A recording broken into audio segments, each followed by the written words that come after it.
We are live, folks. We are live. It's a Friday. We definitely are feeling good, so we're ready to go. Congratulations to everybody out there. You put Friday in the books. You put another week in the books, and we are going to top it all off with some wrestling tonight. If you didn't know, we are the Wrasslin for Life Network. We do this all the time. For every show, every stream, we do not stop, folks. And tonight is no different. We have a triple header. That's right, triple header Friday. SmackDown, Rampage, Battle of the Belts, tons of wrestling. But more than anything else, we are here early because let's talk a little bit of Vince. Vince is back, and we don't know what that means. There is chaos. The other guys making snide little remarks. Lots to get into. But what a crazy day in wrestling. We will be here all night long, 4+ hours of wrestling coverage. We will not stop, folks. It's going to be a fun one. Don't go anywhere. Strap in, strap on, strap in, strap on, strap on, strap in. Anyway we go. We're going to have fun. Let's go.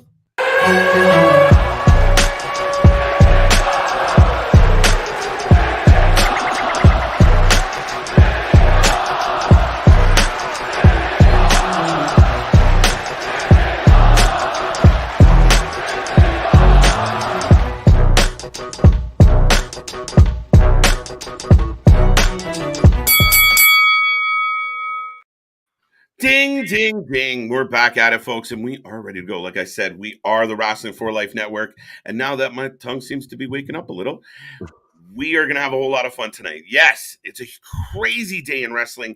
The rumors started yesterday, but we will get into all that. Then we'll take you through your alternative commentary to SmackDown, Rampage, Battle of the Belts. Yes, we don't stop. And folks, that is the crazy what, man. I am KJ White, Mr. Every Night, the Iron Man of YouTube. That is the troublemaker, everybody's best friend, Big Nick. How you doing, buddy? I think we just decided we all wanted to come on early and just kind of have a therapy session of just we need to let out all the just that is today and everything of 2023 coming in with a banger after banger after banger. It seems like we've got Vince McMahon now in charge of back as the head of the board for WWE. Is he head of the board or is he just on the chair? No, he's chair on the board. No. Because he brought his two little minions along with him. He brought his friends. Right. But how fitting, though, that 2 years to the day of one senile billionaire trying to take over a place that they got kicked out of, now we get it again, except this time this crazy billionaire was successful at it. The important point of all this is you have to be able to control the votes, folks. Truth. Cool. Facts. And at the end of the day, Vince does control the votes. So therefore, I guess he was sitting at home bored, got tired of looking at Johnny Ace's face and said, yo, bro, I'm going back. No, see, I go back to treating this like an actual story instead of a joke. I think a lot of people have said that this is very much a power move. This is him you've hinted at that. We think WWE is going to sell regardless, whether Vince came back or not. I agree. So a lot of people have speculated that him coming back now when they think that they're going to sell, and so he can control the media rights discussions and everything. So now he can set himself up to where he gets a little bit of change out of all of this, and he can potentially kind of pull a Dana White, I guess, and still stay in charge after the sale. Speaking of controversial owners and everything with Dana White, but speaking of SmackDown, well, yeah, exactly. No, that's not a funny joke, folks. But anyway, the point is, so I think that he's trying to still be there for when they sell, and still try and work his way to be in a position of power within that, because that's the thing is once you sell this company, it's no longer a family-owned business. It's now your Star Wars, your Marvel, your the next thing on the Infinity Gauntlet for say Disney if they buy them. Yeah, I mean, ultimately you're not completely wrong in any step. I don't think anyone's completely wrong because we don't really know the full story. Before I ramble on for a second, I will take a moment to say hello to the chat. I see it filling up. Thank you for being here, guys, on a Friday. Keep that chat going. Say hi, be friendly, join the family, be a part of the show. But yes, Nick, I think there's one of two things. Either the company was going to sell anyway, and Vince being Vince was like, wait a minute, you guys aren't going to sell my company on my behalf. Hold that pony. That is a valid thought. A lot of people have also been that way too. If you've heard that story that maybe Vince doesn't want to sell it all, but this has had such a negative reaction throughout it. You've had the locker room very uneasy. You've had two board members step down, and one of them was the one that led the internal investigation on Vince. Well, obviously, he's like, I can't. Vince mean money. You're serious. You just look at like Steph and Paul, and just like, you're serious right now. You're serious. You're serious right now. Like, could you imagine sitting in that boardroom and Vince is just staring a hole through your chest? Just oh, you're right. You have to deal with that, right? But and maybe that's the systematic plan here, right? A couple board members quit. He brings in a couple more friends. Life's good for Vince. Well, the other speculation that I've seen and that I thought of as well was that Vince sitting at home. We've seen some the December ratings weren't phenomenal. He might not particularly like what he sees when he turns on his wrestling TV at this point. So he's watching and going, oh, fuck this. This is mine, and they're fucking it up.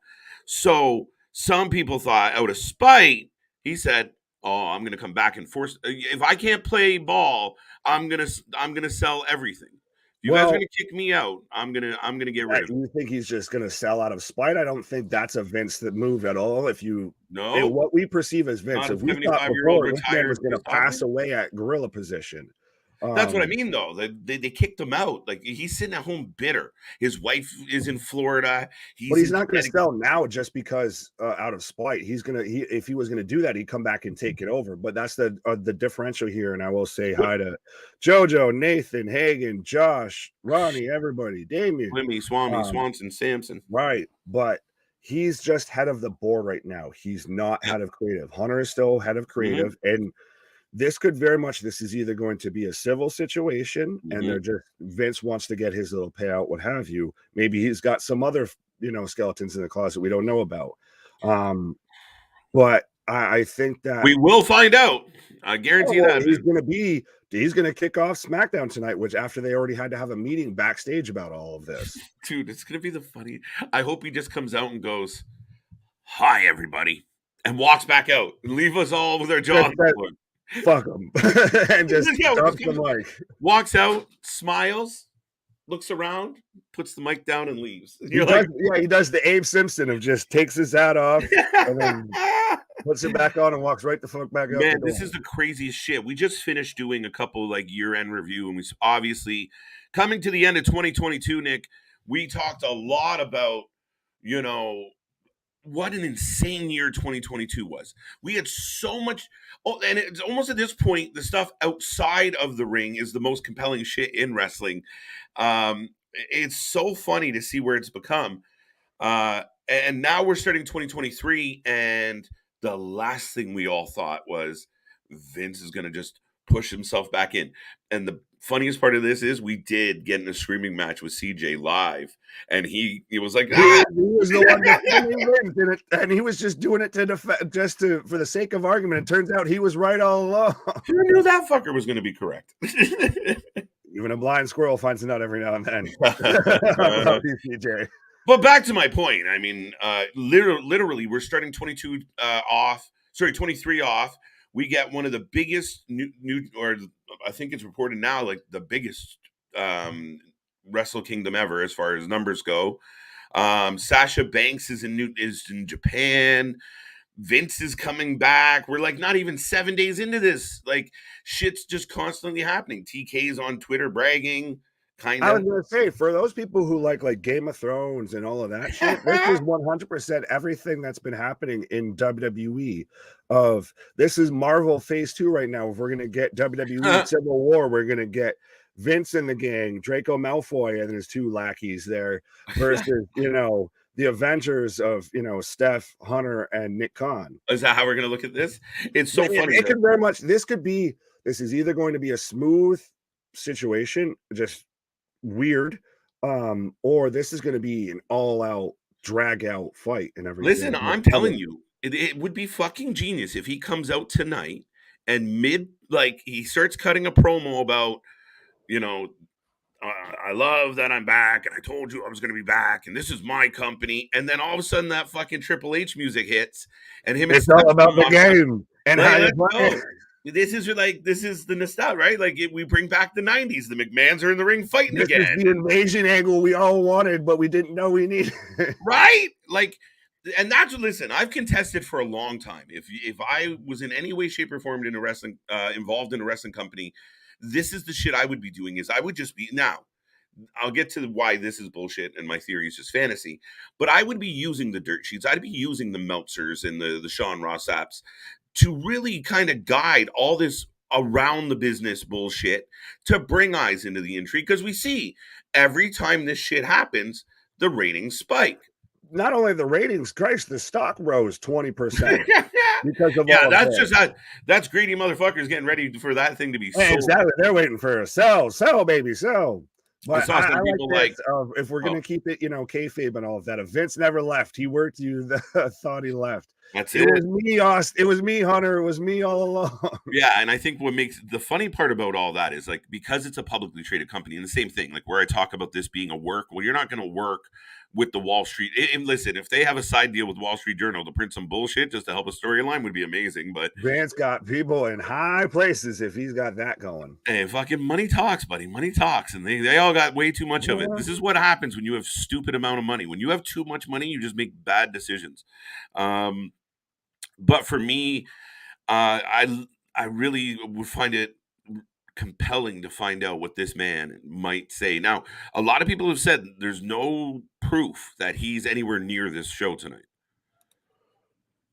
That Vince isn't near this show? I heard a couple reports that it's just speculated that he's going to, be around, but we don't. I saw an announcement with the WWE graphics and everything saying that he'll be appearing on WWE SmackDown. Of course, that motherfucker would. That's what makes this shit crazy. And the fact that he was under allegations and getting pushed out the door and still just wanted to come out and say thank you. Well, fuck. I mean, listen, I think I would have too. I didn't give a fuck. That's his man slipped off the ring steps at Raw. Because he knew. He was like, these fuckers think I'm done. He knew. That's like Thanos of wrestling. We saw that with the territories, and now we've seen this, again, of just I am inevitable. Yeah, he's the OG. You can't kill this motherfucker. He's the fucking Michael Myers of professional wrestling. Won't go away. Right? Vince McMahon is back in the WWE as head of the board. Speculation is about to sell. Now, on the surface, what this means is they're going to sell. What that means long-term, we have no idea. Because it could literally be a matter of, this board of people out, new people in, but everyone that we have come to know and appreciate from the Triple H's and the Stephs and the Nicks, they might all be in place because again, it all depends on how they view shit. Again, if they, like I was saying before, if they kind of Dana White it to when, Fertitta Brothers and everything, so the UFC and Dana still stayed as president, we could still potentially have that if, say, Hunter still stays head of creative, what have you. But that's the biggest transition you'll ever see, I think, in professional wrestling, of that now becomes a intellectual property of somebody. That's, Disney's Star Wars. That's Universal's, Jurassic Park, what have you. Of now it's an IP that they can just do whatever they want with. Yeah, it's just it's insane. I mean, crazy times in wrestling, and never thought we would be legitimately discussing Vince selling. And again, part of it could be the case of, well, I can't do what I want to do. The best caveat of all this, Nick, would be the deal gets signed. They announce, fucking Disney has bought the WWE. But part of the purchase is Vince is in charge. Shit. The line on the contract does say Khan. Right? But the name Tony Khan. Right, Tony Khan. Now, how do you feel about Tony, like, kind of being a little smart? That's the thing, is I didn't really think about it so much as a pot shot until you kind of mentioned it looking that way. Yeah. I kind of just thought of like that man's got to be on cloud 9 seeing all of this, is because that's the thing is, like we talked about, if the landscape changed to professional wrestling, the tide turned in WWE's favor when Vince said, thanks, but no thanks. They said, get your ass out of here, old man. Now, if Vince is back in control, now the balance of power shifts a bit. Yeah. I mean, and that's the question. I mean, if you're an FTR, if you're an Andrade, if you're Andrade, you're fucked because you're stuck in the middle. Yeah, it goes up to Sammy. I'm sorry. Yeah, like I'll go tell Sammy I shouldn't have punched him. Well, we can do a mixed tag with you and Kay and me and Charlotte. But yeah, I mean, again, I cannot believe a room full of people would not see that, not be aware of the negative impact of Vince being the guy in charge. I think Vince is returning because he wants control of everything. And like I said, I feel like he was legitimately like, you are not going to sell my company without me. It's the clip that paid off 20 years, too early and everything. When he brought in the NWO, if anyone's going to kill what I created, it's going to be me. Yeah. No, I mean, fuck, I saw that going around today and I was like, yeah, no, that's it. This is my baby and I will burn it to the ground. Well, I like this. So, I guess Austin Theory is going to pin Roman at WrestleMania. Right. Austin Theory is about to be with a fucking jetpack. No, God, I'm telling you, this is going to be, I'm telling you right now, when all is said and done, and in a couple weeks from now, this happens. 4, 3, 2, 1.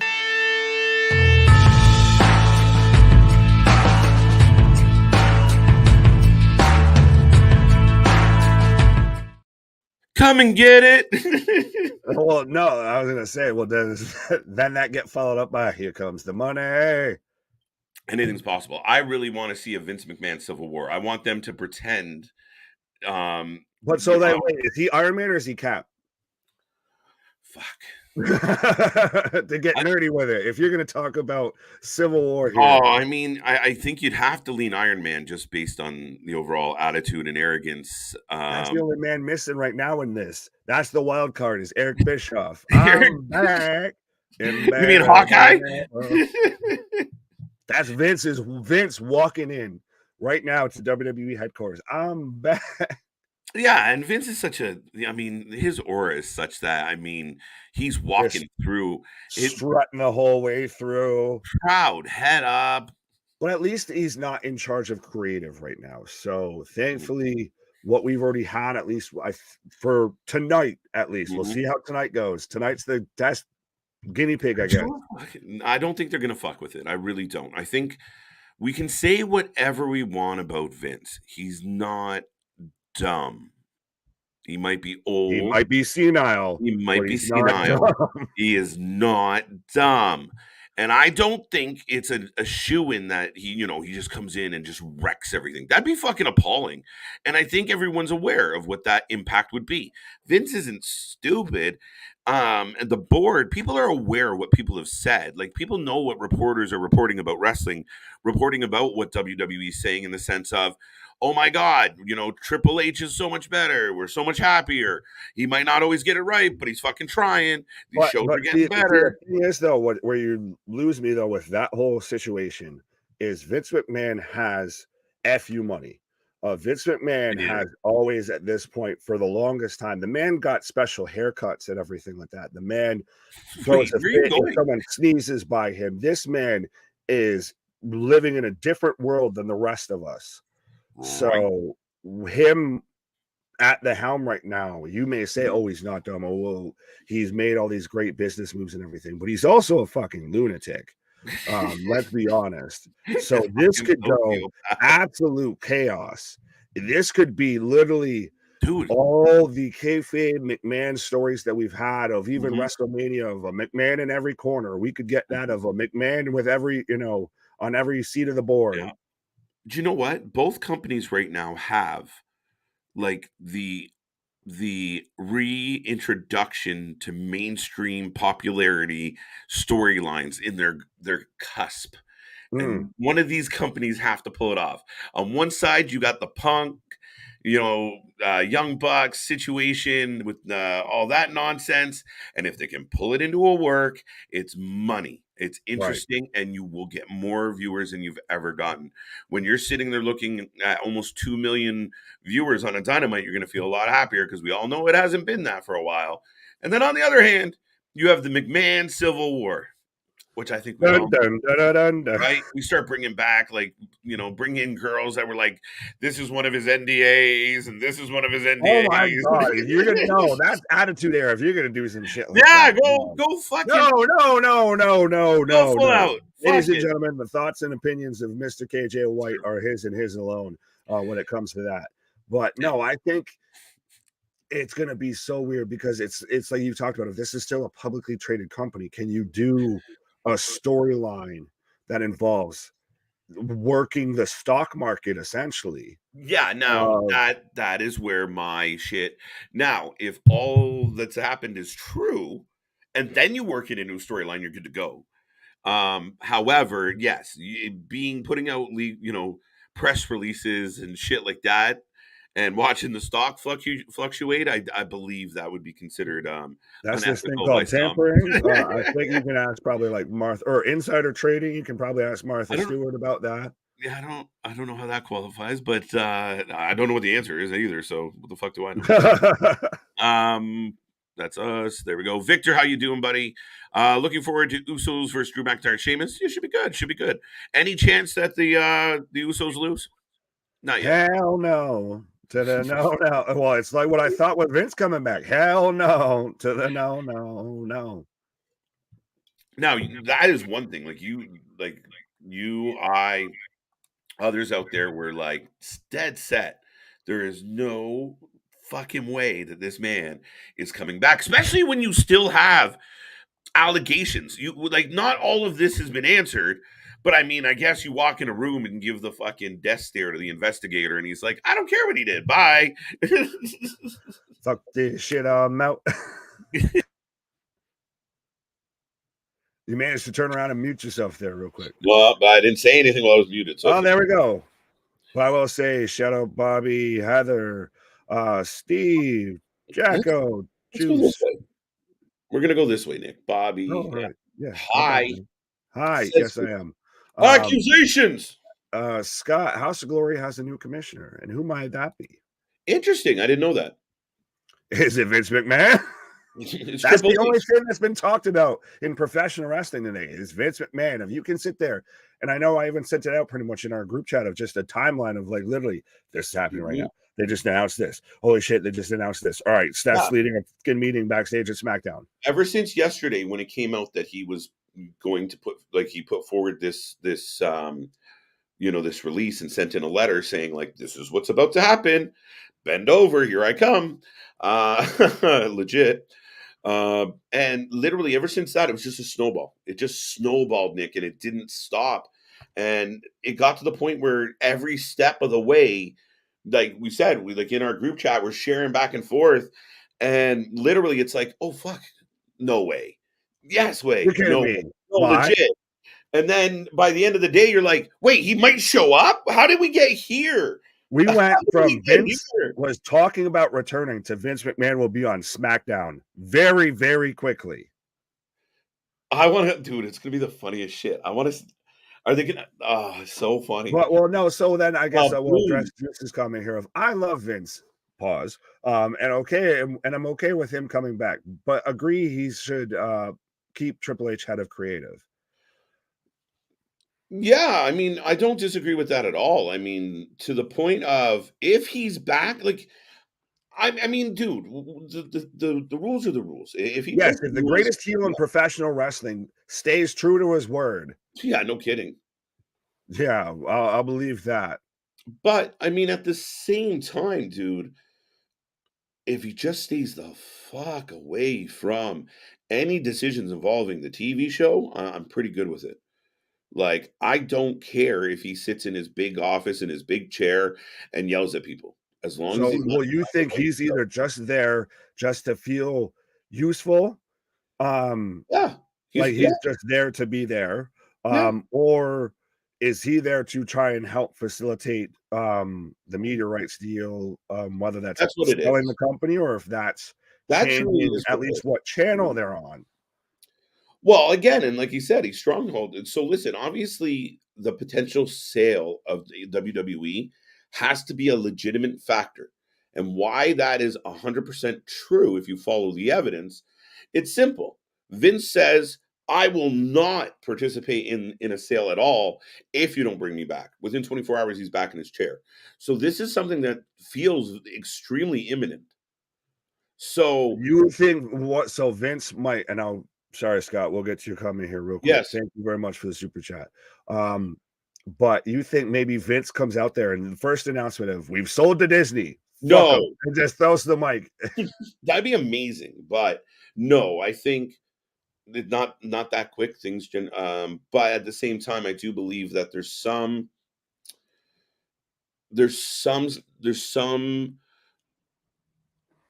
method to his madness. As far as I think, again, if he didn't have any power, any clout in this, like if he was like, listen, I won't sell the company or be a part of it or approve it unless I come back, and then they hold off and go, oh no, you should come back. If they weren't trying to sell the shit, they'd be like, all right, stay home. What if he just sells to Steph and Paul?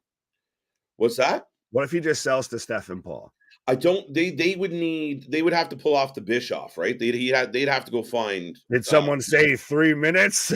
Yeah, like they would have to literally come up with, I think, a conglomerate to kind of bring some money together to make that happen. They don't have enough. Like, I mean, they're up against Disney, they're up against NBC, they're up against Comcast. Right, but Vince can choose who the hell he sells to. He doesn't have to go with the money. He could just sit there and say, Merry Christmas, Steph. Yes and no, to a point, right? Because the board is still going to want the biggest return. And that's what his argument was if you guys want to maximize the rights deal, you need me, period. And I think part of that is not a bad point of does if you're going to out and outright, and I'm sorry, so sorry, Scott. Right, we'll get there. Hi, Jason. If we're going to out and outright sell the company, do you get the biggest return for your value if the whatever company you're selling it to, whether it be Disney, Hulu, Netflix, Amazon, what have you, if Vince McMahon is the head of that creative, of that board? Well, in the sense of if you're about to buy this company and you just watch the shares go up $20, yeah, you're kind of like, okay, this is a good thing. But yeah, I don't think he cares from that standpoint. I think it's a matter of he looks at what's about to happen, Nick. Oh shit, it's wrestling time. But he looks at it and goes, you know what? Nobody knows the value of this more than I do. I am going to make sure I maximize every bit of its true value. And I'm the only person that can do that properly. Fair enough. And I will say, as we're waiting for SmackDown to kick off again, thank you, Scott. House of Glory new commissioner is Jason Solomon. Well, I guess shout out Jason. Shout out Scott as well. Absolutely, folks. I know we've probably missed a good bit of your comments and everything like that. We'll get but if there's a comment you really want us to see, or you really want to get your point across about how you feel about Vince, or you want to just support the channel, there is the super chat as well. And also be like a Curtis, body slam that like button, like, share, and subscribe. We just passed 1K over in still under a year. And now we're still 1.5, 1.6, 1.7. What? Just keep that number growing. Let's go. But yes, folks, I will remind everybody out there, it is a triple header Friday. Not a double header, it's a triple header Friday. Oh, what the hell? Wait, what? We're kicking off SmackDown. Sorry, right out of the gate here with the Bloodline. We thought we were delaying everybody out. We're going to start off with Vince. We've got Sammy throwing chairs. We've got the don't go anywhere.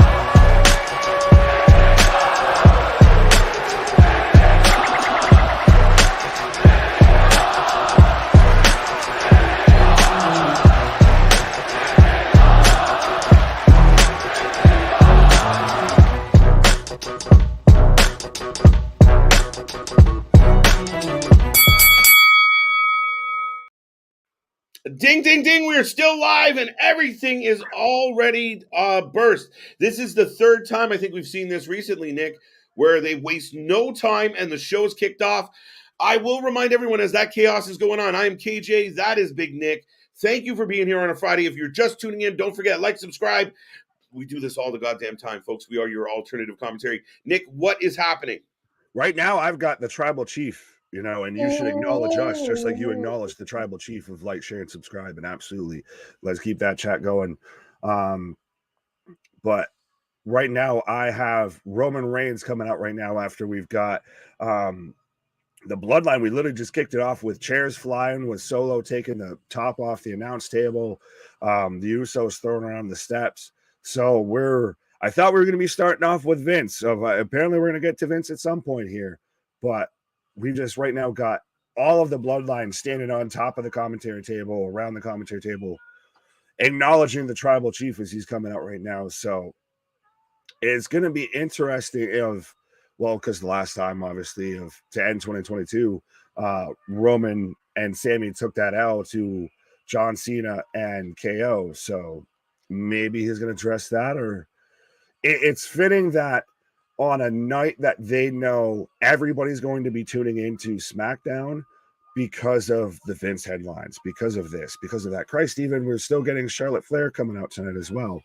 But you're going to put your biggest attraction right out there. And especially maybe if you're going to sell, maybe it's not going to hurt hey, look, this is our biggest guy right now coming out, our top attraction, the cornerstone of our company, the cornerstone of the industry, dare say, right now, kicking off our show that's going to get a ton of ratings because of just Vince coming back.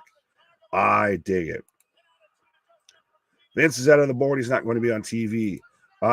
Well, I've seen it advertised with at least WWE backing. It could be, hopefully it's not, but it could be false news there. But I've, seen it advertised that we're going to hear from Vince McMahon tonight. I know clue Vince is going to be on. Well, I guess it's debatable at this point, it seems, because right now we're kicking it off with Roman Reigns and the Bloodline. Happy Squeak Girl, hi, how you doing? How is everybody doing? Heather, Juice, Terrence, JV, Boss, Vic, everybody, C-Money, everybody, hello. And how you doing on a Friday night? This is, just the first show we got tonight. We've got all of SmackDown tonight. Then we've got Rampage, followed surprisingly by Battle of the Belts. So AEW doubling it up on a Friday night. But we have the tribal chief right now in the ring, and you should acknowledge him. What are you getting there about? Vince is just going to whip it out and mark his territory. I feel like he's kind of already done that with the fact that we were just talking about this on our Rumble last night and everything, where we were going over our Royal Rumble entrance, and it just so happened that the whole Vince news broke at the same time. So we had to kind of include Vince McMahon and talk about that. It went from just being a rumor of he's trying to come back to now he's head of the board. And speaking of coming back, but now he's head of the board. Right, within 24 hours. Yeah. And Roman has a mic. The heat is hot right now, folks. I will take a second to remind everybody, again, this is the Wrasslin for Life Network. If you haven't been here before, we do this for all the shows. We do not stop. We even covered a 3 a.m. New Japan show this week. We'll do it again. And tonight is a triple header, 4 hours of wrestling coming your way. So strap in, strap on, get your snacks and whatever you need to put a smile on your face. Figure it out. Sit down and enjoy the show. And we are going to stand up and enjoy the show. I don't give a shit. But lay down and enjoy the show. Get comfortable. Whatever it works. Green eggs and ham. Sam, I am. But Roman is on the mic, sir.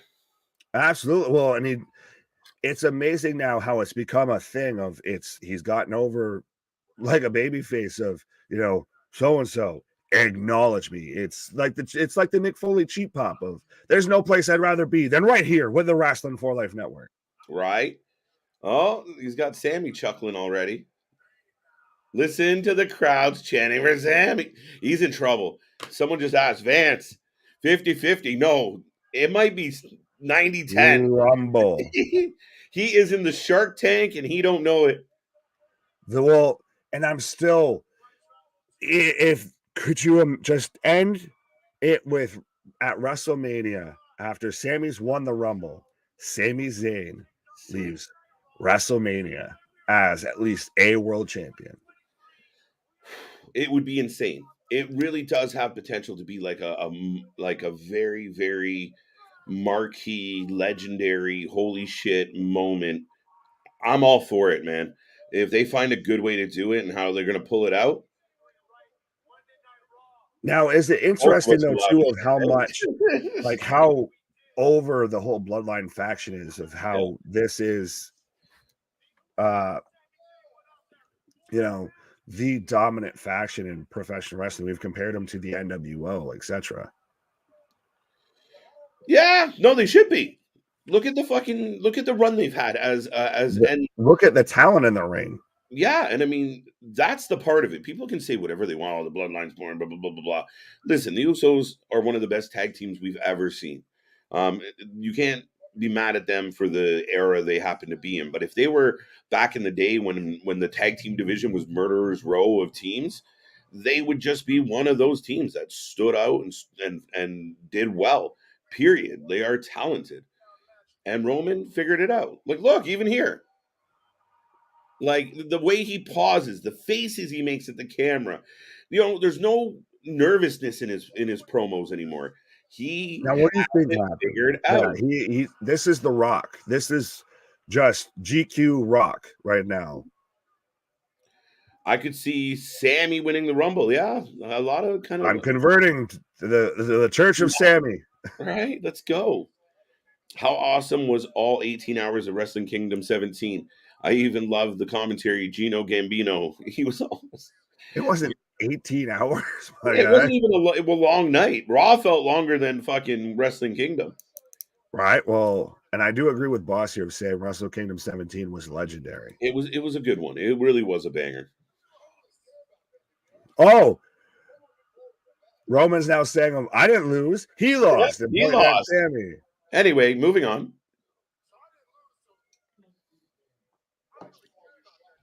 Fair enough.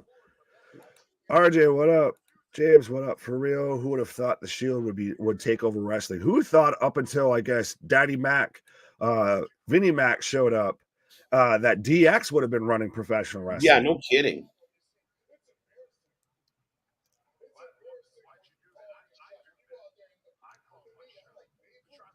What is happening right now?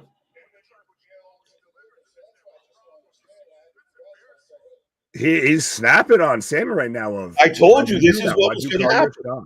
Dude, I called this through and through. How could KO call his shot unless he was certain that he was going to beat Roman? How could you call your shot? Well, I didn't lose. Who lost? Well, Sammy, do you have any idea why this man might be certain he was going to win? Oh, this is getting the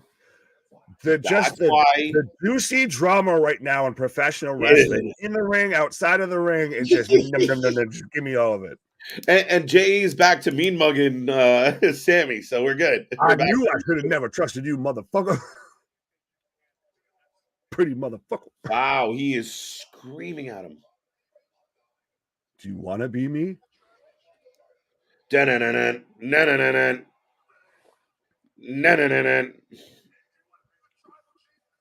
Oh God. Here comes KO. I was going to say, Roman about to just spear this man into the corner. And I mean, I think it flows well if you do it right? Like if this works into some type of angle for Rumble, where it's maybe KO versus Roman at Rumble, which I'm okay with.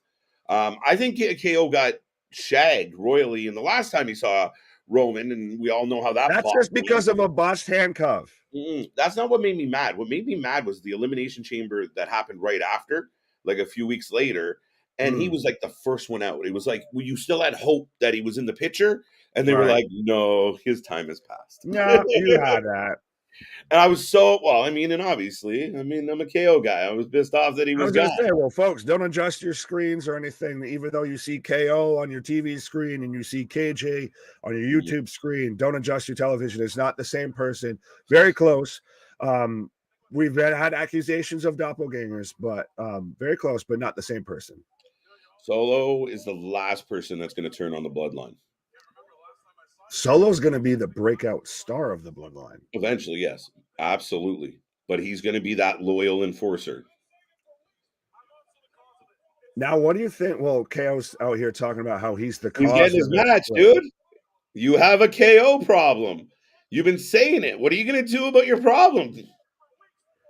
But now, I just want to touch on this real quick. How do you feel about some people saying that because KO got busted and you can still see a bit of the black eye? That was Roman getting his receipt from the match at Survivor Series. But it could be. But I highly doubt it. Yeah, I don't think Roman's too classy of a guy to do something like that. But KO challenging Roman for the Universal Championship. Let's fucking go. Let's do it.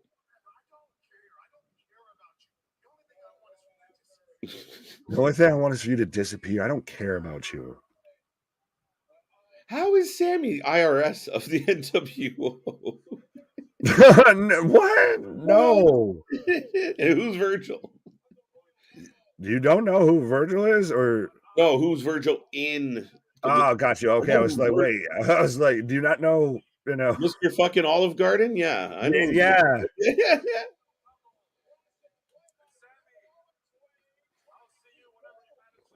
Roman is pissed.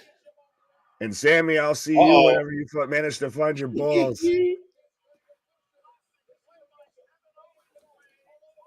Our main event tonight, the undisputed WWE Tag Team Champions will defend their titles against Sheamus and Drew McIntyre.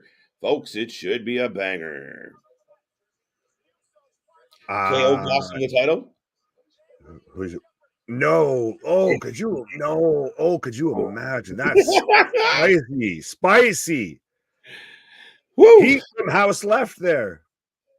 There you go. KO is the true champion. Acknowledge that 100%. Yes. No. He got screwed. He once. Butters. What's up, Butter? Lou. I've got some.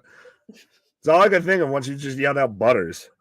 See, money, I have no idea, and I'm not clicking on it to find out. Nah, I don't want to know. What else we got? Oh, we are in commercial right RJ, now. What's going on? We are in a commercial, like you said, Nick. So yeah, we're rolling into this.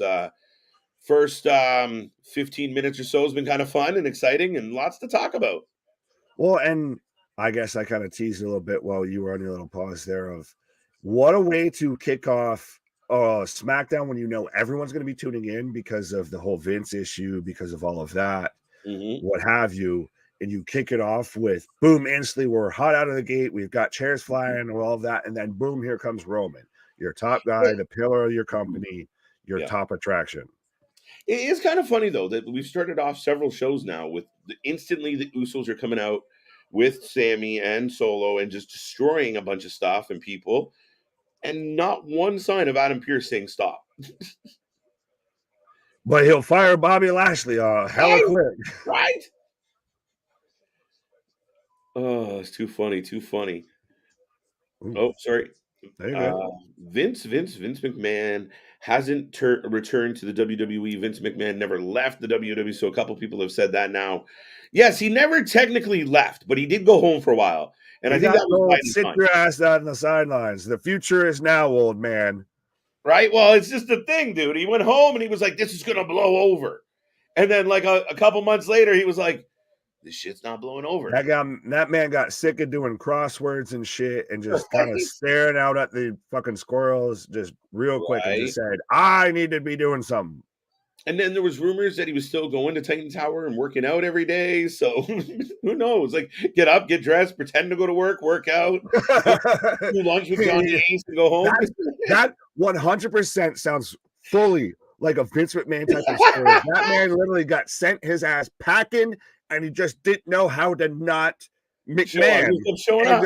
All right, so he still showed up at Titan Towers with his fucking suit on and everything, and then just took it off to go and work out. And and everything, and then just put his suit the fuck back on and probably just walked around the office, hung around the water cooler, hey Steph, how's it going?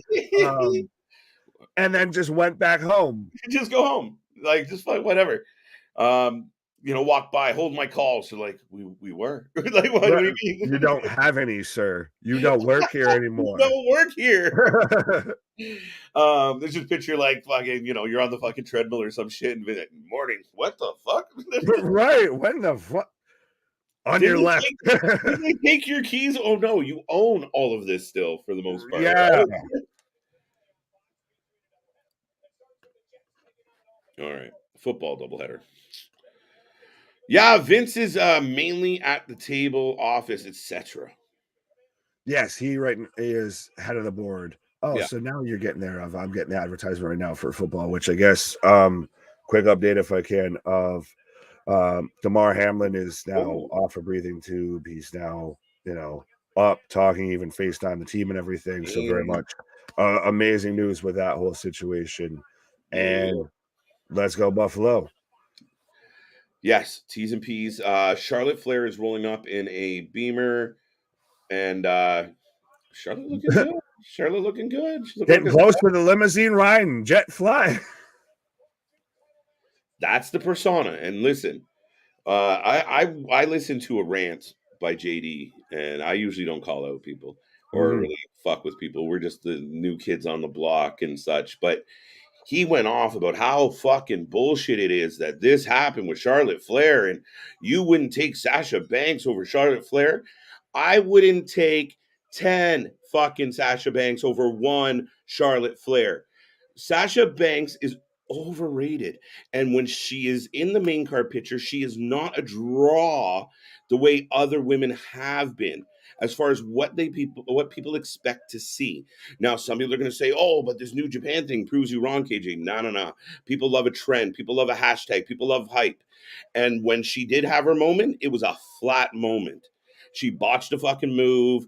Her promo was meh. She is overrated and will do phenomenal in AEW. But you can't even fucking tell me that Charlotte Flair is not who Charlotte Flair is. Yes, she's kind of like the Okada of WWE's women's division. Granted, I will give you that. But for him to say it's despicable and she pulled the wool over everyone's eyes and did it again, fuck that. I completely disagree. She is. Look at her. She looks like a star. She looks on a different level than most of these women. And then when she gets in the ring, she backs it up. So anybody that can't get past her name or get past the fact that she's so successful, that's your problem. But when she steps in the ring, there's not many that do it the way she does it. And you find me she's one of the best heels in the industry, not just women's division. One of the best heels in the industry when she's on. Period. So fuck you, JD. I was gonna say, and that is a spicy hot take right there. I don't even know if I want to pick that one up there. But I'll say this just to piggyback real quick of how do you feel about Booker T's of no shit Sherlock comment of Sasha Banks' promo would have gotten more over if she spoke Japanese. No shit, Sherlock. Yeah, you're in a different company or in a different country, let alone a different company that speaks a different language. You might help you to get over if you speak their language. Yeah. This channel would make more money if it was on Fox. Yeah, we know. Thank you. Hi. Right. Thank you, Captain Obvious. But we're getting Kofi right now versus yes. Escobar. This is going to be good. But yeah, no, Sasha's good. She's not great. That's it. And you feel it. You feel that she has an inferiority complex. And that's how she's going to end up in AEW as Mercedes Moné, which her music isn't great. Not going to AEW. And she'll eventually end up there. Well, it is interesting because WWE still thinks she's going to come back very much. It's true. Just like how they did with Moxley, like how they did with Danielson of just, well, if you love something, you got to let it go. And if it comes back, it truly loved you. I guess. But it's that old story when Vince has always been like that. Go away.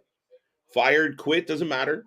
Go figure your shit out. And then when they 2 millions he brought back, when he joined the board were people he fired.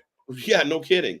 But when you've seen it happen, where if somebody blows up outside of the WWE, Vince goes, that's what they were supposed to do. I went and got him back. Like to him, there was a method to it of like, I didn't mess up. Like, we got rid of Drew McIntyre for our reasons. Then he figured his life out and we re-signed him. Now look how good he is. You're welcome.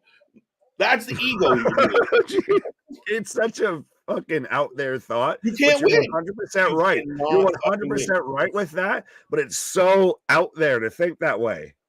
It's that backdoor mentality where you said that fuck you money. When you have nobody saying no to you forever, it's not good for your health. You need to be able to have people be honest with you. And if you go 50 years with very little people being honest with you, you get that. Like everything's so you're welcome. Like he's the type of guy that you hold the door for him, and as he walks through, he goes, "You're welcome." He didn't tell you to hold the door, but you're welcome that I let you hold that door for me. Absolutely. That's the best way to put that. But we do have Kofi Kingston versus Santos Escobar going on right now. I'm not sure if this is a Rumble qualifier match. I feel like it might be because we're getting Kofi practicing his Rumble spots now. We're getting the handstand onto the stairs. I thought Kofi said he was in, so I don't know if this is a qualifier. Maybe Escobar is challenging for his spot. The best wrestling. They had a backstage promo that they said from earlier today that I kind of missed, but I think. So give us your predictions for this match, folks, if you haven't already. Yeah. Kofi versus Santos. Kofi versus Santos. Sasha's the best wrestler in wrestling. I disagree. I actually think Charlotte's one of the best wrestlers in wrestling. She always looks like $1 million, and for the longest time, she was coming out in those suits that just looked like they painted her into them. Kudos to her, man. I'm not gonna start getting into how women are dressing and everything. No, you're fine. I get it. Because even Christ, when we watched Wrestle Kingdom, I sat there and said Sasha came out with the Bam Bam Bigelow look on. She had the flames on her head. Yeah, no, I didn't like it. It was distracting. That's when you're not confident, you put on a whole lot of bells and whistles. Right? You dye your hair funny and you wear your thong on the outside and you come out in high heels to hit a move. When you're confident, you know who you are, you show up in a fucking barely fucking on you dress looking like $1 million and you walk in with your chin up. Wait, so then is Wendy Chu, according to your scale, they're the best dressed female pro wrestler? Because how confident do you have to be of just I'm gonna show up in my own goddamn pajamas of I'm gonna whoop your ass so much I don't even have to get out of my fucking She knows what she's doing. She behind her shit. We hate it, but she behind it. Mega's a great dresser. Good. I like that one. It's a good one. Facts. Escobar for the win. I got Escobar for the win. Kofi. Go fuck yourself. What? Wait, no. Thanks. That's what I thought you were going to say. No. I wish. All right. Santos for the win. A lot of people taking Santos. Why is Boss? Well, he did just get called up, and they're very much getting a push. And it's funny. I feel like they're a side-by-side comparable as them in Hit Row, which we're going to get Top Dollar, Insufficient Funds versus Ricochet. For that, I know is going to be a Royal Rumble qualifier. Yes. But dude, I can't handle Top Dollar. I can't. Even like I on the channel we posted the story today about like that little I don't know cell package of Top Dollar. He sat there and he did a diss rap. But I mean, it was like even the beginning of it, I was like, I can't deal with you, like because what was one of the opening lines where like my name is my name. What? Yeah, I am Top Dollar. I am the main shooter, which I think we interviewed the main shooter. Yeah, exactly. And everything. At a wrestler. It's one of those of.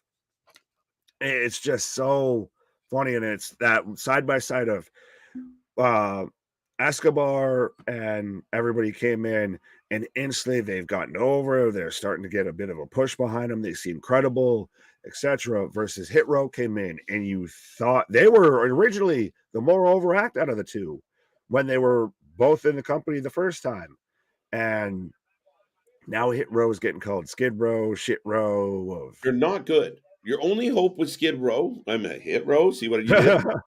I think your only hope is turn him heel. I think B-Fab would be a great heel. Top Dollar, nobody seems to like him, even if he's trying to be big, jolly, and friendly. It's not working. And Adonis, nobody knows. He's just lost. Your only hope is to put them around Carmelo and Trick and whoop their ass in the line. That's not a bad shout. They need a leader.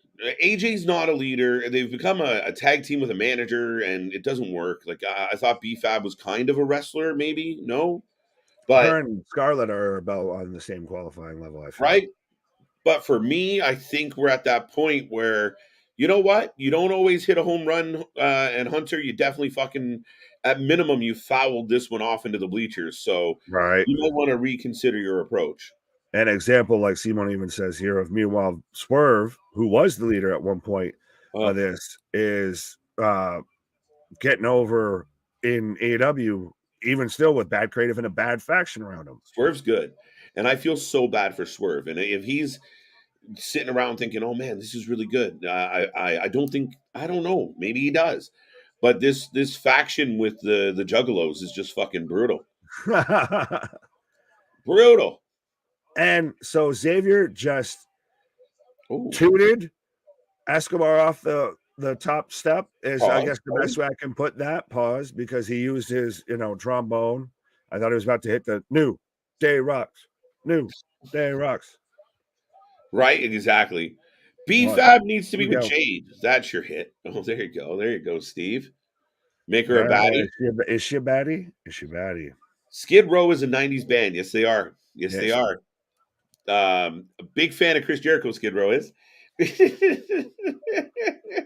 Yeah. Oh, dude. Fashion boxing. Him and Chris just hang out all the time. So funny. Instantly think of the Trailer Park. Anytime you bring up Skid Row, I think of the Trailer Park Boys. If you don't know why, go figure that out. I know exactly why, but yeah, I know you know why. That's for the folks at home. I know why. Roll up and go for a 2 count.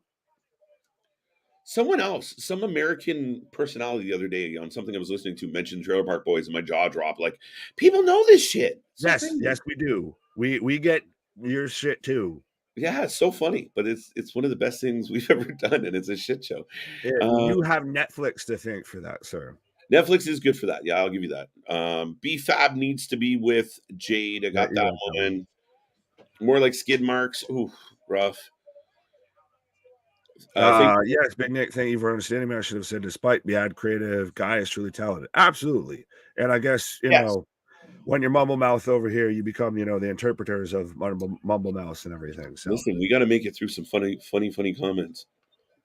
Through some funny motherfuckers. So yeah, and listen, I'm not exactly. These thumbs aren't conducive for phone typing, so I get it. Where some of you guys struggle, I sympathize. Well, like skid marks. Facts. My brother loved the Trailer Park Boys. Good. What comes around is all around, Larry. Buddy, don't get me started. The Ricky-isms are the best shit ever. My favorite is we're gonna go get 2 birds stoned at once. Yes, exactly. Love that one. Fucking way she goes, boys. That's Vince showing up. That's what he's gonna say. He's gonna come out tonight and just go, fucking way she goes, boys, and just tosses the mic. Right. Yes, I also do like Letterkenny. I love K. Trevor Wilson. It blows my mind that people, even more so than Trailer Park Boys, because eventually they end up having like some. They have Skid Row. They ended up with Snoop Dogg on the show. There's been some names, I get it, but Letterkenny's like small town Ontario. Like that's the people I grew up with, the hockey boys. Like that's. It's so funny, but literally these guys started off with YouTube videos that go viral, and now they have a show, and Americans and everyone's talking about I could literally just quote as we're going on a whole side tangent here. I could just quote whole K. Trevor Wilson stand-up bits. Yeah, it's the best shit. But Kofi right now, big ass stomp onto Escobar as he got popped up into the coup de grace, I guess, in the center of the ring for a 2 count.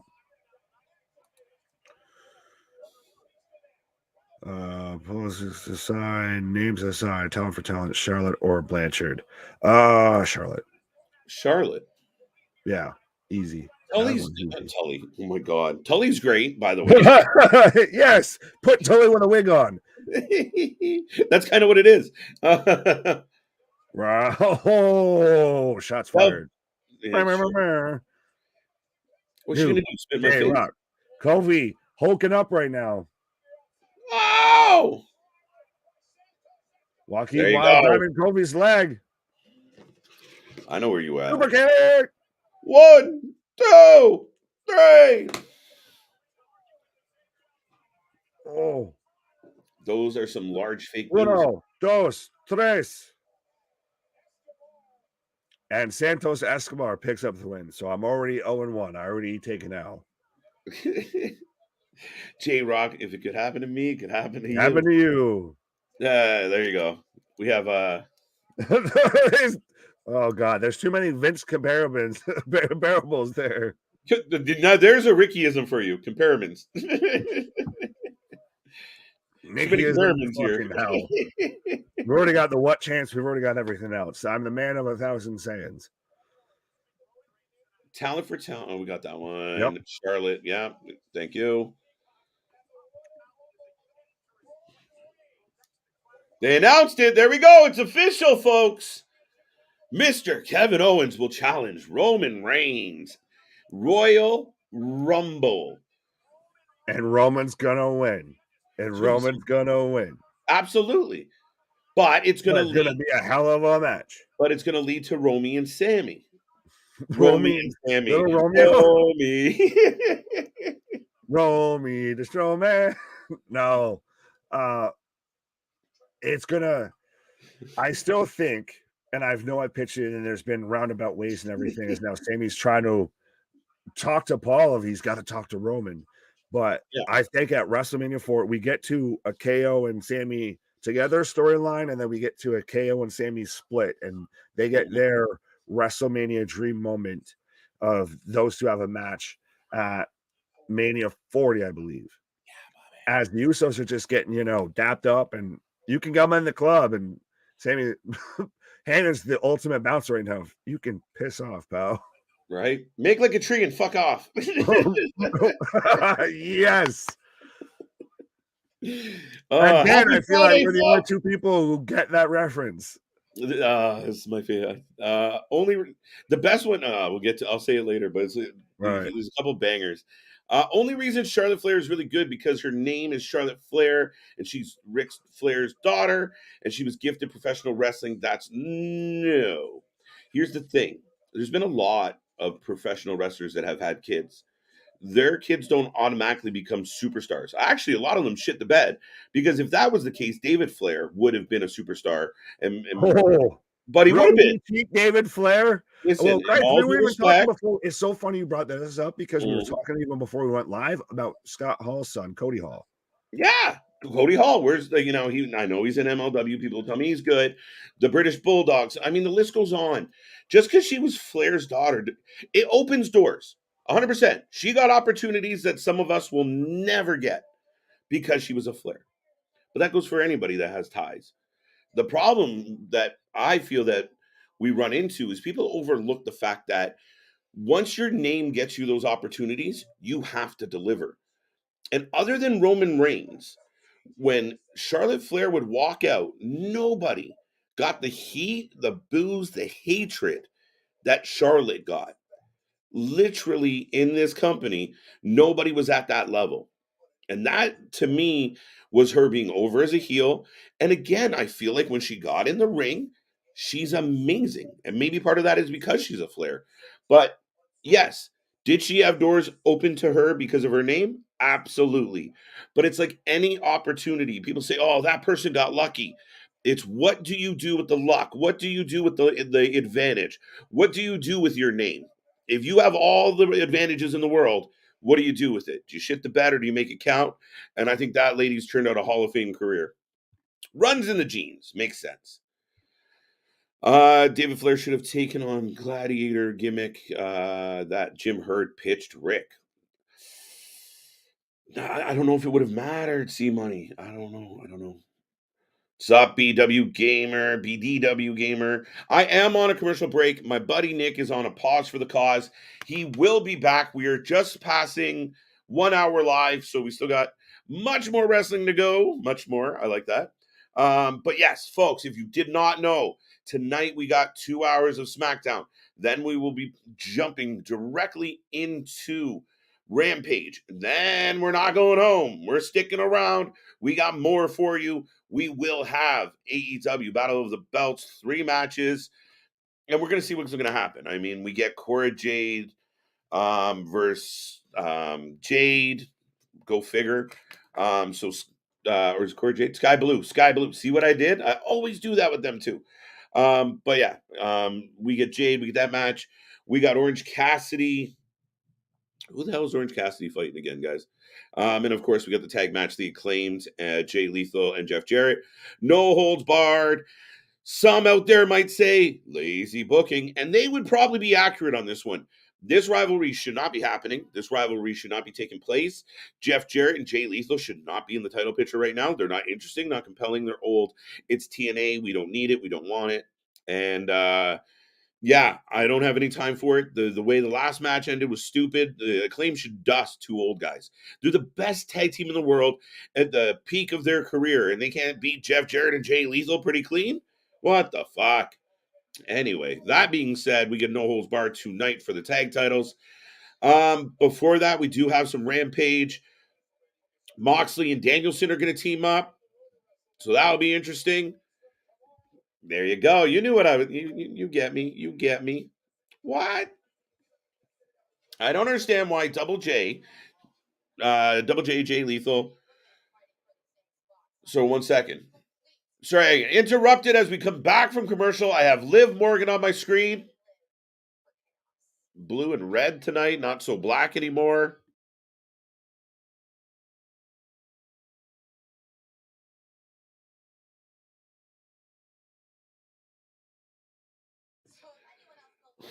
Liv Morgan is pitching her to be number one in the Rumble.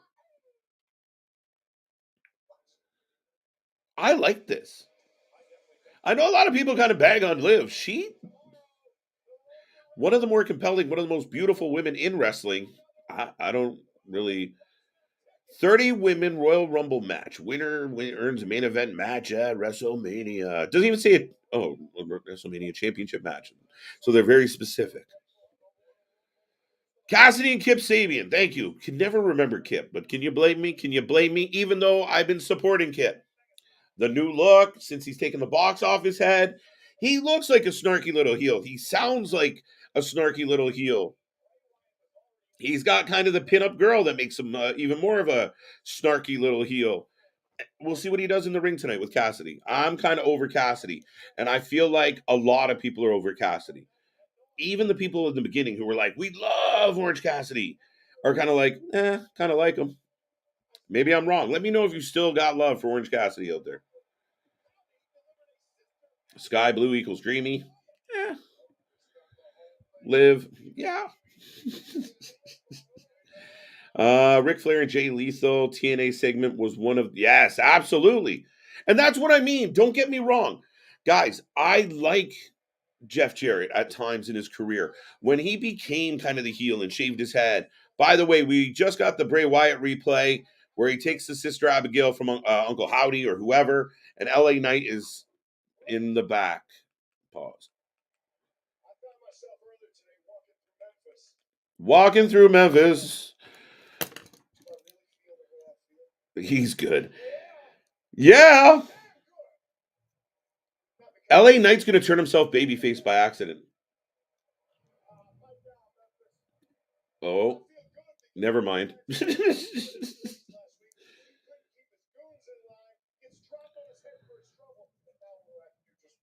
See, LA referred to Howdy as a goon. You can't have someone come out and hit Bray with a fucking finisher and then say, well, that was a figment of Bray's imagination. That was a manifestation of... It's got to be somebody human, or else you're really shitting the bed on how we're going to present this shit. Liv Morgan is a very attractive female wrestler. She's outstandingly attractive. She's beautiful. Oh, we got glitchies. Oh, no, we just got glitchies for the pitch black match. Is somebody going to explain it?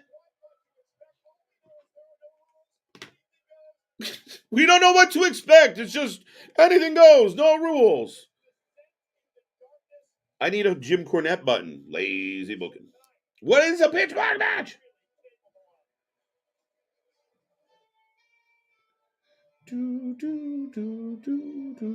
Karrion Kross is in the building, folks. What's up, Jake? How you doing tonight? Hope you're doing well. LA Rock. Yeah, right? You see the comparables. You get it. LA Knight's outstanding. You guys, You need more talent like LA Knight that just are. It's just them. It makes sense. It's authentic, but he's a natural. What the fuck? Michael Cole just called Karrion Kross the Doom Walker. I agree about freshly squeezed. Well, you know what's exciting? We're gonna get Scarlett.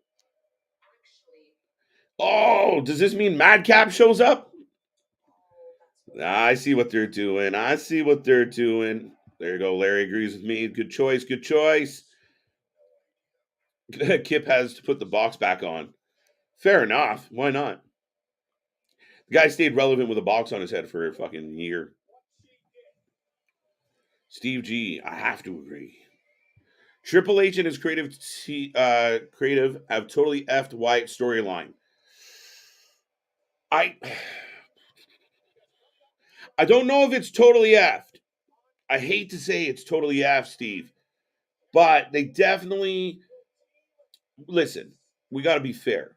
When MJF returns to AEW as the Devil, and they do this big thing, and it ends up being kind of flat, and it doesn't really go the way fans were hoping. We were very critical of that. This is very similar for me.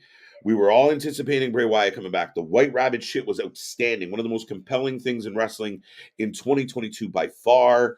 And then since then, there's been a lot of tiptoeing.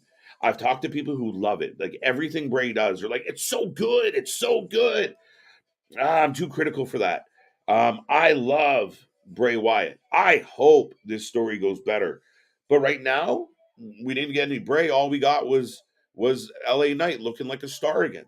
LA Knight looking like he belongs here. LA Knight putting on a show. Bray is falling into the background of his own storyline. Now, Bo Dallas being Uncle Howdy, someone else being Uncle Howdy, setting up some type of angle for that, fine. But I don't want Bray Wyatt just giving us all this C-level horror movie shit and not wrestling. For me, the only way this works is if it's tied into actually wrestling. And I don't mean cinematic matches.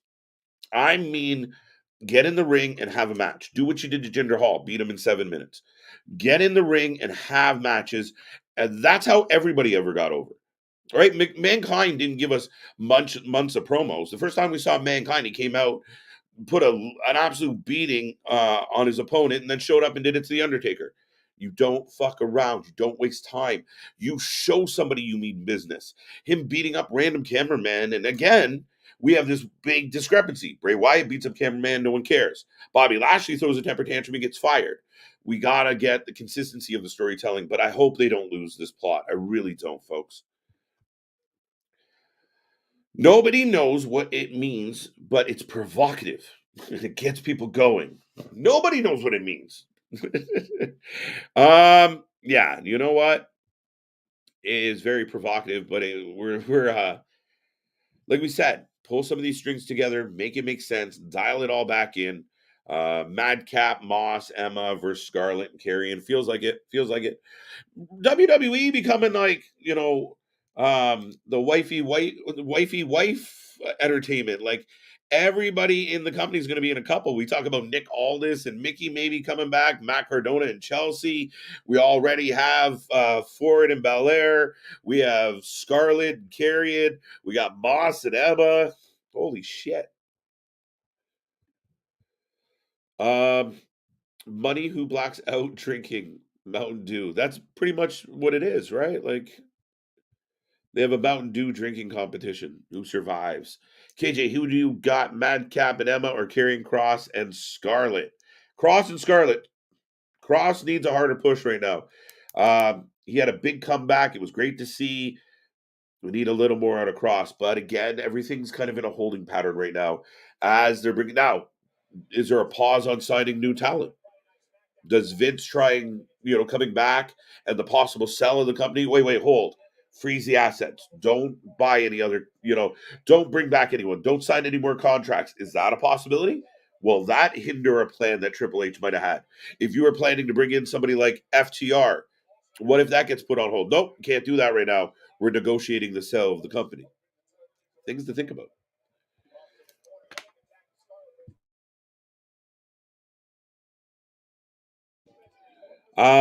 Yeah, by the way, get those predictions in. Karrion Kross and Scarlett for the win. I'm just happy we're getting a Scarlett in the ring. It's been a long time. Scarlett Karrion Kross for the win. Emma Moss. I could see it being a random upset leading to like a maybe a more serious angle between Moss and Karrion. Maybe. Remember, Karrion's got to beat up Mysterio at some point, which is random and seems like a footnote. Hi, buddy. Random and seeming like a footnote. Oh, I was gonna say, speaking of random, but I was about to almost go with it. Been a long time since I left you without a dope beat to step. Yeah, so this is interesting. This is the first Scarlett match we've gotten since she's been back with WWE. Yep. Did we get? At least on TV. Oh, so funny! I got I don't know if you guys got it. My feed went black for a second. That means we had a net slip, right? We had a Janet Jackson moment.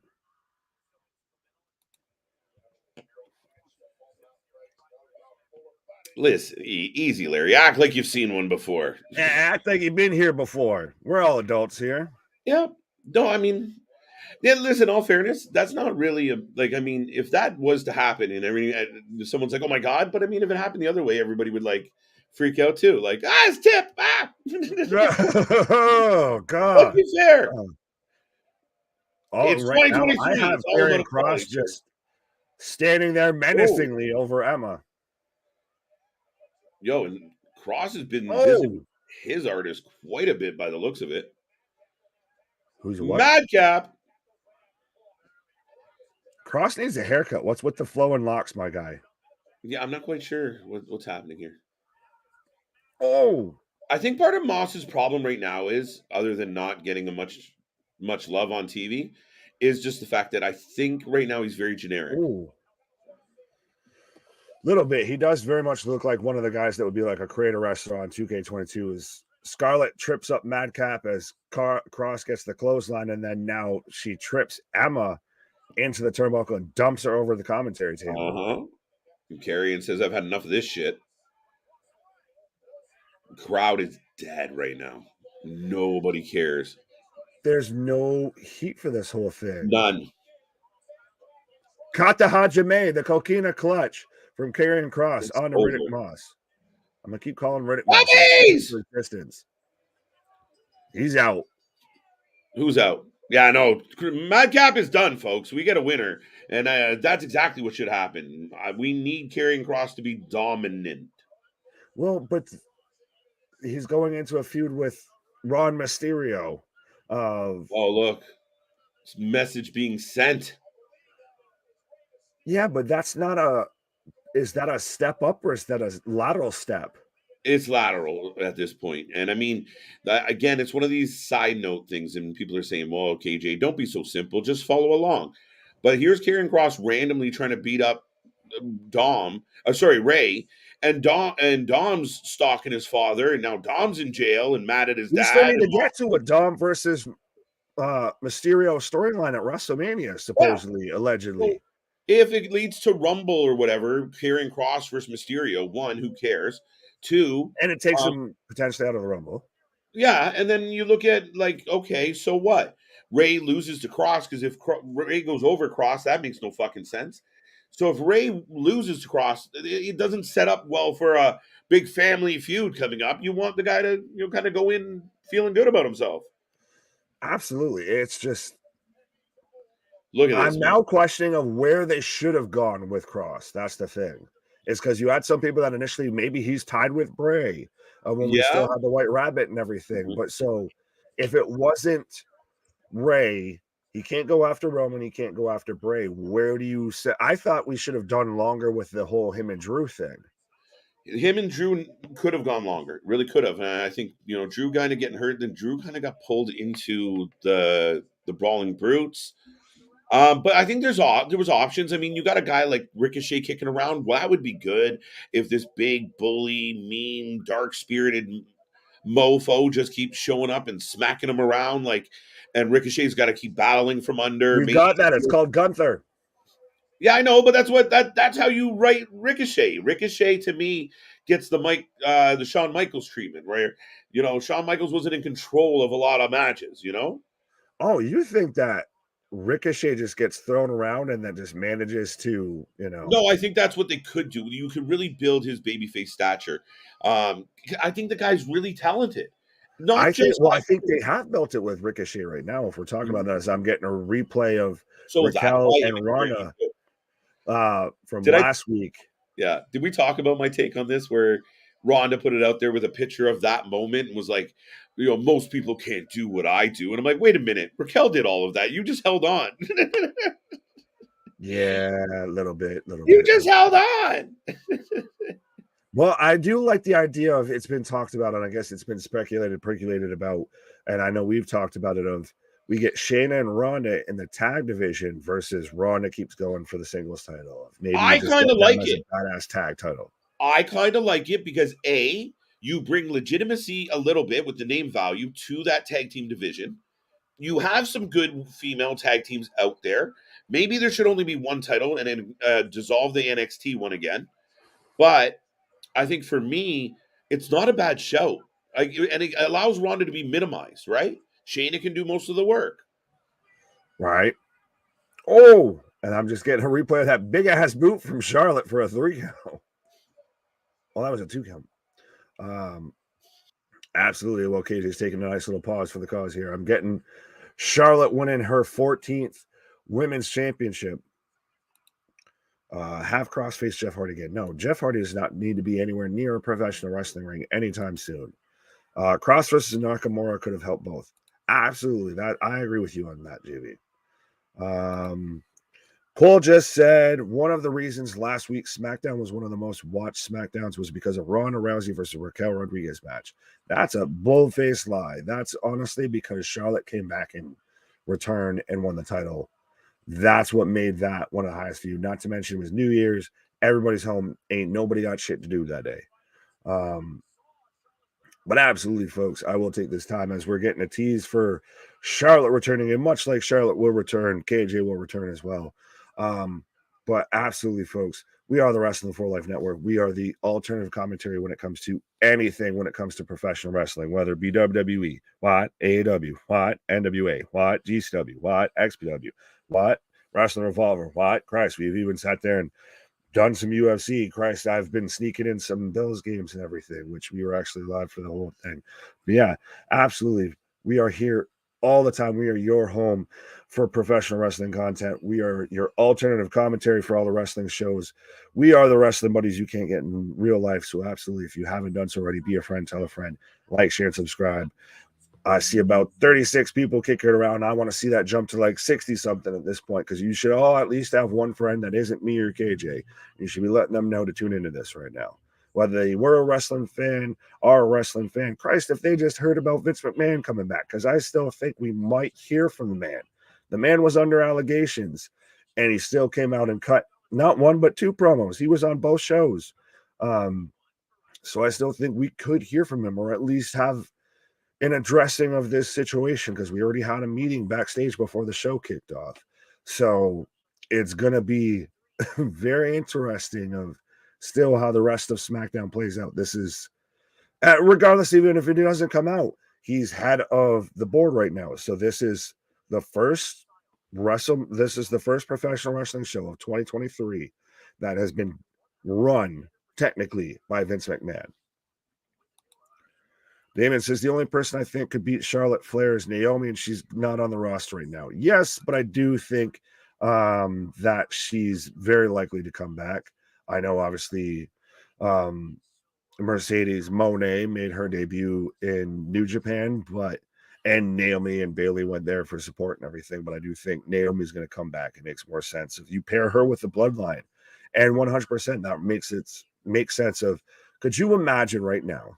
And this is me just fever dreaming of hoping this, smoking all of the hopium 100% of, if you get a 4 horseman faction of Cody Rhodes, Nick Aldis, FTR, and Charlotte Flair going toe-to-toe with Roman Reigns, the Usos, Solo Sikoa, and Naomi. Shut up and take my money with that. You could run a whole fucking Survivor Series type deal off of that angle alone. That's a War Games match right there. Christ, we've even talked about maybe FTR. Well, and now that's the interesting wild card here is now because Vince is back in head of the board of the whole situation might be in chaos of where do people go? We've seen Tony say, oh, well, everybody at work's been really nice to me over the last 24 hours. Gee, I see what you're doing there. Of very much like when Vince had to step away, he instantly comes out there with, I'm now the longest tenured, professional wrestling company owner. So it very much is going this tit for tat. But if I was Tony, I would be celebrating this whole situation because it's going to be chaos, I feel. And so it's going to draw those fans that tune away from WWE just because Vince is back over to AEW. And they're talking about right now, they're showing how Money in the Bank this year is going to be in London. I've even seen people, I think it was Drew that came out and said the UK audience deserved another show. They got another show. So we're getting Money in the Bank for the first time international in London in the O2 Arena on July 1st. So how do you guys feel about that? We're going to have Money in the Bank. It's going to be another brunch with the boys type stream and everything because it's going to be middle of the afternoon because it's going to be UK time. But I like it. I dig it. I think that it's the more that they have shows like that are international and they aren't the Saudi shows, the blood money shows. I think it's a great thing for professional wrestling and for WWE as we're showing Drew and Sheamus right now at Jerry Lawler's Pub and Grill for those who ever wanted to travel to Memphis, Tennessee. There is a Jerry Lawler bar there that you can go and pay tribute to the king. I do kind of like the chemistry between these two. Granted, if we're gonna get them, is anyone else getting a little bit of the bar vibes, a little bit of, but how will they coexist and then they become the best of friends and I get that they have a history and it makes sense to the whole kind of UK type faction, and I could see it coming down to what if it comes down to for the Money in the Bank briefcase in London is between Sheamus and Drew McIntyre, or even Christ, throw in Nick Aldis in there, just throw all the UK superstars. But if it comes down to those two at the top of the ladder of both going for the briefcase after probably by then we've got this whole buildup of them as a team, that would be interesting.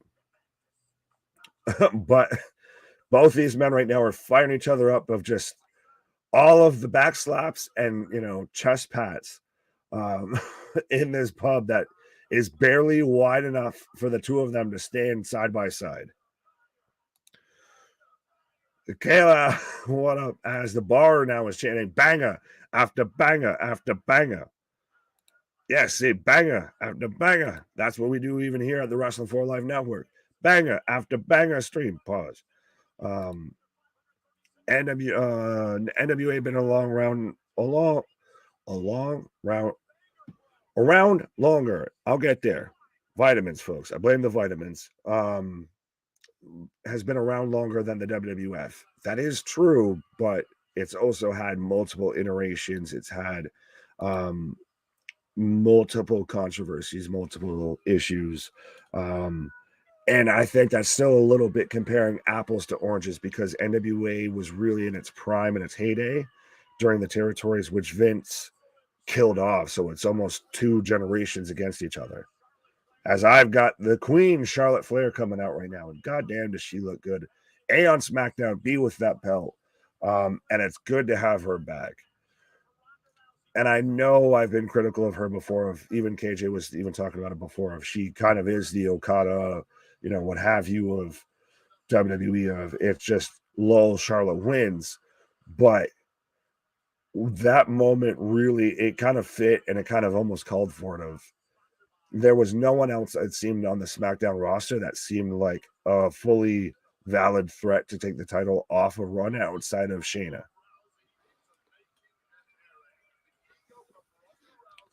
So do we get a rematch again, though, between Ronda and Charlotte? I hope to hell not, because I feel like that's a feud we've seen to death. There wouldn't be the WWE today without NWA. Yes, I get that. Thank you for the history lesson. I understand that. I'm not even sure where that exactly sprung up from what I was talking about. No one's beating her or Charlotte Flair until WrestleMania. Depends on who they bring up, who they, maybe bring over. If you divvy up the roster, because right now the Raw women's roster seems pretty heavy, pretty stacked right now. If you've got Bayley, you've got Becky, you've got Bianca, etc.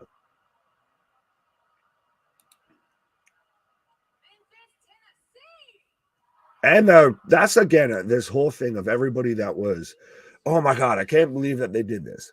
If you listen to the crowd reaction to that, just shut up with it. Of the crowd went nuts when they heard her coming out, and now she's even playing with the crowd, and the crowd's popping of paybacks, and the crowd pops. So this is like how we saw Kenny Omega with best Kenny Omega when he was in New Japan. I feel like right now we're seeing best Charlotte Flair.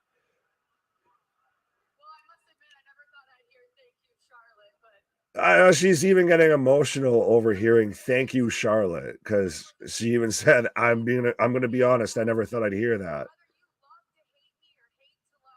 Whether you hate to love me or love to hate me, this is what works. If she's walking that tiptoe line and everything of 100% of she's a bit like what her daddy did and everything of you love to hate the man or you hated to love the man. He was still the dirtiest player in the game, but no matter what, you still wooed every time he hit a chop. You still popped every time he hit a figure four. You still strutted like he did. You still quoted every promo that he had. And that's what Charlotte Flair is.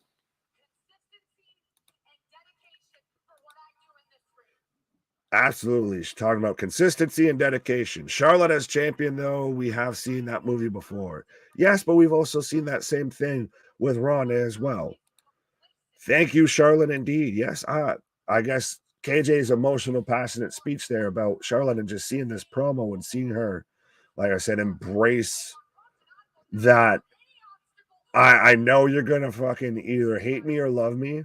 So fuck it. I'm going to do it. Has that when Roman became the tribal chief type feel of even if it was a heelish type move, what have you, you still viewed her as a heel or you viewed it as a turn, what have you, but Charlotte's always been a heel. It still walked that fine gray line of you still really were intrigued and you still wanted to, pay attention. Even though you kind of wanted to say boo earns. And now Sonya's coming out. So we're going to get Sonya challenging her? Or is Sonya going to join up with Ronda and Shayna? Because I still think that would be a hell of a faction of kind of all the MMA women. But I do think Sonya is an underrated talent on the WWE roster. She was fantastic on the mic, and she proved that when she was pretty much running SmackDown with Adam Pearce.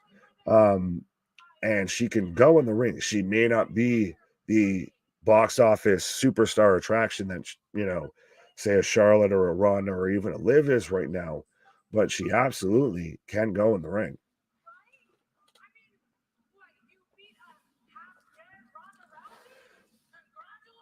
So Sonya even saying, so what? You beat a half-dead Ronda Rousey? Congratulations. Fair enough. Well, I mean, Ronda was the one that laid down the challenge. Ronda didn't have to have to accept.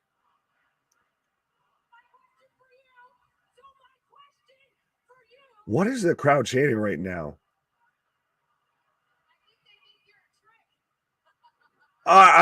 They're chanting bum-ass Trick right now at Sonya Deville. What did I miss that led to that chant because that is interesting.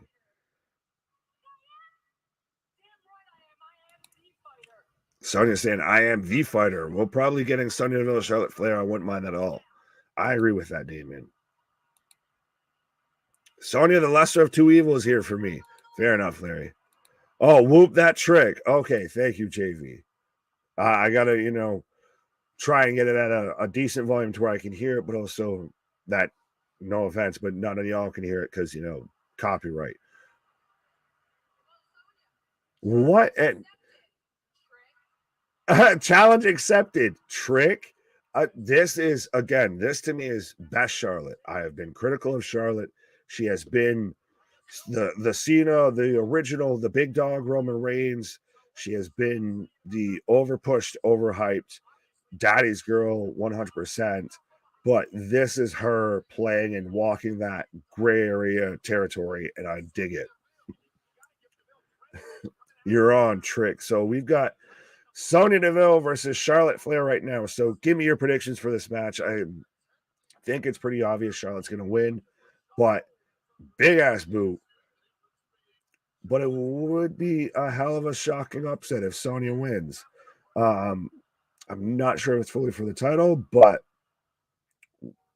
it still would be if Sonya wins and then we get a Charlotte versus Sonya for the title.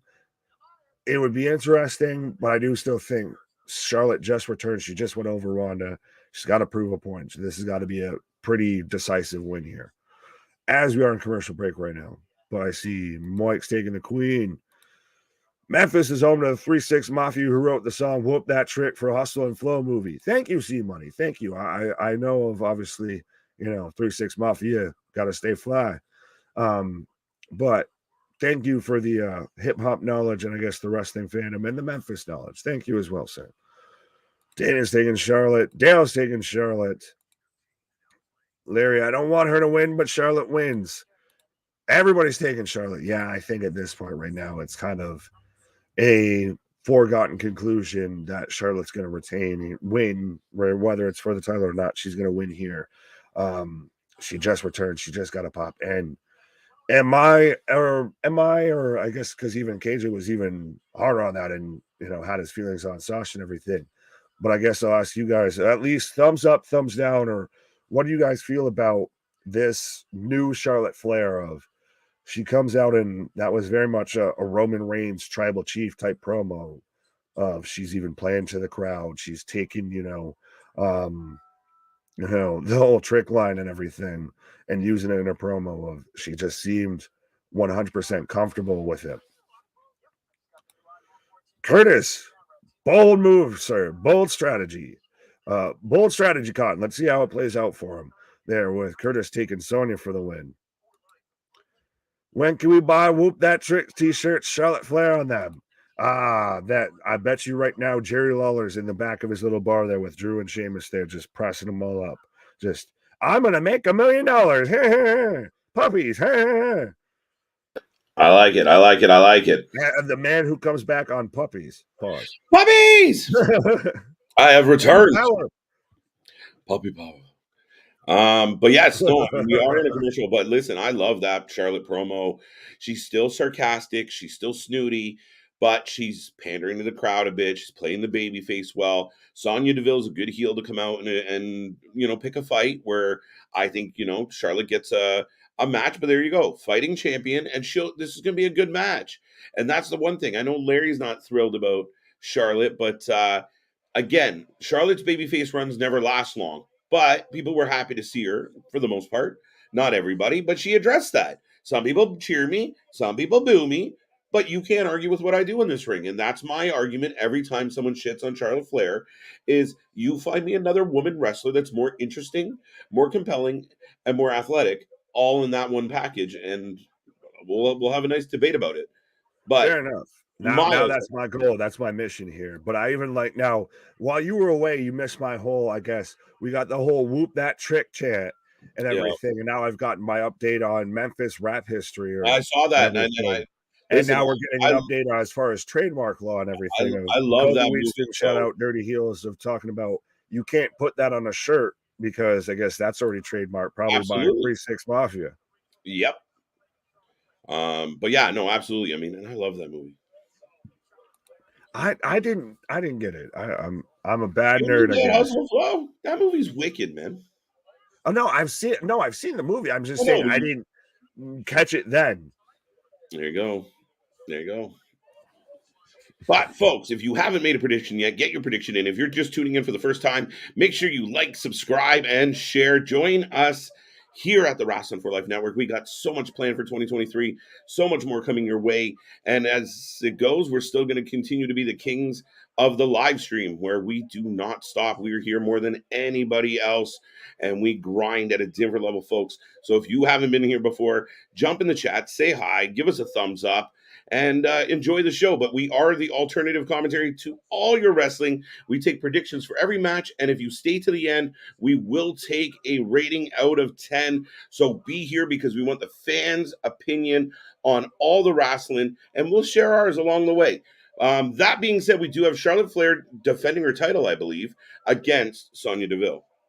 Absolutely. Well, and we do also still have plenty of other big things that we're even, speculating, thinking about, percolating everything for 2023, because, we're still inside of a year old. We're still a baby at this, but absolutely, like I've said before, big things popping, little things stopping, up to something season never sleeps, folks. And look at her right now playing to the crowd between moves, and the crowd stood, the crowd cheered. I'm surprised, because again, in the past when she's tried to be a babyface, everyone's just like, we don't like her. Well, but that's the thing is, like I said, I compared it to when Roman kind of was that heel, the tribal chief of you hated it, but you loved it.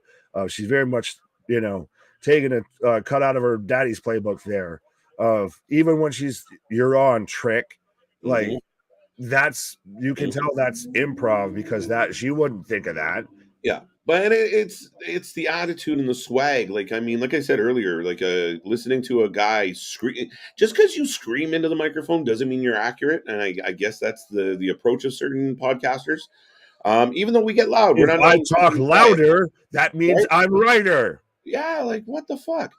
There's the spear, and this is all she wrote. Charlotte not mess. Look, playing to the crowd, giving us a little bit of tongue out. What up, Andrade? How you doing, buddy? And the figure 8 to end it. And this finisher is gorgeous. Gorgeous. It's such a unique twist, because you would have never thought Could you imagine Ricky throwing up a fucking bridge? Even in his heyday. The next day, Rick's backstage cutting a promo on a full body cast. It would have looked everything like popped on that man. It would have looked like somebody stuck a fucking feather duster in a fucking electrical socket. Woo! Yeah. All the blood to his head real quick. Yeah. But it's still funny how that's like a mythical move. Of, you remember you had like Greg the Hammer Valentine that had like the buster for it. If you wore a shin guard to avoid the full pressure from the figure 4. Right. But I mean, anyone who was a wrestling fan as a kid, I mean, people got a lot of figure 4s. People got a lot of power. A lot of sharpshooters. Everybody. A lot of sharpshooters. The funniest would be when, like, your kid brother or friend, like, they'd shove their fucking knees together, start wiggling like a fucking worm, trying not to take that sharpshooter. You're just trying to shove your. I was going to say, well, it's interesting. Well, Granted, as we're getting a replay of WrestleMania, we're very much hyping Cody's return. Yes! We may get that before Mania, but I still think he might win. But especially since you are Canadian, sir, of how many kids in Canada, especially after Survivor Series, were like, no, I ain't taking that fucking move no more, ever. No, it was a thing. It was constantly a thing of trying to put somebody in a sharpshooter. I think the most replicated move though is the cutter, right? It's going to be the stunner or the RKO. The RKO out of nowhere. But I'm just saying specifically, like, I want to ask anyone that's in Montreal, like, after Survivor Series 98, did you just instinctively, just in honor of Brett, you just got to kick like the second somebody tries to turn you into that? Yeah. Well, it's the minute you throw it on, you're like, you tapped. The second you twist the legs. Yeah. Game over. It was so iconic, and so many Canadians felt like he got jobbed so bad and were upset. And then, of course, we were like, well, he's going to kick ass in WCW. And then he didn't. And we were like, shit. And so. Yeah, how'd that go? Yeah, oops. That's why there will forever be the eternal hatred between Goldberg and Bret Hart. Right. Now we are getting this long, and this is what I mean about Cody. By the end of by halfway through 2023, Cody Rhodes could be the biggest baby face in all of wrestling. Tell me adrenaline in my soul, something, Cody Rhodes. Right? And they've billed him as such a baby, and they paralleled it with his father, and they tie in his bloodline. Dude, I'm serious. If they can get, if Dusty goes, okay, I'm retired, steps away, and is at home for a couple months, and then give him a call. Get him in here for a match. A champion Cody Rhodes against his brother, kind of in that same vein, and that's you do that match again. That was a moment in time of, right now I don't need a partner. I don't need what I need right now is my big brother. Right.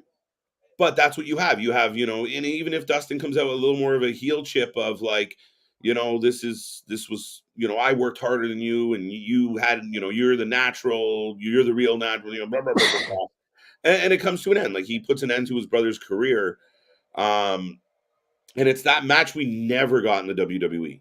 The one that everybody wanted, that it never came to be. Purple Pack.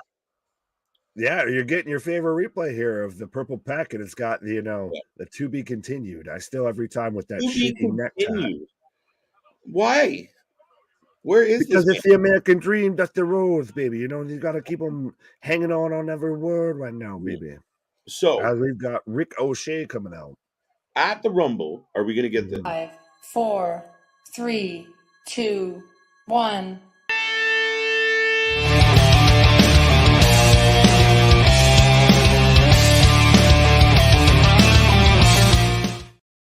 Adrenaline in my soul, something, Cody Rhodes.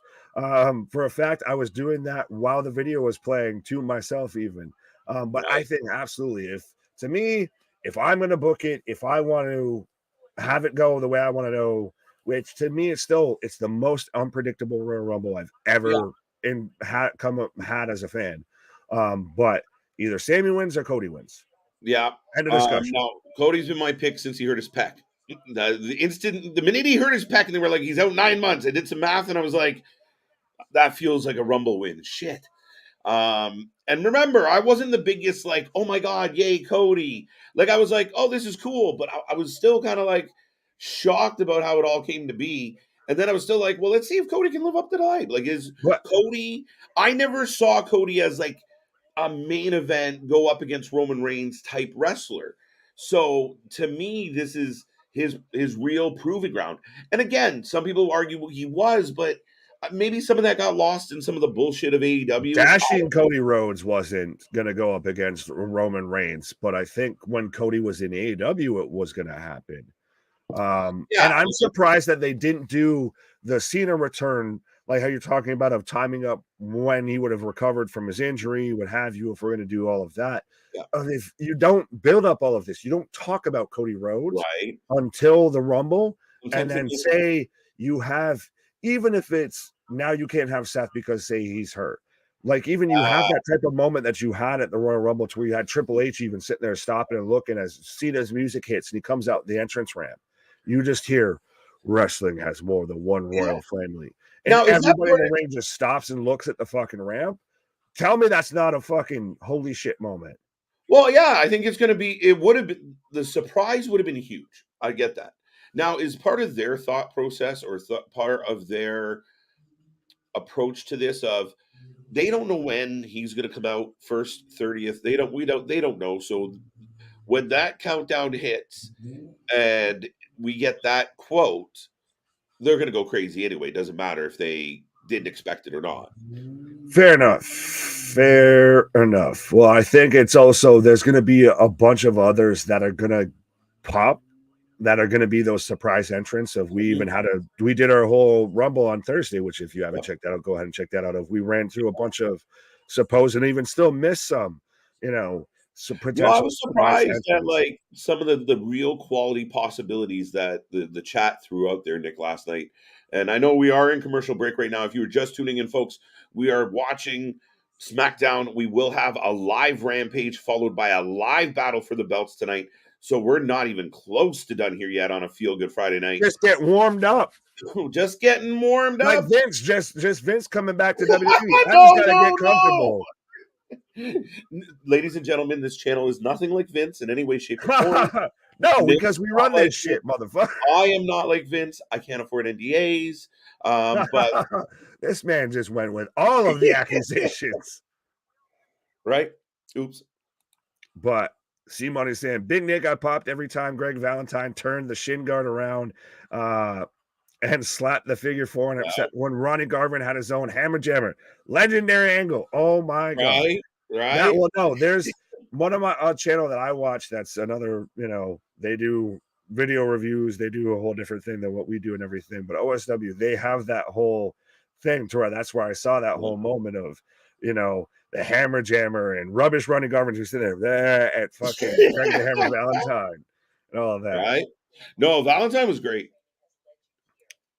Rick O'Shea. I like how I managed to get Rick Oh, Lacey Evans is still with the company. But it took me a second to register who I was looking at, to be 100% honest with you. Not Tay Mello. Listen, I will remind everyone out there, I think I'm the only person on the planet that is willing to give Lacey a chance. And I've gone on the record that I'm curious. Like, this is all right for me. It's a little like... Give her a chance? She's had chances. She's had multiple chances. I got one more for her. I like Lacey Evans. I think they could have just left her the Southern Belle and she could have worked it still. I don't know. If she started off this way, this is way better. You put her, imagine if Lana has a whole faction and you've got her, Sonya, Shayna, Lacey Evans. You get Marina Shafir, you don't know who I am. All together, and they're just the badass women that just we like to beat people the fuck up. Absolutely. Yeah, I mean, yeah, and I got completely sidetracked by is Vince officially back or just an appearance? The appearance I didn't know was happening. I'm gonna keep throwing it out there until it happens, I guess. Right? I mean, I truthfully would be awestruck, but then I was fucking dumbfounded when he came out after the allegations of like, and Vince will be here tonight. We're like, wait, what? Right, but he is still officially 100% now on the board. Him and his two Goonies. 3 people had to vacate their seats on the board, and then Vince and his 2 Goon squad took over those 3 seats. And now since then, other people have left the board because Vince is back. Right. Well, that's it. And I mean, this is straight out Empire of like, okay, if I come back and bring 2 friends and then 2 other people quit, I know they're going to quit. We've done our research. We figured this out. So they quit. We bring in a couple more people. And now anything we vote on or want, I have the table. Again. Yeah, this is Game of Thrones. Again. It's very there's a fellow wealthy orange person out there that this is very familiar to. A little bit, and especially it's so interesting. It's like I said before, it's 2 years to the day. So it's he finally got that WrestleMania victory comeback after he had to shave his head bald. Right? Dude, we're like one step away from like having to need the Avengers to take on Vince McMahon because he's trying to take over the world. Like, he's just like, him and oh Christ, I could start naming billionaires. Him and Elon and Bezos and all of them, they just form the fucking Legion of Doom. Yeah, right? Like, we're all fucked. All right. You just need the Justice League there. Right? Wrestling with Savage. What up? Absolutely. Ricochet, what's up? C-Money's taking Ricochet. I like Larry here. I like this comment of the Flying Irishman, Ricochet. I like instead of the Flying Dutchman, we here at the Wrestling for Life Network have the Flying Irishman, Ricochet. Ricochet. And Ricochet better win. I can't support anything that Top Dollar does. I cannot get into this. That's fine by the looks of his fucking tope, his bank account either. So Tope. So that's why. Is that why he's so mad at Ricochet? If you can do the acrobatic shit, I can't do. You make things look good. I make things look bad. No, Star press. Back to insufficient funds, dude. 2, 3 count. Ricochet in the Rumble. Quick. Ricochet just squashed that man. Fucking A, he should. Top Dollar sucks. Well, Ricochet is a guy who deserves a push 100%. Yes. We thought he could have won the IC title. We talked about I it was with talking about it earlier. the with Wrestle Kingdom of how Kenny was using of go ahead. No, go finish. Oh, I didn't how want to Kenny forget. was bringing up of how people only know you from, me and everything. It's no, I know Will Ospreay from his matches with Ricochet, to where they sat there and put on a fucking fantastic match with no top rope. Well, yeah, I mean, we know he's talented. I mean, even watching him throughout his career prior, like I was excited when the WWE and NXT was going to have Ricochet. One of my favorite moments is when he did, when he did the flip over the top and landed face to face with Velveteen Dream. I thought it was wicked. All right, the new leader of Hit Row. No, just kidding. Apparently, they dap it up and Adrian, no. That's what they need to do. Oh, what the? This is your only hope with Hit Row. You have to make them heels. They suck as baby faces. But they're just another heel tag team then. But then that's fine. But it's the only hope of getting them any chance of getting this group over. Because now when they wrap in that, it becomes irritatingly, it gets under your skin. It's, they suck. So then let's run through the heel tag teams right now on SmackDown. Technically, but we got a draft. Sorry, and this is when I put my finger up earlier, I just didn't want to forget the fact of, in my head, you do have a draft coming up at some point. And one of the things that happens is you get Ricochet on Raw and you put him in matches with Seth Rollins. You put him in matches with Austin Theory, with Matt Riddle. You put him in matches with guys like that are going to go with him and be workhorses and literally have him in the IC title picture all the time. No, the US title. No, I still think you keep him on SmackDown. I think you can make the IC title. It's so weird because the IC title was always the work rate title, and now it's become the big beefy boy title, which was the US title all the time, and now the US title is the work rate title. But Braun Strowman comes out and runs off Hit Row if we're gonna do a draft, send Hit Row to NXT and just be done with this shit. I don't even want him in NXT, to be honest. I think Adonis, you separate Adonis from the group and keep him. Put him in NXT because he'll have great matches with guys like JD McDonough and Axiom and whoever else. But the rest of Top Dollar has no value to me. But the heel tag teams right now on SmackDown are we're back. The Usos, technically, who I have right now backstage with the Bloodline. You now have Hit Row. You have the Viking Raiders. You have Imperium. There's 4 top heel tag teams that I just listed right now. And you can name me no babyface? The New Day. NXT. Not really. They're on this show tonight. They're NXT tag champs. How can you say not really? They can pull double duty clearly. I'm reporting on the show, not New Day. I don't even have to have an opinion. They're there. Yeah, I mean, again, I get your point, but I think that's where they're trying to build the division up. So having 4 decent heel teams and 4 decent babyface teams. You can't name me 4. Terrible. Ronnie. You're not there yet. Go ahead. Your only hope with if you continue to push them out there as baby faces, everyone's going to continue to hate them anyway. So I agree with you. I'd rather they just go away. Like, unfortunately for them, and I think Adrian Adonis has some value, but I don't think B-Fab or Top Dollar have much, unfortunately. Well, since we talked about before how Vince is like the fucking Thanos of professional wrestling right now, so what is he runs into Top Dollar backstage and he's just like, you took everything from me, and Vince is just, I don't even know who you are. Who? Get out. Who are you? Top Dollar store. Top Dollar became liquidated. I like that one. He was Michael Scott. I declare bankruptcy. Yeah, Dale nailed it. Hit Row heel turn. So, I mean, Dale with the longest reigning undefeated streak. I think him, Oscar, Goldberg, and Jade Cargill have the longest reigning streaks. I like it. Braun Strowman running to the ring, all in red, looks like. No, oh yeah, no, that see, Juice, yes, oh, yeah. I spelling a name like Juice says. No. Oh yeah, oh yeah, oh no. Brawny's a guy that needs to be on Raw. I don't know how I just feel. For theming's sake. The man keeps coming out in all red gear. Be on the red fucking show. Yeah, you're on the blue brand, right? What happened? Right. I don't know. Blue is the color. I don't know how I feel about a giant man in bright red pants. I don't know, Nick. I struggle every week. Well, no one struggles on December 25th when he shows the fuck up. So, Right? Oh, fucking ho. Folks, we are in another commercial break. We just had Ricochet beat Top Dollar convincingly. However, so Ricochet's in the Rumble. Ricochet's in the Rumble. Hit Row is heels. They were getting booed anyway, so screw it. Braun Strowman helps Ricochet, so they got a little partnership.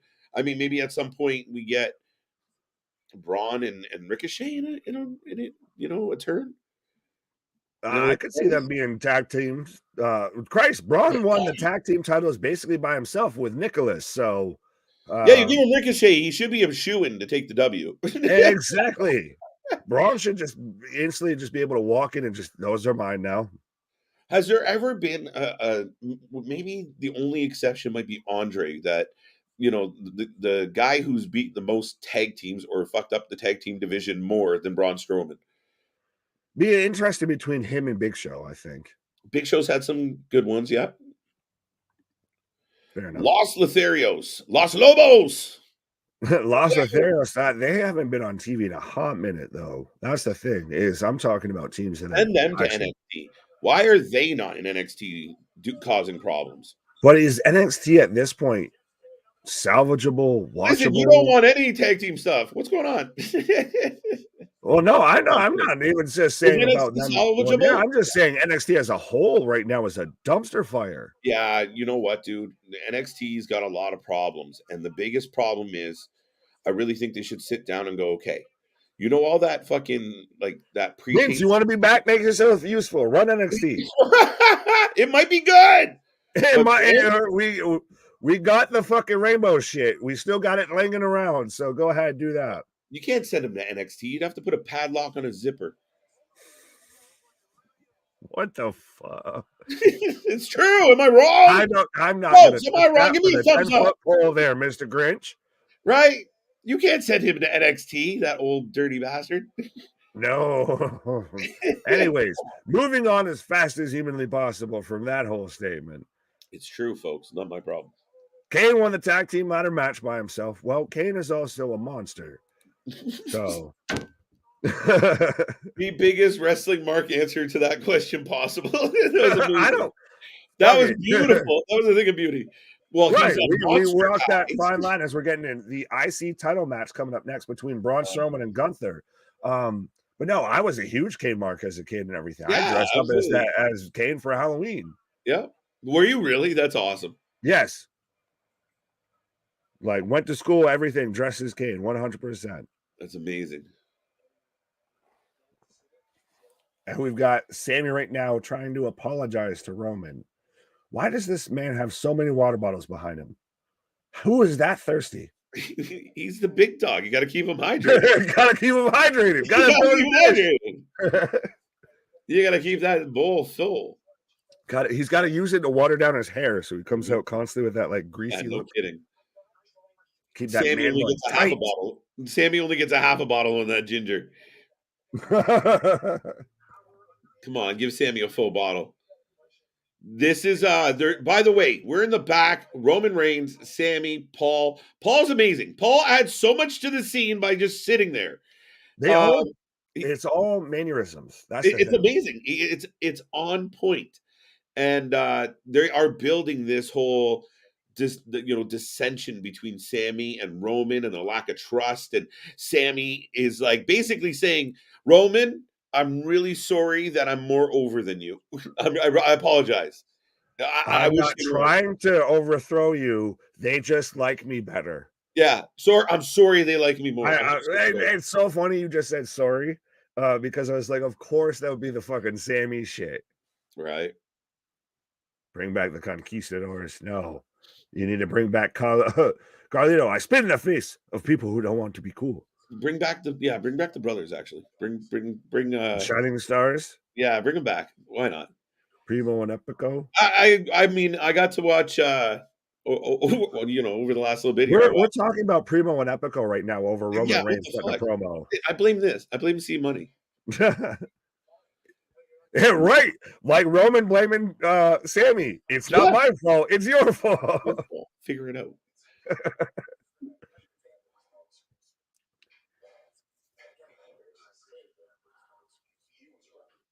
Wait, what? Sounds like Roman's accepting his apology. Yeah. But I think it's false I'm bravado. mad at him. Now I sink you a little bit deeper. So when I stick that knife in your back, it's gonna cut through even deeper. Oh, absolutely. But we're gonna fix it. Yeah, no, everything's good. Everything's good. Great. Yeah, go. Yeah. It's like when your girl says, yeah, go to sleep. I'm not mad. I feel like this is a little bit too of like your parent of like, I'm not mad, I'm just disappointed. Yeah, and it's that false security, right? Like you said, it's but even I think I didn't want to upset any of our female viewers or whatever, but saying too of how many girls like what I heard what you said there. I'm moving on. Yes, we do. If we don't, we should. But who wouldn't love this beautiful beard on beard action? Pause. What? Pause. How did I get dragged into this? Because you're there. Well, the answer was by the beard, motherfucker. That's even more provocative than what I said. We are completely sidetracked during this promo.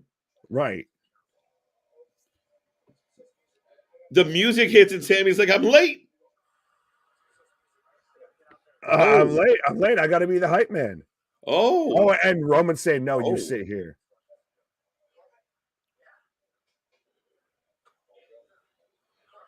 Sammy is great too, though, right? Like he playing that nervous, uncomfortable. It's so interesting because Sammy always had star potential and everything. If everybody thought he was going to be one of the breakouts from NXT and everything, which he rightfully should have, all of that. With this whole extra personality came out when he was the conspiracy theorist and all of that. It seemed like everything just kind of clicked, and it's all naturally just spun out. There's been hard resets. This man went from having a gimmick joke match with Johnny Knoxville at WrestleMania to now being a crucial key member of the bloodline. Yeah, dude, you actually stole the words right out of my mouth, because I was going to say the exact same thing you just said about, a lot of people were really nervous about that gimmick match hurting him, right? Like he was kind of, Sammy was good. A lot of people liked him, but he kind of floated around in obscurity, never really having the storylines with Apollo. You thought he'd always be here. Yeah, and then he has that gimmick match, but he sold it in such a way that by the time it was done, you kind of understood who Sammy was at that point. And my man got something in his eye. Yeah, sorry. No, don't be sorry. Why are you apologizing?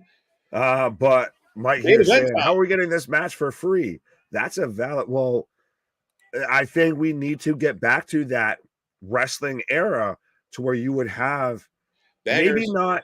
Don't go full like WCW giving away Hogan versus Goldberg in the Georgia Dome for free on Nitro. Nope. But a match like this draws you in instantly to SmackDown, regardless of Vince, regardless of Charlotte, regardless of anything else. This match alone, you're tuning in for. And it brings value to the guys that you're watching in this position. And if they deliver a good match and the show ends on a solid note, then you bring validity to the guys where you don't just rely on one guy. And you look throughout the generations, it wasn't just, wrestling was this outstanding business that was on fire with just Hogan. No, there was a collective behind Hogan, and it wasn't just Austin. It depends on who you ask. Well, if you ask Malaya, I mean, that man. If you're in Florida, you may get a different answer. That man wrestled God at this point. Well, Vince has actually wrestled God, technically, so shit. Here we go. Yeah, absolutely. Drew and Sheamus. Yeah, folks, if you are just tuning in right now, getting your predictions, we have Drew and Sheamus. You can call them the Brawling Brutes tonight, or the Bang Bros. The Bang Bros. No.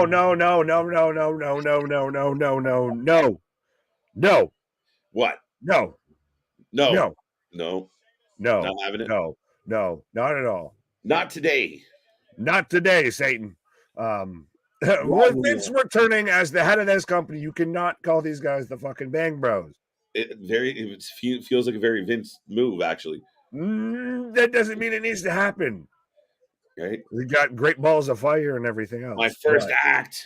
back on the board. I'm bringing back the bra and panties match. Let's go. Has anyone seen my egg? And a chill ran down my spine. You got to chill because you could see him doing it because you don't know. That's the biggest mystery in this whole thing is you have no goddamn clue what's going to happen right now. And that's the biggest thing across the company of why we're having meetings before the show kicks off of, all right, well, Crazy Uncle Grandpa is back now. So everyone just act nice and treat him like a T-Rex. If you don't move, he can't see you. Mm-hmm. Yeah, I read some of saw some of the headlines going across the internet of like WWE tense upon Vince's return. No shit. Like, are you that tenses your butthole? And file that into the file. Thank you, Captain Obvious. Yeah.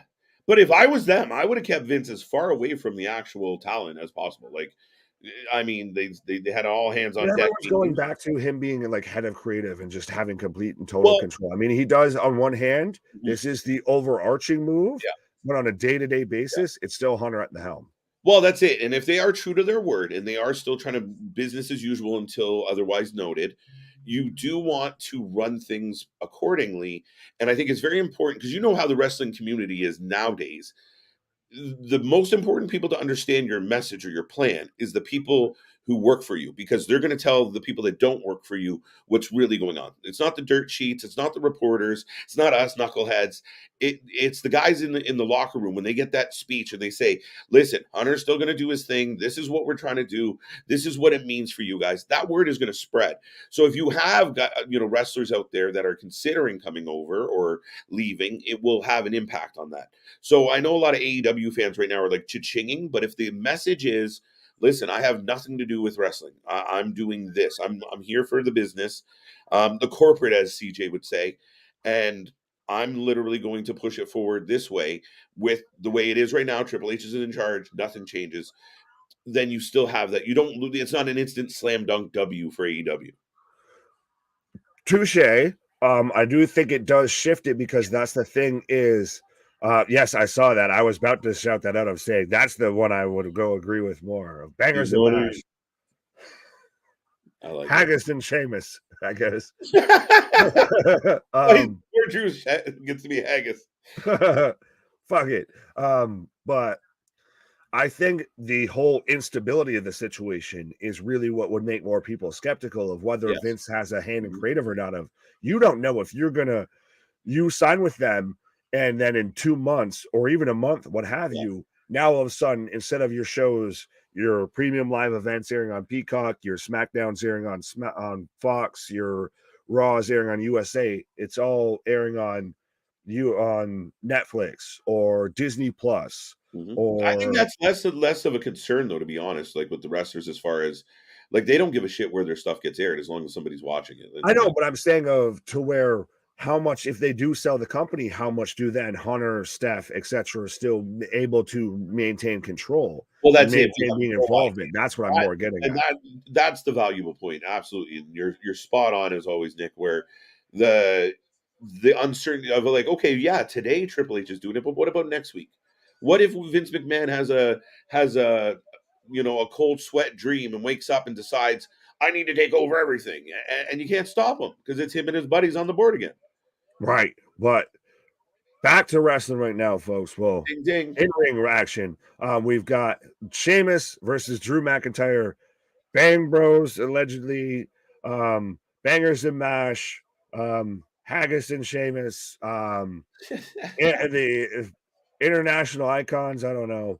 Versus the Usos. With, as I believe C-Money might have pointed out there, of Lil Nate, Charles Robinson is your official for this contest as well. Fitting in the whole Flair theme that we've been on tonight, I guess, too.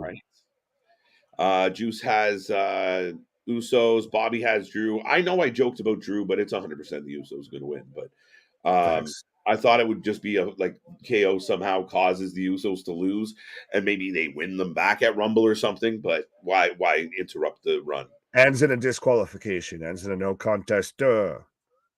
Oh, okay, maybe, yeah. That's the only way I could see it. Of Rome. Well, we've seen Roman keeping Sami backstage. Does he have to he sicks the dog out there when KO shows up. Of you go handle that. Maybe, and I You think part of proved it, me right. You proved to me what you said. well, part of the question becomes: is it Roman being warm and welcoming and still on the same page, or is it Roman keeping his enemy close? No, you stay here. I don't want you Keep out your there. friends close and your enemies Well, closer. if he's going to imply during the promo earlier that, how does a man call his shot unless he knows he's going to get a pinfall? That's the thing. I don't want you to go out there because I don't trust you right now. You could cause us another L tonight. We don't know.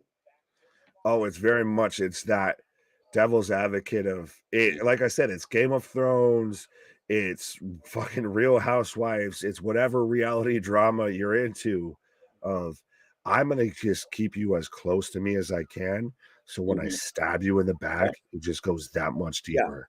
And this is how amazing this is. And people can say marks or whatever you want, but this is how amazing the whole thing is. They go to the back and you can see there's Sammy, there's Roman, there's Paul watching the match.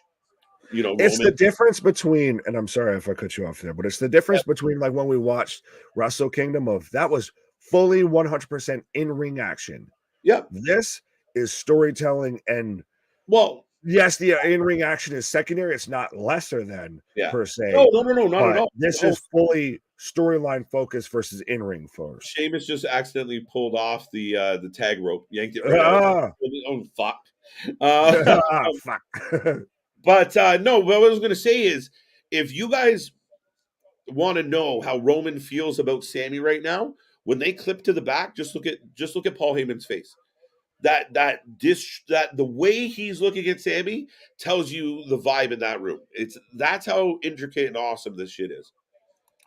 Speaking of intricate and maybe not awesome, Yeah. what if we get, Uncle Howdy of it was me, Bray. It was me all along. Remember I joked about this? That the McMahon puppet comes to life and he's the Oh guy my behind all of God. it. Tope from Jay on a Drew on the outside. And they're talking about the historic reign of the Usos as we're cutting to a commercial right now, as the Usos are in control of Drew getting splattered on the outside. Yeah, sir. I got distracted by a Subway commercial. I was trying to figure out who the gentleman. You vitamin motherfucker. I really did. They got the munchies on a fucking no, quick hiccup. Dude, I mean, literally, the problem became the guy was wearing a jacket and it said Bowlway, and I was like, "What the fuck is this?" I guess. Fun fact, for those who probably never wanted to know, of technically Subway's bread is more cake than actual bread. So just keep in mind when you're eating Subway. That's it. I can't substantiate. Anyways, moving on. I don't think the Usos lose the titles tonight. Nah, I don't think they lose them till Mania. I think Mania could be a Maybe very. say yeah. I mean, possibly. I mean, what's it like for FTR right now? They're not getting booked properly. I said they were going to go on a farewell tour. They have, which is beautiful. Well, I don't know how Tony will book me, but I at least know how that crazy fuck will book me. Well, but does Vince coming back? Does that change your mind? How? Well, that's what I'm saying. Of they like choosing the lesser of two evils. There of do I go with the guy who I never know if he'll book me or not, versus I may have to deal with some Uzi hot, but I know I'll at least get booked. No, I think maybe it might be the other way around. Of like, oh really? Listen, Tony doesn't use us a whole lot, and we don't love how he books us, but we get to do we get to travel around and do the other stuff and win belts there, so that's not so bad. And this guy might have us in fucking, with fucking itch powder in our Uzi hot. Uzi hot in our pants again. Like, what the fuck are we gonna do? I still think because Hunter being in charge of creative, I'm hoping for the best case scenario in this situation, although I very much could see, and that's not just with like say FTR coming, but I'm saying as far as Vince being involved in WWE now, I'm hoping for the best, but I fear the worst. I fear the worst. Yeah, how could you not fear the worst?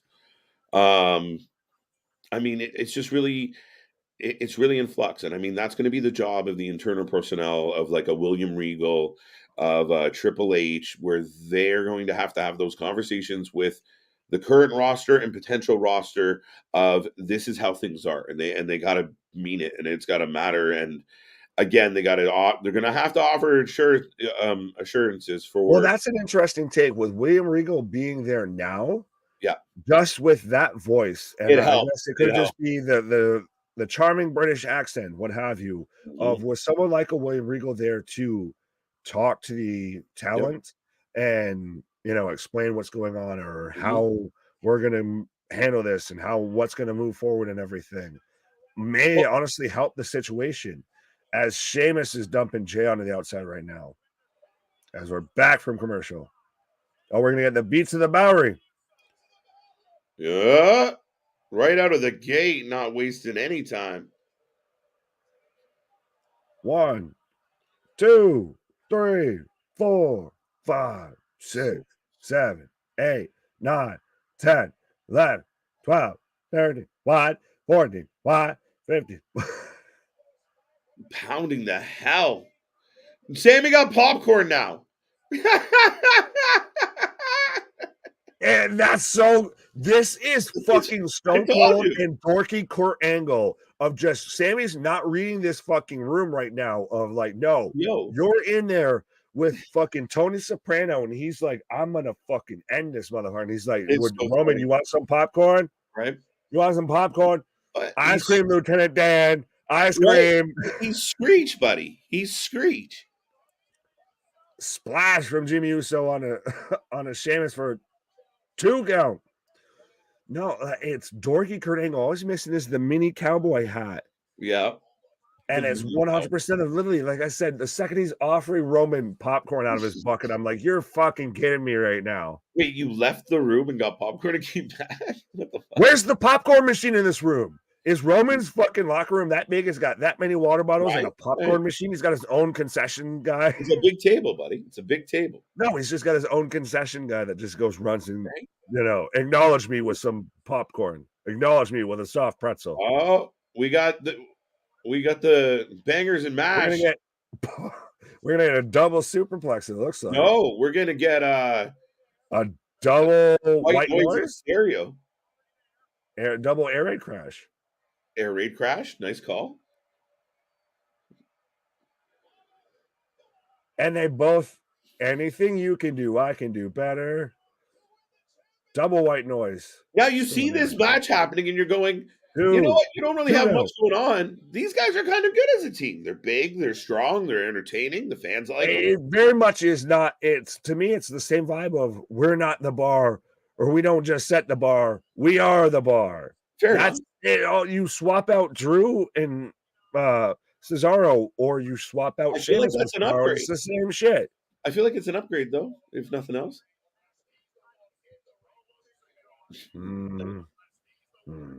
Now Sheamus has to sell the rope being attached to the turnbuckle, right? It's just like, step up in Seguri as Drew tags in. Oh, neck breaker. Another one. Yep. Uzi hot. Taking the neck breaker. I hate good. that you could see for half a second of him lean back into it, and that's just nitpicky as shit. Wow. Yeah, do you hear Michael Cole? No. Now that's how a big man flies. All right. Now that's how a big man flies. The swanton over the top rope. Claymore! Oh! No! Uno! Dos! Oh! And Jimmy breaks it up. Seconds away from new undisputed tag team champions. Unbelievable. This is a good match. Well, it's like we had somebody mention before if they're giving this away for free, but this is a hell of a match. People are going to be tuning in just because of all the news today in wrestling has been WWE. So people are going to tune in just to see what's going to happen, see how it plays out. And now Roman's got popcorn too. God damn. And Sammy's throwing popcorn at the screen. He's throwing popcorn at Drew. Roman's literally just like, oh shit, this is getting good. Listen, I know we talked about vitamins before and everything, but now this man's making me want some popcorn right now. Yeah, no kidding. Just need to be here with buckets. Sheamus. Oh, Jimmy with a tag. Double super kick. What a match. 1D. Oh! 1D. No. 1, 2. Oh, and Drew breaks it up. Dose. Wow. We're still going, folks. We're still Did you even see Bully Ray say that he, like, agrees that the Usos are probably, like, the best tag team of all time in WWE? Mm-hmm. I like Bully Ray because usually he talks, really intelligently. Back in my day, do you know who I am? Oh, dude, you see fucking Powerbomb Scott D'Amore? We might have to start covering Impact. Honestly, at this point, that might be getting better than watching NXT. NXT's tough. Oh, Glasgow kiss to Jay. Oh, the equalizer. Solo. Pretty confident that was supposed to break, but you're an Augie. Oh! Peter Dunne! Patrick Dunne. Patrick Dunne. I don't know. We've got and the Ridge is here. Ridge and Butch taking care of Solo, just dumping him on the outside. Oh my God. Super kick. Yeah, time. All of the kicks. Not today. And Jay drags Jimmy out. Sheamus just going with the faintest of covers. So my shoulders are barely on you. I've got my red ginger hair on top of you for the pin.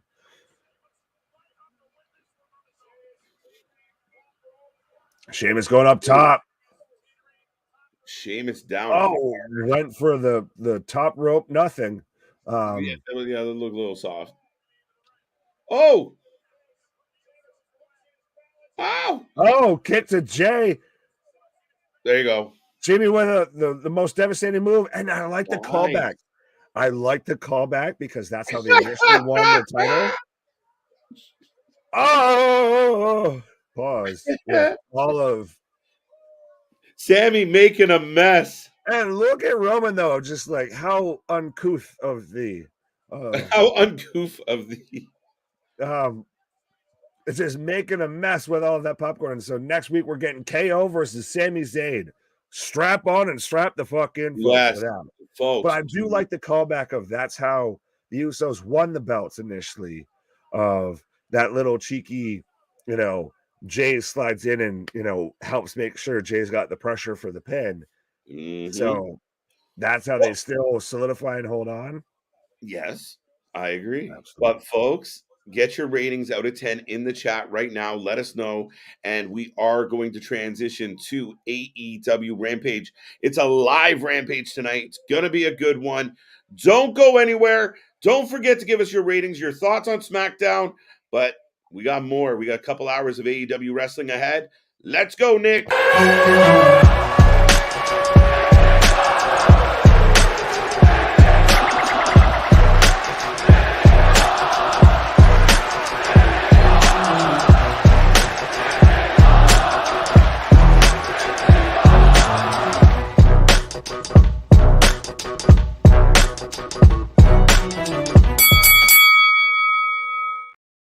And ladies and gentlemen, we are back. We are live. I am KJ. That is Big Nick. And that's how you do a quick change on the fly. Right. We are here. We have AEW Dynamite on next. Remember, SmackDown did just end, so we will take all your predictions on SmackDown. Not your predictions, your ratings. We already got the predictions. And most of you guys were 5-0 tonight. Give us your prediction for what the fuck's going to happen with Vince. Yeah, give us some predictions on Vince. Give us some predictions on AEW Rampage as we get into that here now, folks. And do keep in mind, right after Rampage, live Battle of the Belts, we got more wrestling. We're not going anywhere. It's going to be a late one. So strap in, strap on, whatever you got to do to put a smile on your face. I hope you're doing it. Happy Friday, everybody. And thank you for being here on and kicking off your weekend with us. Nick, so far, so good. So far, so good. So far, so really good. Like I said before, of 2023, just I guess coming out, firing out of the gate on all fucking cylinders. I thought we were gonna get Vince. I guess thankfully, hopefully, we didn't get that whole situation of God only knows what he would have said at this point. But right now we're kicking it off with, so it's Moxley and Danielson versus Top Flight, I believe. Yes, and again, Top Flight do not leave the ring. Like, we get a lot of Top Flight. We get a lot of Top Flight when they're healthy. That's the thing. Yeah, but I mean, again, they're good. They're a nice little upstart tag team, but they should. I think they get more TV time than they should. What Well, is in my life right now? speaking of that, we have Dante already with a dive to the outside, and then Danielson with a dive and gets caught and dumped on the guardrail. I think that they're guys that Tony's wanted to push, and they keep getting injured. And so it's like, well, we'll try this again. All right, we'll try this again. All right, we'll try this again. But again, they could just be the definition of insanity is repeating the same action and expecting a different outcome. Solid tag matches. You're, a mid-level tag team, youngsters working their way up. What?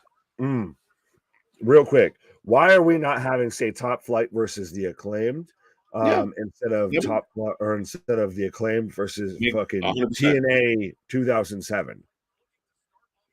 Absolutely. I mean, I completely agree with you. That would be ideal.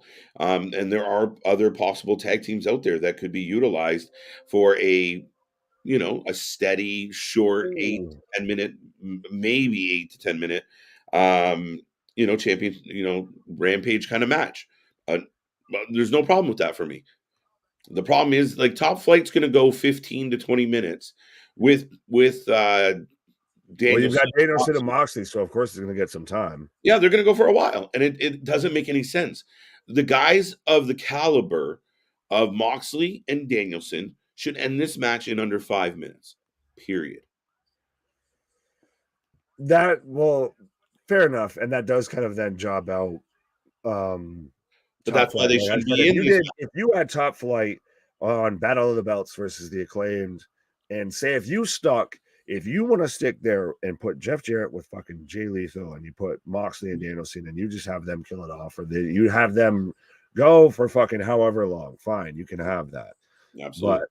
But Nick, what would be better? I mean, like, in my head, you look at something like, you take Top Flight and, like you said, put them in a match with the Acclaim. They have a really good showing. Go, 10 to 12 minutes, maybe 15. But the champs come over you and they get a solid win. Fine, okay, we'll go that way. But they lose, but they put a good showing in. That's great. Right. But they're in this match where, they're going to go for a while, but at the end of the day, it really doesn't mean anything, and they're going to lose. I was going to say, does anyone, and I guess I'll ask predictions here. Yeah.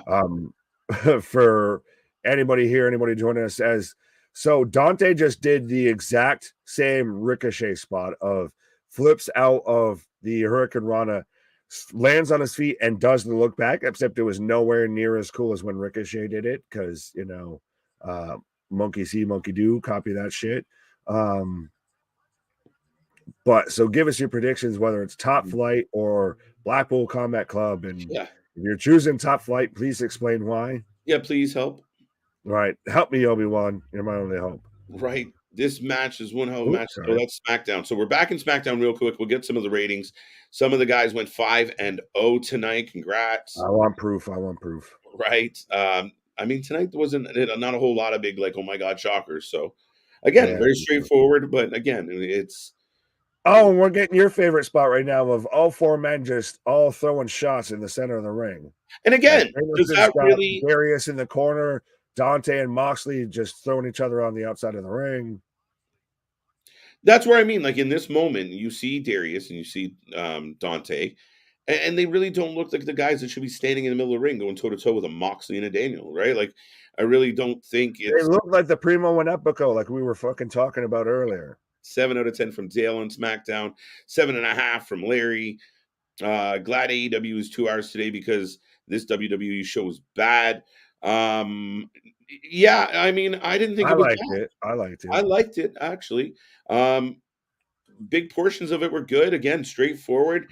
No, like, oh my God, big shockers, but a solid show to, kind of carry along the stories that you're building towards Rumble. They set up Sammy KO. The main event was solid. I don't know if this one was bad. Now, I don't know the last time we got a good Rampage, so I'm optimistic. Detective. 4 out of 10. Fair. Ooh, 8 out aggressive. of Aggressive from House Left there. Sorry, 10. but I Mike just only says 5. fair enough. But no, I wanted to get to the. Oh, I go. wanted to get to this one. Man, I stopped watching WWE 100%. AEW, the better product. Okay, Stevie Wonder. Oh, And no, Ricochet copied first. Dante just trolling Ricochet on Rampage. And I'm not saying that to be, oh, boo, AEW, but at what we've seen no, but recently on there's WWE a is difference a better between show. Ricochet and Dante Martin. Like, let's be real. That's not even fair. Like, Dante Martin's a kid. Ricochet's been around for a minute. Um, Oh, again, just like physique and overall look. Like, I mean, the high Ricochet looks like flying, he can go. yes, but talent, I feel right now, or at least where they are in their Oh, careers, as Danielson's just smashing Dante. could you see You Dante haven't. Martin beating Gunther? Hell no. Well, we just talked about how we could see Ricochet beating Gunther. Right. That's the Okay. thing is it's still at this point of it does still, and regardless of how you feel, oh, just enjoy wrestling. Oh, well, they need Oh, competition. But at the same time, you still need to call out shit when it needs to be called out. And WWE still will always feel like the bigger stage currently. yeah, at this time, yeah. And I mean, I would argue, I mean, AEW got me back into wrestling, but we call it the way we see it, and it is what it is, and that's the fun part. I know people say, "Oh, just enjoy it," but no, I mean, it's no different. If One, this is sport based, two, what do we superplex do to from our sports teams? Moxley. Oh yeah, you're slightly ahead of me now. Armbar. I'm getting the armbar now. SmackDown is consistently one of the best shows of the week every week. C Money is very, Yes. very true. It won our 2022 for a weekly show True. of the year. Justin says 3.5 out of 10. Okay. What the hell? Y'all watching the same show? I wasn't blown away by it, but I mean, the main event I was was going to go outstanding. 7.5. 7.5 seemed fine as we're in picture right I now. like 7. 7 seems like a fair shot. Lauren, Det, Bobby, everybody, what up? But yeah, no, 7.5 is about where I wanted to go with it because even just alone, Sammy and Roman sitting there enjoying fucking popcorn and shit. We were marking out with that whole moment. The all the bloodline stuff alone was a good show. We still Yeah. got Charlotte Flair. We still had a good, honestly, a Ricochet squash match. It wasn't a terrible show. Was it the best show? No. Was it probably the best show of the week? Debatable, honestly. It's close. I mean, really is. I mean, Dynamite was. I'm trying to think. What was my rating on Dynamite? Dynamite was a little. Remind me, folks. I feel like Dynamite was a little lackluster this week. And I mean, push comes to shove. It is what it is. I mean, you even look on the channels. One, And we talked about it with the chat last night. Even with our views on our streams, I mean, AEW pulls in, a couple hundred, on our channel right now, where our WWE streams pull in 1K plus. It's not the same animal. It's not fair comparables. Well, it's even if you want to go into their whole ratings and everything, what does now, and I guess is like I said, we've got picture in picture of Moxley right now with an armbar on Dante. But does Vince McMahon coming back shift the tide back the other way, like how it did when he left? It shifted the tide in WWE's favor. Does it shift it back the other way? Not automatically. Could it? Yes. It all depends on the messaging. Like I said before, we don't know what the story is. We don't know what is being said. Fair Could it enough. shift? On the surface, outside looking in, everyone's like, "Oh my God, this is doom." But realistically, if you're managing your staff properly, it becomes what you convey to them. I think that's what's more important than anything. So, and yeah, I mean, the fair comparable is for months and months and months, WWE put out nothing but garbage. Even SmackDown wasn't great. We were happy with a good SmackDown. So AEW and Dynamite, especially through 2021, was a much better show. It just tapered off. Tony seems like he's kind of got lost in all the chaos. So Well, it is what it is. And then when you got to take little pot shots of everyone's being really nice to me the past 24 hours. But well, I mean, it just falls into the category for me of there's times where Tony should just take your phone away. Quietly go about the W. You know what I mean? If this is a W for AEW, just look at your friends and go, ching, but you just shut up. You don't need to brag about every W. But not that, and I said it for a long time. Tony Khan just needs to focus on AEW. Don't give a fuck what's happening over there. Like I just said, even with the ratings and the numbers, it's not the same animal quite yet. But if Tony Khan just focus on in-house, like this is bad booking. I love Brian. I like Moxley, and I don't mind Top Flight. But this to me is bad booking. It would all just be good if it was built better. If every match didn't just seem like they were fucking thrown together of draw a name out of a hat and that's who you face tonight, then it would make much more sense. That's the one thing. And like I talked about before, if even with all of the bloodline stuff, what have you, anything really with WWE of, yeah, if you want to go at times tit for tat when it comes to in-ring, doesn't hang fully with AEW, with New Japan, what have you, we can get into that whole discussion. But storyline-wise, storytelling inside and out, WWE wins that hands down. Well, yeah, you find me something as compelling as what we're getting with the Bloodline and Sammy on AEW right now, and there's nothing even close. Right. And it's unfortunate that people don't realize that. But this is a good match, though. It's highly entertaining. Well, that's the thing, is we've just stomped all over it, but no, but I mean, call a spade a spade. It is a really good match, and that's what the hardcore AEW fans will be like. This what the match. fuck?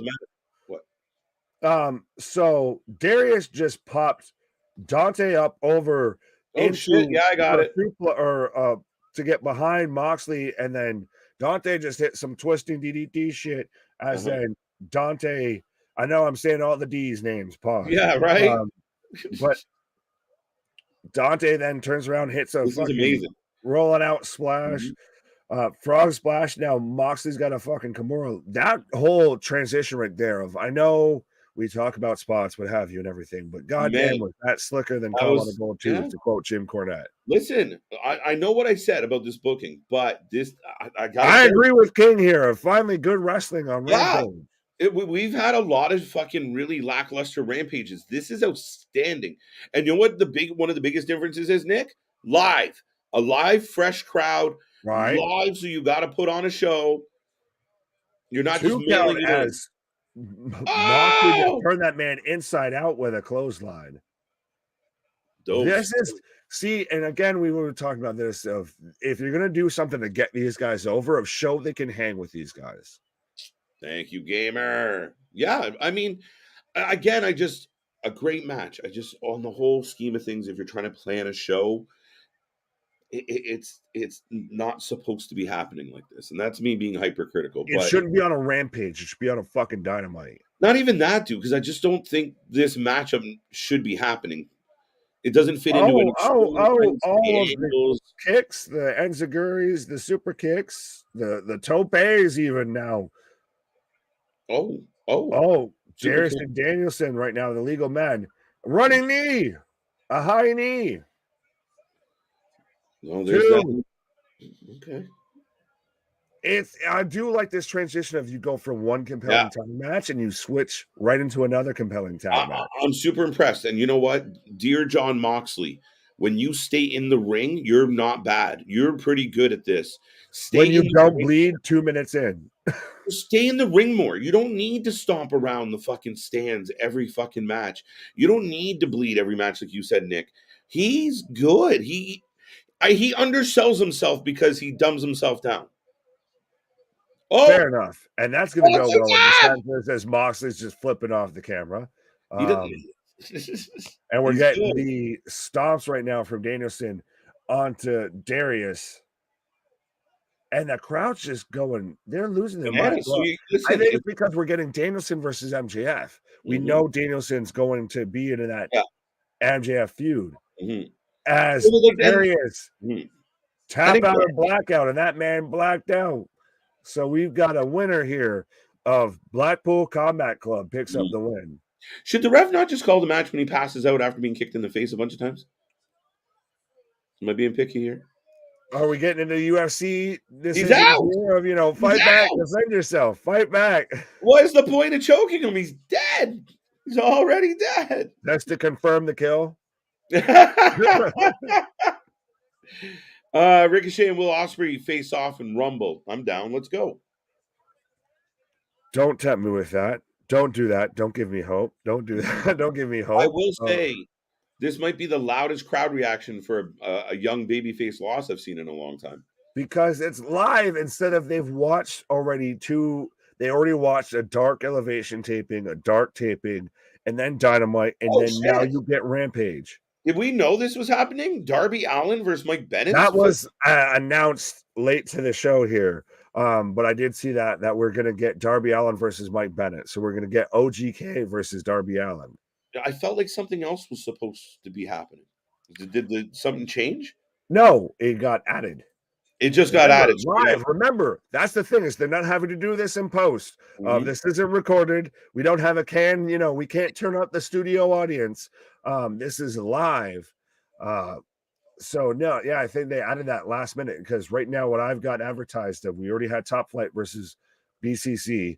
We've got Hayter and Britt Baker versus the Renegade Twins. We've got Pero Pelagroso versus this is a scenario. Who? Yeah, Rudy Blue Hell. What was this wrong? They've been calling you Vance for a while. I don't know how we feel about this big fucking name change. What are you going to the WWE? Hey, you gonna tag team with Giovanni Vinci there? I like it. Yeah, it's such a weird thing, but all right, whatever. But we're also getting the House of Black will show up. That's what we're getting on Rampage. That's what I've seen advertised. Okay. Yeah, okay. So they added Darby versus, I mean, it's going to be a good match, but you brought in the Kingdom, a really good tag team, and I don't think we've seen them in a tag team match yet.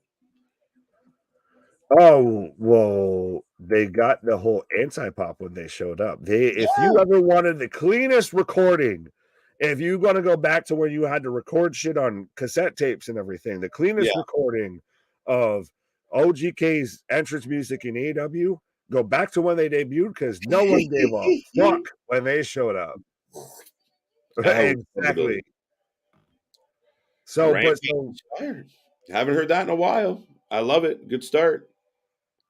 It's finally live. Welcome to what Tony could do with it. Imagine now if you took all of this and you just slapped Ring of Honor on it.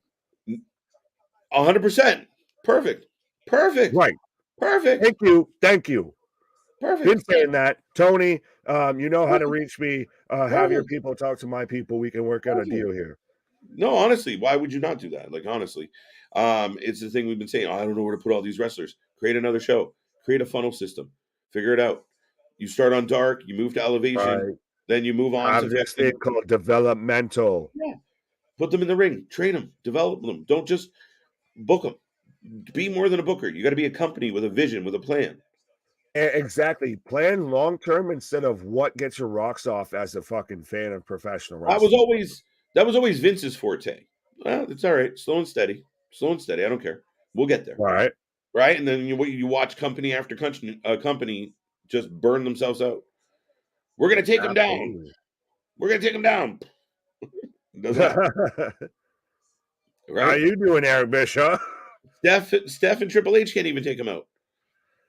Well, I mean, how many times has Jamie Lee Curtis tried to take out Michael Myers and it hasn't fully worked out? So, I mean, he's the fucking slasher of professional wrestling, the boogeyman that won't go away. Yeah.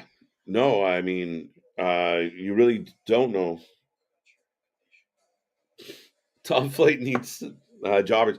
Yeah, listen, for Top Flight, honestly, that was a hell of a match. But it's better to see, for me anyway, it's better to see Top Flight go over a lesser team and build up who they are. Oh, what's he reading? Oh, his clearance papers. If I could, I'd whoop your ass in the parking lot. I'm sure that would go well for you, just like it did last time there, Hangman. You know what? They were doing really well with this storyline, and all they had to do was go, you know what? Next week, I'm back. Right? I passed all to do this. Like, I can't fight. I'm back and I'm here and I'm going to whoop your motherfucking ass. Right? But the doctor said if I behave really good, I can wrestle next week. Like, it was a little like, let's not. If I call her inside all the lines, Mommy will let me come play with you, John. No, but this has been good. And again, good. What? You said this has been good? the rivalry between Paige and Moxley, I've liked. But here's my point. Here's my point with the match that we just saw. Again, good match. However, Moxley's in a thing with Paige. Let's focus on that. Brian's in a thing with MJF. Focus on that. Give Top Flight a W over somebody lesser, and we'll save this wonderful match for some other time. I still at Revolution, if you're telling me we get, say, a no holds barred or whatever stipulation you want to throw on it with Moxley versus Hangman, and then we follow that up with an hour-long Iron Man match between Danielson and MJF, shut up and take my money. It has the potential to be really good if they're just muddying the waters where they don't need to. But that's what I like with when you do it right, with this much time between your big shows, you have a chance to build. Wait, what the fuck? Oh, there she is. I'm like, Britt Baker disappeared. MD. No, she got that Goldberg pyro. I'm waiting for her to come out with her snarling with the fucking smoke coming out. No, she's outstanding. She really is. She's a pro. She's a fucking star. Now, she needs better wrestlers to wrestle. Britt Baker or Jamie or Britt Baker or Mercedes Moné? Britt Baker. Fair enough. People are going to shit all over me for that. I take Britt Baker over Sasha. I would. Britt Baker can lead it. Like, and again, there's going to be comparables, and we might actually get to see that matchup someday. Britt Baker, like you said, is just, I don't know. She's got it, and I think her biggest disadvantage is she's in the AEW women's division, because if she had greater talent to go up against, she'd do extremely well. She's a fucking shark in a fucking kiddie pool. She really is. And actually, a lack of interesting people around her hurt her run, because she ran out of interesting people to battle. The best feud that she could have right now is somebody that was her fucking friend with Jamie Hayter. Which, by the way, we've got Hayter and Britt Baker versus the twins right now. The Renegade Twins, as they already jumped them and let us know who you're taking for this. I think everybody knows who I'm going of, Jamie Hayter. There's no way I'm picking the Renegade Twins. I don't think anybody's going to. This is the type of match that Top Flight needed. Was against the Who Twins. We're the Renegades of Job. Jamie Hayter. It's your kind of crowd, Nick. Exactly. See, I've started a revolution. Wagon party. Wagons. But yes, no, listen, Jamie's excellent. Jamie got herself over. It's a matter of time before we get Britt and Jamie, which will be good. And again, compelling. And Britt's a star. Britt will stand out. So yeah, I'm all for this. What do we got here? Cup of Haters. Jamie Hayter.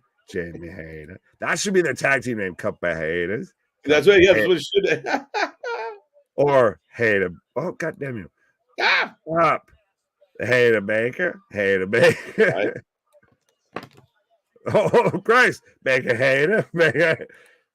Go all the way around. And Hayter's just destroying both of them at the same time. Well, yeah. That's what should happen here. Let's get this over with. Now, how do you feel about what they do with Saraya? Renegade? Or both their names Renegade? Yes. Well, no. What? Their last name is Renegade. Yes. No. Okay, Zodiac. No. Yes. No. Their last name is Renegade, I believe.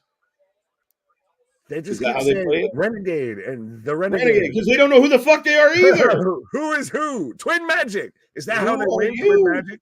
Yeah, no. God damn, Jamie Hayter. But at least it's a legitimate, like, hey, this is a tag team in the women's division. There you go. But even Britt just working there of still, that's my girl. That, like, just presence there. Yeah. And you're drawn a bit. Yeah. No, definitely. Now, yeah, we saw this setup. It was kind of a weird setup of, like, all of a sudden she just turns her back on Sheeta, like she didn't know that was rude. Like, it was such a like, oh yeah, but that's a heel move. Like in that picture, Saraya and Tony are the heels, and Sheeta's the babyface. Oh yeah, it was rude as shit. What are you doing? I'd smack you in the back of the head. Yo, I'm still here. The fuck. Oh, absolutely. But I think it's more of they just don't know what the fuck to do. Well, I did read someone was saying, "Oh, well, they were hoping that it was gonna be Mercedes, but then that didn't work out, so they." Don't book on shit you don't know is Listen, confirmed. yeah, that's just a rumor. I can't. That's nobody credible wrote it. But then that's where At they're this like, point, how many people are left? well, why not just wait till next week and make it a surprise all out? Even if it is like, is it just like we're going to disappoint them this week instead of next week? You're trying to ask me to figure out Tony Khan's mind, and I don't even think Tony Khan can figure that out. So, oh well, no, I like this. Oh, JB, where's Lucha Kane hanging with Andrade, Miro, and Private Party? Yes, just all of all of the catering. yeah, We got Lucha that King just went catering MIA. buffet going real quick. Just disappeared. He was just like, we don't know. Christian, I guess, is still recovering, so Lucha can't be on TV. I don't know. I really don't know. Right. As I'm in picture right now, as I've still got Jamie Hayter just dominating this whole match. I don't even know if Britt's really been in this match. Not much. Not much. Yes, Mick, we do see you. Steven, what up? Who's going to turn babyface whenever they start feuding, Britt or Jamie? Jamie. Hayter. Jamie Hayter. It will be more. Britt will stamp it down as like again. I believe she has the talent to turn on that crowd, right? She does what Charlotte Flair did tonight on SmackDown. She can walk that. I hate you, but I love you. It's that fucking Anchorman moment of God damn it, with every bit of my being, I despise you, but God damn it, I respect you. What are you making that face about? KFC has chicken pot pies. KFC has a lot of weird things, especially when you come to the US. And we have Not in chicken Canada. sandwiches that are made out of literal chicken and everything.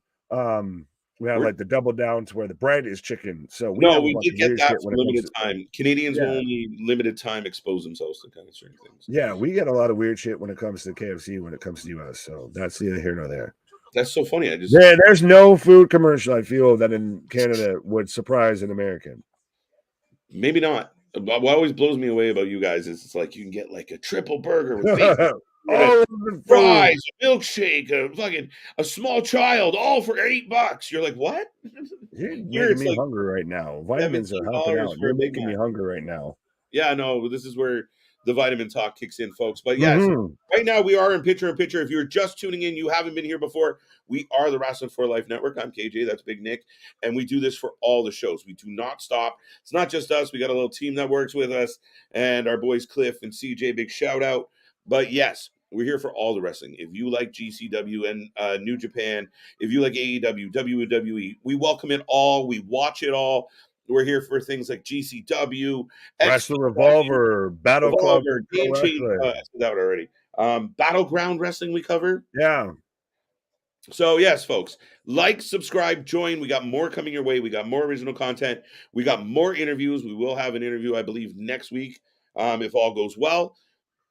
But yes, keep tuning in, like, subscribe. We appreciate all your support as we continue to build this channel. Just eclipsed 10 months as a channel, and we are so grateful for all the support and love that we receive on this channel. Go check us out on Instagram as well. Check out our Discord. Be a part of the family. It's a channel for fans, by fans, and we are the alternative commentary to all the wrestling. We are the best friends, the wrestling friends you cannot get in your real life. Absolutely, and I know everybody's blowing up the chat and everything, and I know Mick's out there trying to let us know that he's there, even though we see him. But if you think we missed any of your comments or anything like that, or you just want to simply support the channel or anything, there is the super chat option available as well. Yeah, catering, right? Yes, no, completely that. We appreciate it. KFC in America is run by Eric Cartman. I mean, dude, it's crazy. And it's funny because we get conceptions of things like, I think I asked before of like, do you guys like, is Sonic's really good? And I think it was Sonic's that people were like, no, it's not really that good. But the commercials, everything looks fucking ridiculously phenomenal. It's like the head of Vitamins is also the head of Sonic's. Of like, yeah, we don't have a lot of restrictions on what we advertise in our country. But a Spinebuster from, I guess, Renegade 2 Maybe. Renegade 2. I feel like I'm talking about like the pit bulls in ECW there. Pitbull 1 and Pitbull 2. Right? Renegade 1 and Renegade 2. Yeah, we have no idea. The announcers don't have Speaking any of idea. Renegades, and this is fully vitamin talk here, that reminds me of the fucking Renegade in WCW. That was their Ultimate Warrior knockoff because they thought they could sign the Ultimate Warrior and didn't sign him. So we just had the discount of the Renegade. I was a young Ultimate Warrior fan, and I was very hurt and upset about the Renegade. So you know where parts unknown is. Like what? Take that blade into a nosedive. Hater being off the hot tag. Or Britt, or one of them. Completely. That's helpful. No, they're going back and forth. The Renegade sister trying to swing, but double getting hidden blade, basically double elbow smash the back of the head into a running clothesline off a net breaker. Britt and Hater and so Hater's setting up for Britt to get the win. One, she gets the 2, Britt takes the W. 3. That's pretty impressive. It's crazy that she let Britt take that pin, but I get it. Yeah, Renegade 1 and 2. They need to put on those shirts, like, Thing 1 and Thing 2. Yeah, let's go. Instead of B team, R team, go, go, go. All right, big win. But were they auditioning for the women's tag team division in AEW? Jesus Christ, that was great. Oh, absolutely. But does Rebel wrestle anymore? No, she's just I think, is she not like one of the makeup artists in the No, she's a fucking wrestler. No, I know, but does she like she's there and Vicky Guerrero. Her and Vicky just hang out as the managers in the back. Right? No, she just became remember she was on a crutch for like 3 years? Jesus. But I think she does like some of the makeup. Oh. You're in the House of Black right now. That's funny as shit. Wait, is this what we're gonna get? Is this our taste of the House of Black this week? That's bullshit. You can't advertise this shit pre-show. That's bullshit. That's a bait and switch. They said that we're gonna hear from them. That's all they said. Then put them in the ring and let us hear from them. No, because then they gotta whoop some ass. Can someone turn on the fucking light? It's dark in here. Oh, but he's gonna. I don't want to look away because the little guy's gonna do something really cool. Hiya! No, just put him in the ring. I do like that they're just kind of this marauding horde that just shows up. Yeah, but whoops wherever they go, it doesn't matter. There's no feud lined up. They just show up. They don't need one. I mean, I would like them to have one because everyone made a big deal about they're back, and they haven't done shit since being back. And it's because they're waiting for the Bucks to finish a fucking never-ending fucking series. Like, it literally, you heard the song that doesn't end. This is the fucking 7-match series that won't fucking end. But give us their entrance. Everyone likes their entrance. They put them in the ring, give them a presence.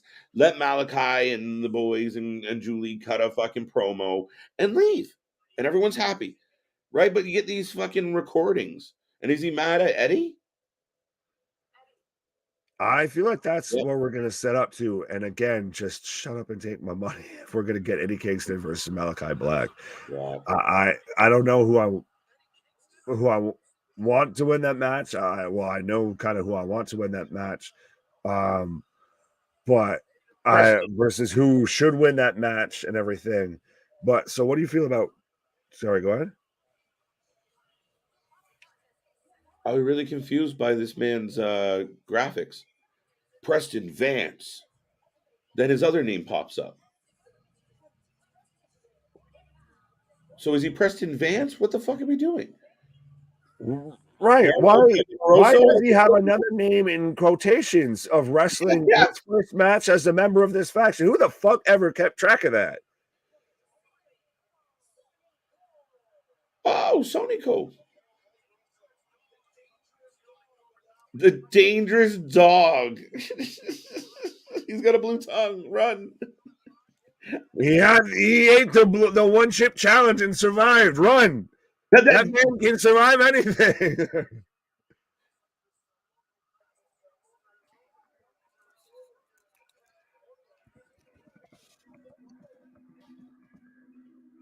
Friday, for real, 10, 20, 30, 40. That's crazy. Okie dokie. Oh, yes, Sonico. So we have Sonico versus Preston Vance. Give us your prediction, as we've already got a discus clothesline of you don't do that. That's Brody's move. Don't do that. 3 count, and the match is already over. So Preston Vance makes quick work of Sonico. And then gives the crowd the suck it. Well, now And they got he's Jose with tear the Roosh. mask. So is Jose not with Roosh anymore? Well, they just it's part of Preston's part of that faction, remember? Oh, he's joined them. Oh, they took the mask. Yeah, but is that their whole thing of demasking luchadors? Maybe. Well, then we need a luchador to answer. A good one, like Rey Mysterio. Could you imagine of Dom whoops his ass so hard he leaves and goes to another company? He's so afraid of Dom, he runs. To be honest, I think when Ray had it worked out well for Dom, but I think now that Dom's kind of got his own thing, AEW would be great to Rey Mysterio. They'd treat him like gold. He'd have to wrestle once a month. Just have him versus Chris Jericho fucking at every pay-per-view. Yeah, maybe. Oh, now they're just dragging this man around like a dead body. Sean Spears. No. Yeah, no, we don't even know if he's still even with the company anymore. Yeah, no, he's just hanging out apparently. Right, as now we're getting Renee trying to interview Darby as OGK shows up, and I really wish when Mike was in WWE, if they would have done it as Mike Bennett versus Mike Kanellis, and they did the whole Did you kick me out? They buried him from the onset. I was going to answer your question and then go pee. Oh, I didn't know you were just there. But yeah, if they didn't do that whole cucking angle and all of that, or involve Maria just downgrading him and everything, it just would have made, instead of making him Mike Kanellis of just you're Maria's husband, right? No, if they would have stayed as Mike Bennett, it would have made 10 times more sense. But we're very much getting Darby, the new TNT title holder, versus Mike Bennett tonight for the TNT Championship. Let me know, A, who you have for that match. B, if you're surprised that Darby's the TNT title holder. I know he won it in his hometown in Seattle and all of that, and that may have played a small bit into it instead of, Samoa and Joseph winning. But that's what we're getting up next, folks. So give me your predictions before that match off of Darby Allin versus Mike Bennett. And then still the advertising after that. We will be here live for Battle of the Belts, which is still happening right after Rampage and everything. Because, of course, when you can't have enough wrestling, just add some more. But on there, we've got Jade versus Sky Blue for the TBS Championship. I think Jade's winning that one. I think that's a pretty solid pick there. We have Orange Cassidy versus Kip Sabian for the All Atlantic Championship. Honestly, probably my closest match of the whole night. I think that Kip could leave All Atlantic champion. I think that they're now starting to build a faction around him with Trent Seven. They're now still starting to, I think, put an effort behind him. Of Penelope's actually looked halfway decent. Kip's honestly surprised me with coming out of the whole box and everything. Pause. And then we also have Jeff Jarrett, or we still have the Acclaim versus Jeff Jarrett and Jay Lethal, which to me, Tony Khan booking Jeff Jarrett and all of that, as he very much reminds me of fucking, I believe it's Gretchen Wilson there for Mean Girls, of stop trying to make fetch happen. Stop trying to make fucking Jay Lethal, Satnam, Sanjay, and Jay Lethal. Stop trying to make that actually an over fucking thing. Stop trying to get Satnam over. Stop trying to get Jay Lethal over. That's their tag team name now to me. 100% is just Fetch. So stop trying to make fucking Fetch work. Of why do I still have this much Jeff Jarrett on my TV in 2022? Why are we borrowing so much from WCW and TNA, two companies that have already shown that the model that you're trying to do, Tony, doesn't work? That you were going to borrow so much from them that Jeff Jarrett, who's supposed to be a background, a backstage person, has a backstage role, is this involved in this on screen. That's a problem, I feel, when it comes to how you're going to present and write your company. I give Darby a 1 month title run. It gets the hot potato again. Fair enough. Darby for the W. Jeff Jarrett will win the tag titles. And you might see me lose my mind on stream if Jeff Jarrett is a title holder in a major promotion in 2022. Especially going over a top upcoming act like the Acclaimed. 100% I might lose my mind. That would be Elizabeth hits the big one.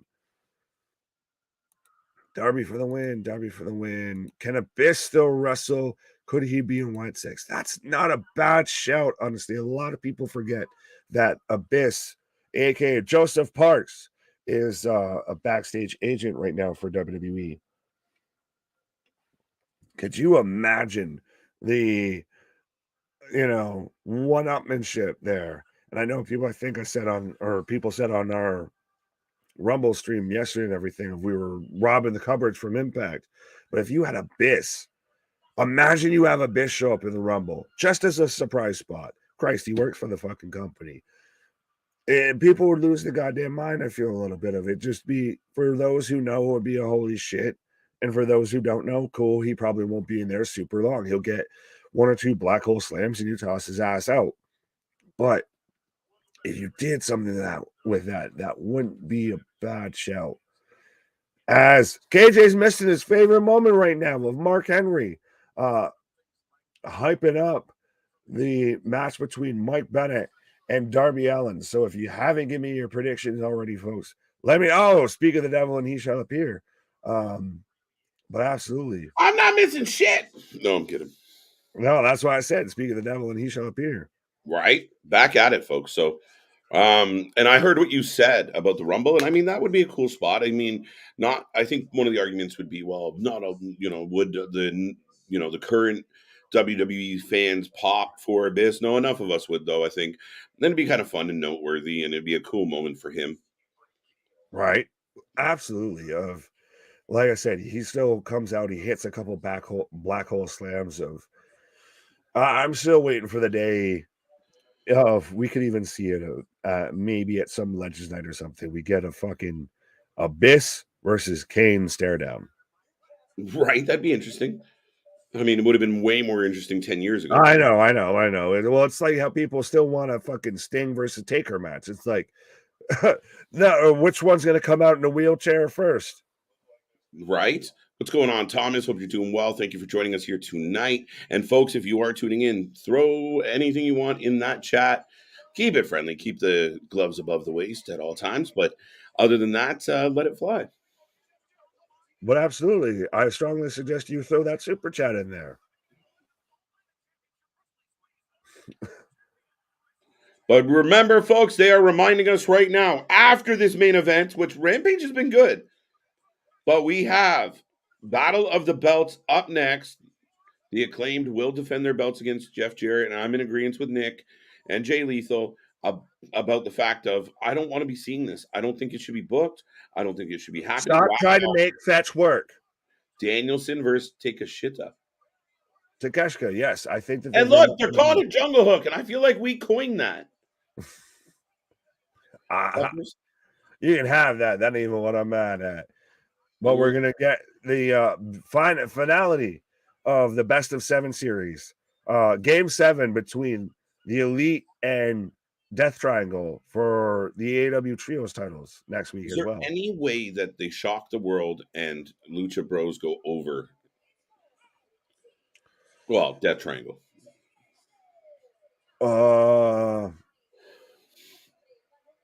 Well, it's not that cold out, so hell hasn't fully frozen over yet, so no. All right, 2023, Nick. Darby retains. Yeah, Darby retains for sure. He's not going to lose it to Mike Bennett anytime soon. So, come on, Darby. Apparently, 2023, not 2022. I don't know what I missed. I was just talking, so if someone wants to help me figure out my vitamin statement that has everybody talking about 2023. At least we're not, like Fergie of, she's so 3008 and we're so 2000 and late. So I don't know what we're talking about with 2023. I know 2023's coming out like fucking hellfire right now. We've got Vince back. We already had, everything's already been popping off with pro wrestling right now, and we're still not even out of the first month. We had Wrestle Kingdom. We had Mercedes Moné show up in New Japan, and Vince McMahon is returning back to WWE, and we're still not even out of the first month. We're not even out of the first week, goddammit. First week. We're 6 days into this. Well, we're getting there. But yeah, we're 6 days into this, Nick, and it's crazy. Like, a lot. And I mean, again, tonight, we're getting one of the best rampages we've had in a long while. Right. Oh, sorry. Yeah, exactly. Who? Yeah, exactly. I think so. Yeah, I don't know. I think you get some. I think you would. It's mentioning other promotions on their shows now. So yeah, I mean, it's tough because you're going back a handful of years, and TNA is TNA. So I mean, it's tough. I don't know if enough people would know who it was, but for those watching at home, especially with commentary and being told like this is a best, they'd be like, "Oh, this is kind of cool." It's time for the main event. Yes, it is. Get your questions in, folks. Darby Allin versus Mark Bennett. Darby deserves the AEW championship after MJF. No. No. Let him have it like a decent build. Yeah, build up to it. Build. What if Darby's the one that takes the belt off MJF? It'd be interesting. I mean, they're not bad, and I mean, you got to build to Darby. Darby and MJF had a really, really good match early on. That was memorable. Darby's not a guy you could drop in there right now and say he turns around and walks out of there, and you'd really believe it. Danielson is. Moxley is. There's a couple guys there that still are. If you drop them into a title match versus MJF, you believe if they walked out of there with it. I feel like Darby's not quite there. Yeah, absolutely. I agree with you for sure. Thank you, Mick. Thank you appreciate the love and the support. We completely appreciate everybody for being here tonight or any night. And we do this almost every night, folks. Absolutely. That's why you got the Every Night Delight, Mr. KJ White. What? Stories. Just stories. If Double J and Jay Lethal win the AEW Tag Team Championships belts, it would be called WCW all over again. Double J needs to go away forever. That was fun. Well, I'll say two things, I guess, of WCW, yes. But I did feel a little bit of that meme there of, did you ever have a dream that you thought you think you had, and then you a little bit of halfway, I feel like where you were going there, Damien. But yeah, it's Jeff Jarrett should not be this much of a prominent figure on your television lineup when you're talking about I'm struggling to find space for everybody on TV, what have you. And now you've got Jeff Jarrett on daily television. I feel like at this point he was on Dynamite earlier this week, and then they turned around and restarted the match. And then now he's gonna have a world title match after he was just on your last show before that for a world title or for a tag title match. It's very similar. It's very similar to Jericho for me. Little bit. Imagine sorry, real quick. Could you see in 2023 a Chris Jericho versus Jeff Jarrett feud for the AEW World Title, or for a AEW Singles Title? No, I don't. No, we shouldn't see it. Shouldn't and don't are two different things. I think Jericho will have that title again. Don't kid yourselves. It's coming. Oh, I don't want to. As Darby with a splash on the outside onto Matt Taven, as Bennett's been in control of this match all the way through so far. Darby retains. Keep the belt warm for either Miro or Hobbs. Oh, well, shit. one has to show up or actually be able to or get booked right, and the other, I could see Hobbs doing it. Hobbs versus Darby, I could see Yeah, that. it works, especially as, what they're trying to. Well, I mean, I don't know. Are they going to try and build Hobbs as a heel coming out of all these these vignettes we're getting? Hobbs is a heel. You're not building him to be a heel. He is a heel. Yeah, I'm just wondering with these vignettes, is that what we're taking away from them? That he's You're getting street cred versus street cred. You're getting Darby, the little skater kid that lived on the streets and likes to sleep in body bags, versus Hobbs, the Book of Hobbs that in the ghetto. Kenny turn on the Young Bucks. Bonkers, how you doing, buddy? I hope you're doing well. I would love for Kenny just to get away from the Bucks. Period. I think it's best for his career. I would like Kenny to just stay in New Japan, to be honest. At this point, no, but I think you do good there. Stay there. But I mean, come here and prove that you're one of the best ever. Like, if Dave Meltzer said you're the best pro wrestler of all time, come over here and prove it. And getting away from the Bucks would go a long way to help that. Yeah, but that's not ever going to happen. Nope. Which is going to happen first? Vince sells WWE or Kenny steps away from the Young Bucks? Which hell freezes over moment happens first? The company gets sold first. Fair enough. I would likewise. Especially under the current circumstances. Yeah, it seems highly likely.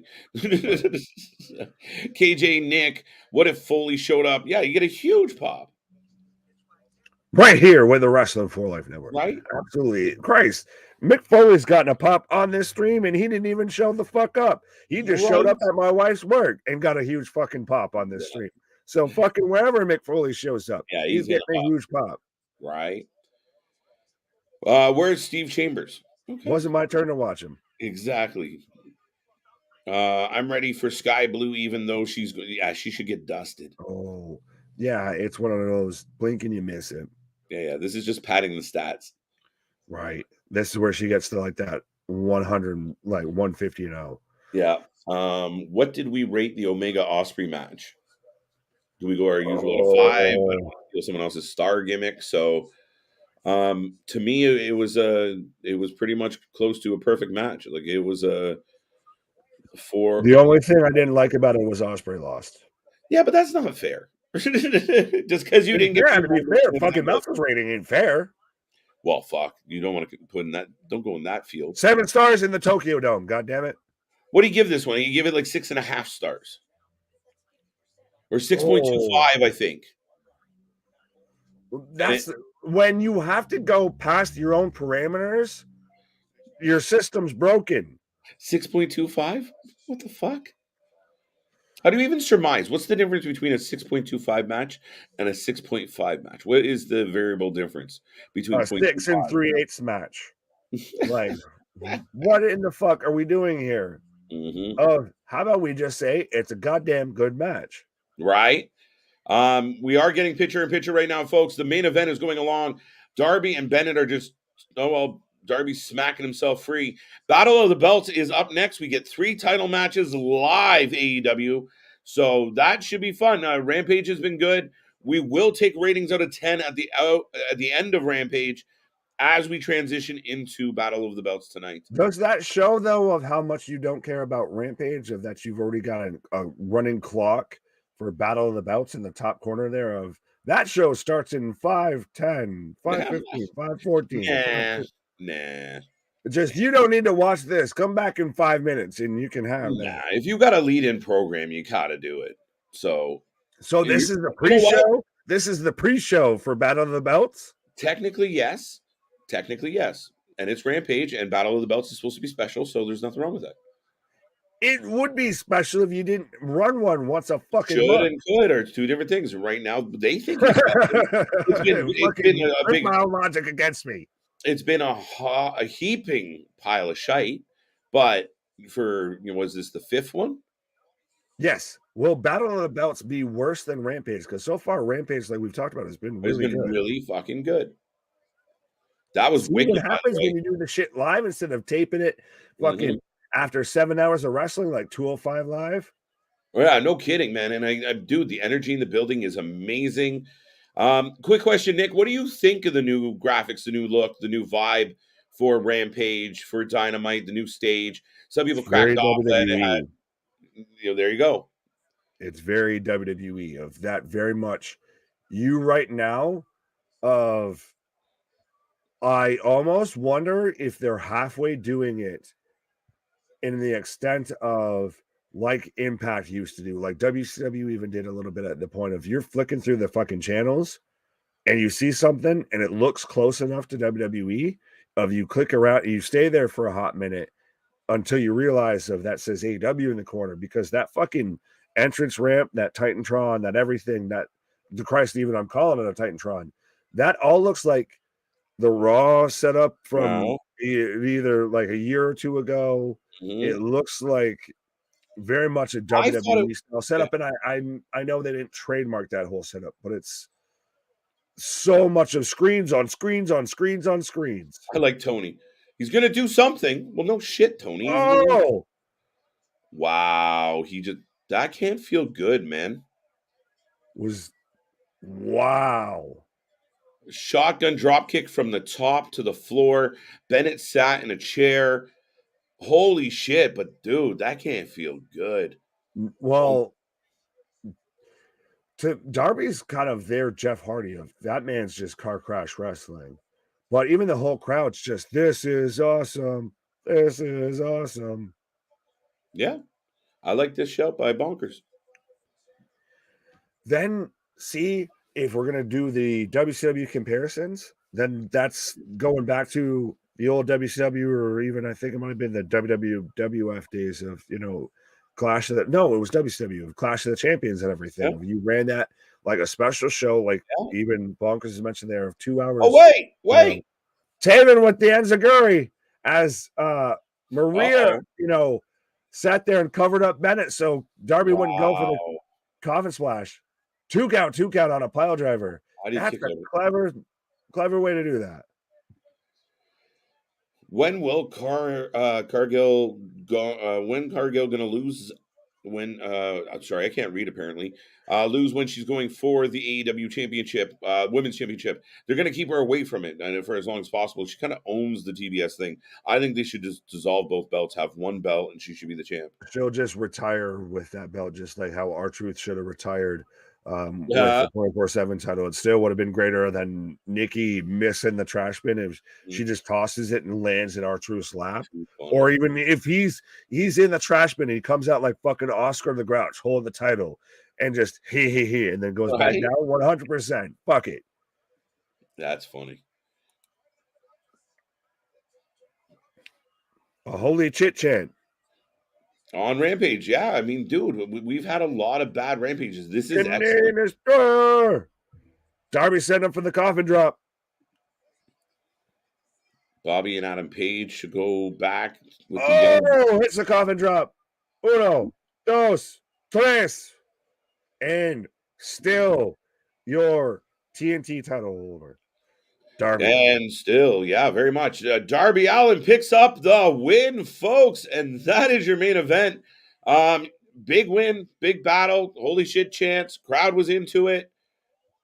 Nice. And you know what? That first match was really good, the tag match, and it didn't kill the night because the crowd still had some energy to go. Oh, absolutely. And that's the difference of when it's live versus this is their like 5th, 6th, 7th hour of wrestling they watched. Mm-hmm. That's right, folks. 7 out of 10 from Chris. Get your ratings out of 10. I see 30 plus people hanging out. Get your ratings in out of 10 on Rampage. While you guys do that, we're going to flip over to the Battle of the Belts. 3 title matches coming your way. And again, more wrestling coverage, more alternative commentary. Don't go anywhere, folks. We're going to have a lot of fun. Feel Good Friday continues right after this. Let's go.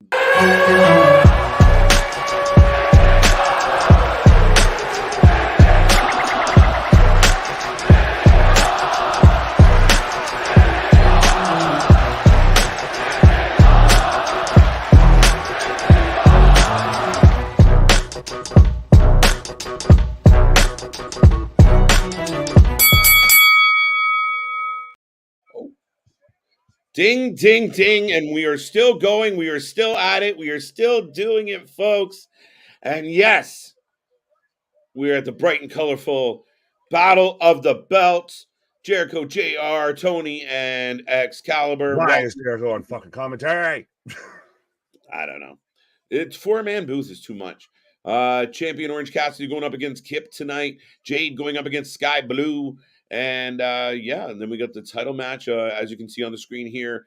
TNA going up against. Oh, why does this have to be up next? And they're opening the show with this match. Why? Oh. Out of the 3 matches, what match should go last as far as crowd reaction, interest, and entertainment?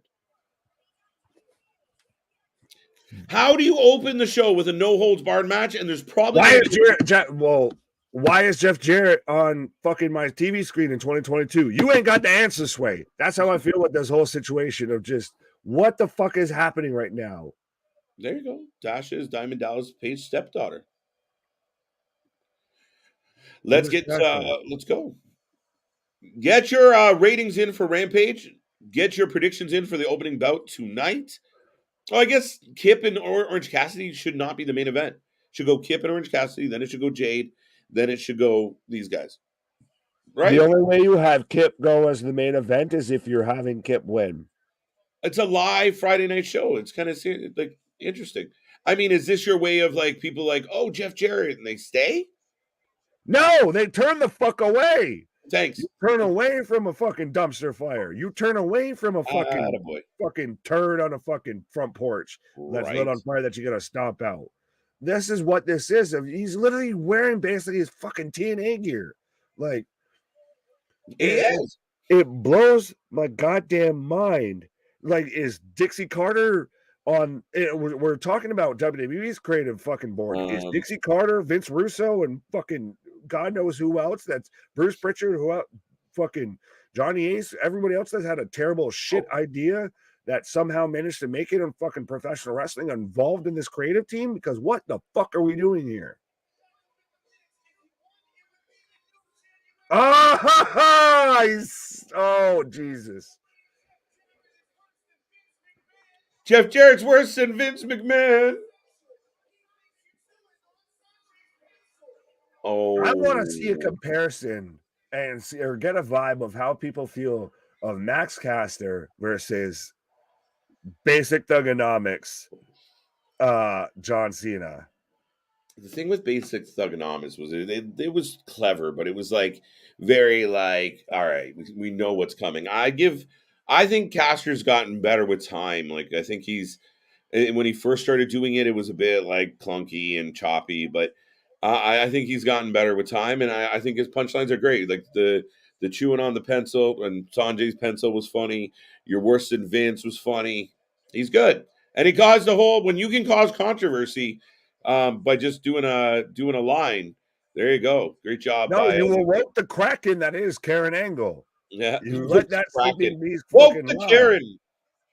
Right, and don't startle the Karens. But you can't open shows with a no holds bar match. So it's a mistake. This is a fucking no holds bar. Oh, yeah, lazy. Every statement made about this match is just making my blood pressure fucking rise throughout this whole thing. And I swear I'm not Jim Cornette Jr. Or just bearded Jim Cornette. But God, as we've got Bowens and Lethal rolling down the ramp. Before. Roly polio as Bowens and Lethal come rolling down. You know what's funny? You put me on the Jarrett side. I know you did. 7.5 out of 10. I think you did. No, he moved. He's alive. No, I'm good. I was watching this fucking catastrophe. 7 out of 10 from John on Rampage. Mick says 10 plus. 5 says Mike. Ooh. Let's go acclaimed. Dashes. Yes, we got that one. And it's so funny because initially I hated the whole Scissor Me thing and everything. I thought it was just a stupid little cheap gimmick, and then you sold me on it, and now it's become one of the most over things in pro wrestling. Fucking crazy. Oh, Scissor Me Daddy. Oh, Patty the Batty. It's right there. It works for everybody. Right. Jeff Jarrett has to go to bed. It's true. Yeah. Past his bedtime. 5 out of 10 on Rampage. Damien not I was going to digging say, don't senior citizen homes have a fucking curfew? right? New tag team champions. Oh, don't say it. Don't say it, Mick. Don't Take you it put back. that evil on me, Ricky Bobby. Don't speak that into existence. Right. Hi there, guys. Welcome to Battle of the Belts. Hassan, welcome to the Battle of the Belts. Thank you for welcoming me to the show I'm hosting. So thank you. Yeah, no, but we're all welcome. Right. What comes around is all around, Ricky. Or Rampage. Wow. Did I watch a different Rampage than some people? Well, we had people rating that shit for fucking SmackDown, too. Yeah, but I mean, is it just like Rampage bias of like, it's always shit. So even when it's not shit, it's still shit? No, because that was good. That was good. That was a good Rampage, honestly. Yeah, I mean, I would say 6. Well, 6? Okay. What did I give? No, I gave SmackDown a 7.5, so I'd give that a 6, 6.5. But you really feel like to me, Rampage for the hour was highly entertaining. I think overall, I mean, from apples to apples, it to me Preston Vance, whoever the man with the man with too many names instead of the man with no names. But you know what? It was a squash, and I bitched about the booking, but I got to give them credit, Nick. I mean, Moxley and Bryan were against Top Flight was an excellent match. The fans were into it. It was loud. Yeah, I liked Jamie Hayter and Britt Baker put on a clinic on the Renegade Twins. I thought that was a solid match. Vance was a squash match, so it works. It's good. I can't, not everyone can be a 5-star dinger. You're trying to build him as a heel. Perfect. Then the main event was outstanding. It was pretty entertaining. It might be just handy because I'm right now sitting there getting fucking Jeff Jarrett hot dogging and grandstanding on my fucking TV screen right now as we're in picture of just you get, punishment by association of just you condone this shit, AEW. You put this out here. Yeah. But listen, I mean, listen, I'm gonna go 8 for Rampage. Gonna give it credit for what it was. Did you give SmackDown? 7. So you put Rampage above SmackDown. Mm-hmm. I disagree. I disagree. Of you're taking it. Well, I get 2 of the 3 matches. You want to do per minute, what have you? If we want to get into the true analytical breakdown and everything like that. Now he's getting technical, folks. Yeah, we want to get technical. We can get technical, but no, I'd still. I gave SmackDown. I still think I said I gave it a 7.5. So I'll give Rampage a 6.5. That's where I'll meet you. I'll give it a point lower. Yeah, no, I'm like I said. I mean, I'm always people tune in all the time, and I'm shitting all over AEW. But there was no Jericho, so he was on commentary. It still is, but there was no Jericho in the ring, so I'll give that a point. And then, I thought the tag match was outstanding. I think it's terrible booking and terrible planning, but it was a great match. And again, I really liked Britt and Hayter's match. I thought they came in and did exactly what they were supposed to do. I didn't love. I almost take a half mark off and end up at 7.5 for some of the promo-y stuff in the back. I kind of wanted more House of Black, but I mean, comparing Rampage to Rampage, that was one of their best shows, best Rampages in a long time. Then you're grading on a curve if you're grading. Yeah, absolutely. But I was going to just take the turn of saying, how we've got Chris Jericho on commentary here. We've got Kevin Patrick on commentary on Monday Night Raw. We've got Excalibur on commentary on every AEW show. This is, folks, why we are the alternative commentary, the commentary you actually want to listen to. Absolutely. Instead of listening to fucking old washed up blowhards like Chris Jericho. Big super kick, folks.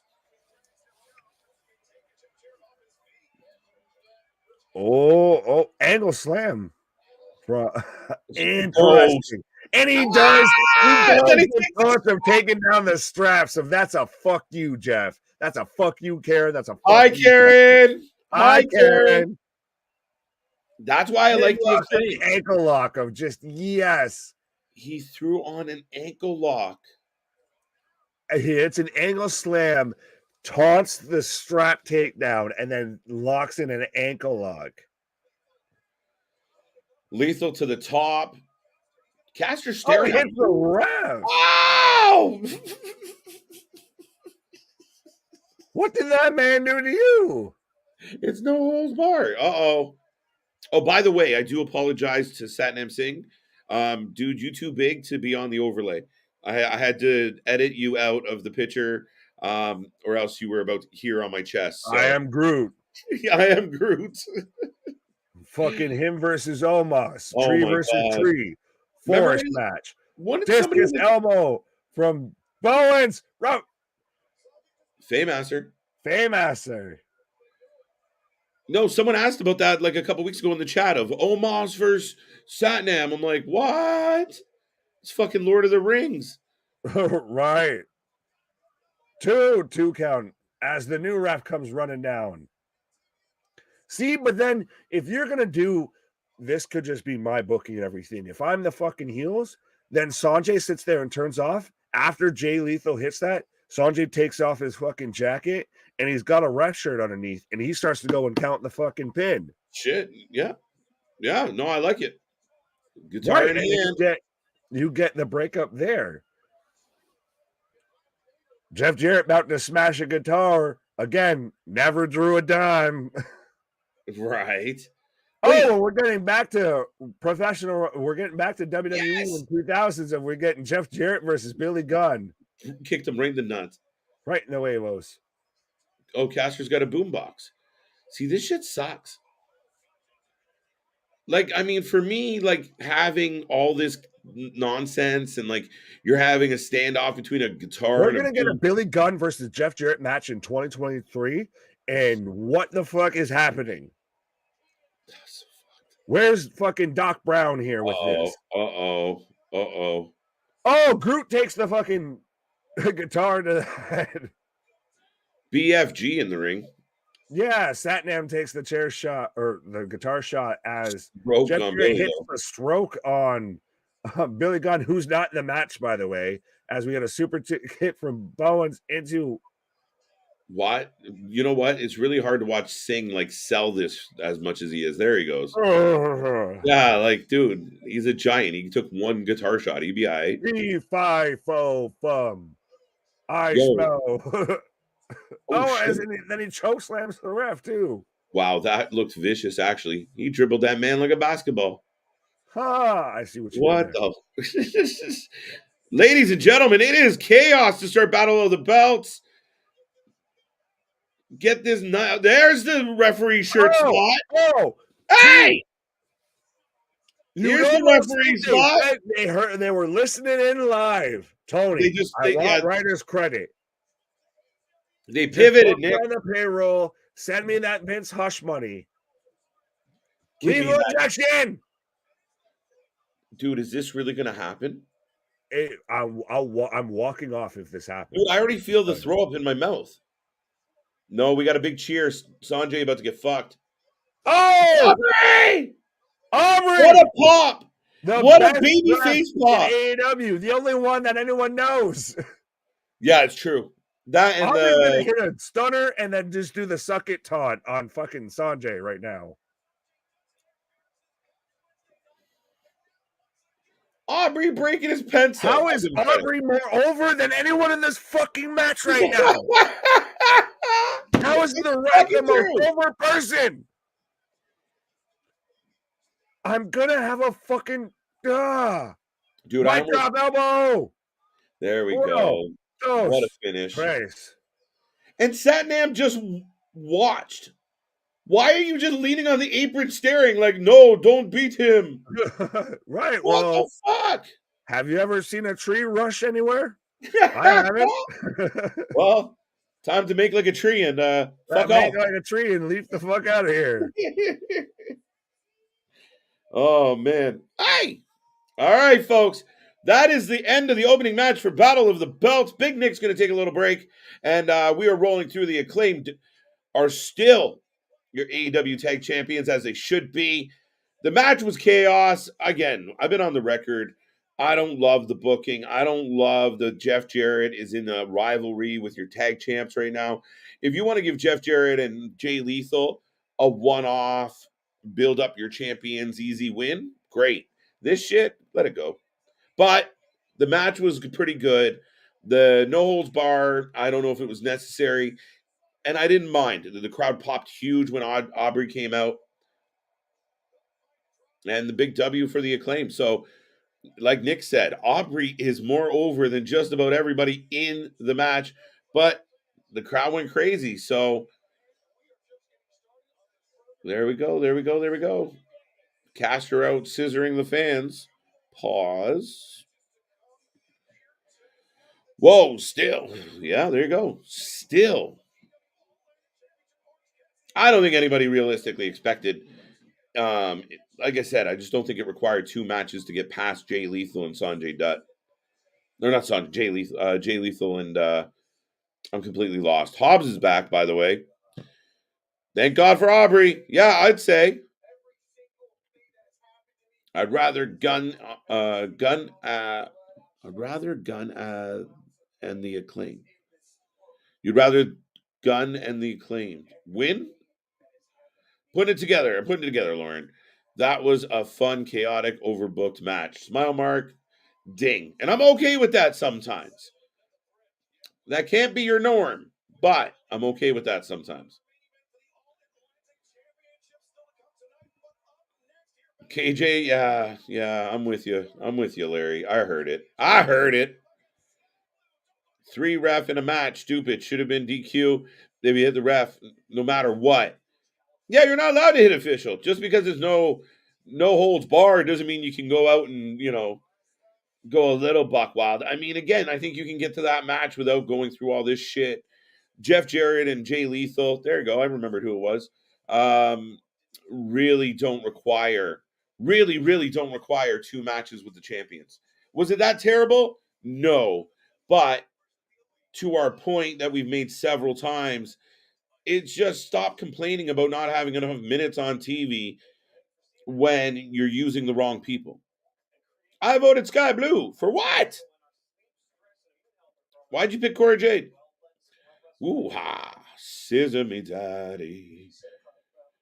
Did Hobbs just threaten the entire audience with doing to us? Listen, I like the idea that Hobbs is going to get a little bit of TV time. Let's get this guy in the ring. He's a big, imposing guy, a lot of upside. I think he's got a lot of potential, a bright future. Yeah, I'm all for it. I'm underbooked right now. Great decision. Keep Max Caster and Anthony Bowens in AEW. Yeah, absolutely. For a while now, you're stuck with it. I say Orange retains. Lauren, I'm inclined to agree with you. I don't see Orange losing anytime. Like, Tony loves OC so much.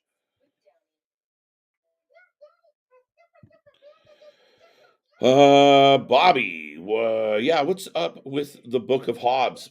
It's his new thing, right? It's the story of Hobbs, and people are going to feel his pain and understand where he comes from, and it's going to take his anger out on the world. That's the impression I got. How you feel about the new set? Personally, not a fan. Too bright and distracting. I'm more of a fan of practical set designs. Smile mark. I don't mind bright and over the top. Any sharp, really strong visual effects are always cool. As long as they're clean.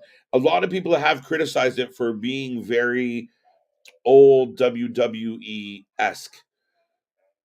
Why is Elmo on my TV?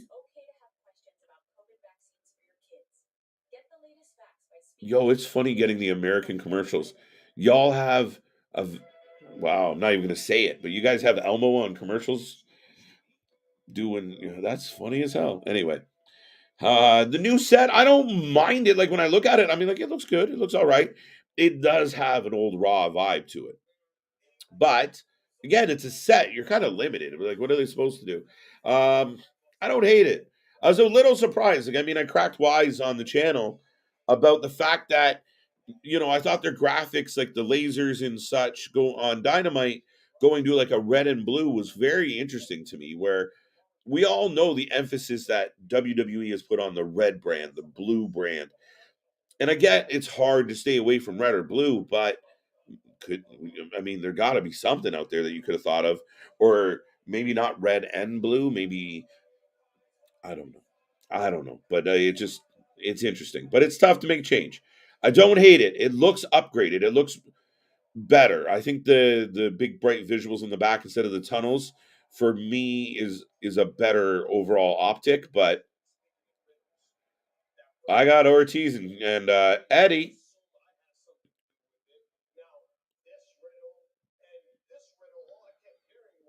What is happening?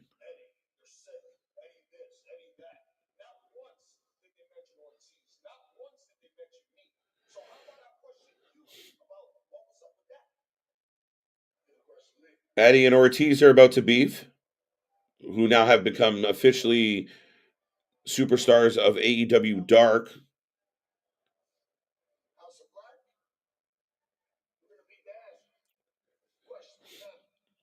There you go.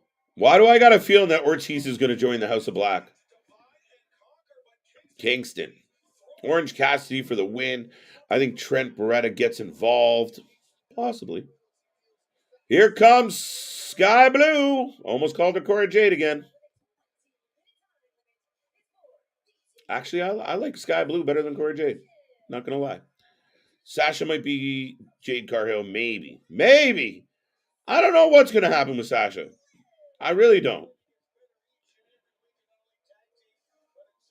Hobbs versus Darby might probably happen down the road. It could. It really could. It plays well. You get the big, imposing guy, the bully. It works. But now we have one of the most dominant wrestlers of any division, Jade, coming out. Looking amazing as always. What's up? What's up? What's up? Bonkers. Pick like in Hobbs. New champion, Sky Blue. Not in your wildest dreams, Mick. Agreed, it doesn't have to be a signature look. Definitely has a WWE feel. Yeah, but I do like the fact that, again, especially in 2022, 2023, so much emphasis on visuals, right? So much emphasis on catching the eye and such. So, yeah, it feels like an upgrade. It feels a little more big league, but again, it could be as pretty as shit. They could have done a whole bunch of cool stuff and made it like a giant WrestleMania type weekly stage, but I just want to see the wrestling in the ring be all right and work out. There you go. Bonker says never. Sky Blue throwing bombs. Jade for the win. Yeah, Dale. You might be onto something with this one. KJ, fun, good opener. Battle of the Belts, tag, no hold bars. John, it wasn't bad. I enjoyed the match. I can pick on it for being Double J. I can pick on it for being not the greatest of bookings. I can pick on it for not needing to be a no holds bar match. But it was entertaining. It was all right. Better tag match. Yes, absolutely. Absolutely. Absolutely. Oh, you were asking. I should have read the whole thing before I gave an opinion, Damien. I think Drew and Sheamus was better. For sure. Why does TK hate me? Double J on a weekly TV and Eddie Kingston on Dark on YouTube. Kind of how you feel. Let's be real. If you're a diehard, and I've had some really strong AEW fans show up in the chat here tonight, and I know a lot of people like AEW, but as an AEW fan, aren't you kind of in that same boat of like, man, I really want, like, what are we doing here? As a fan of the show, you can't tell me like, yeah, I'd rather have Double J than Eddie Kingston on my weekly shows. I got to see him Wednesday and Friday. I can't even see Eddie in the ring Wednesday or Friday. Shit, Eddie going to turn on Ortiz next week and leave him to get destroyed in the House of Black. See money. I think it's the other way around. Ortiz joins the House of Black and screws Eddie over.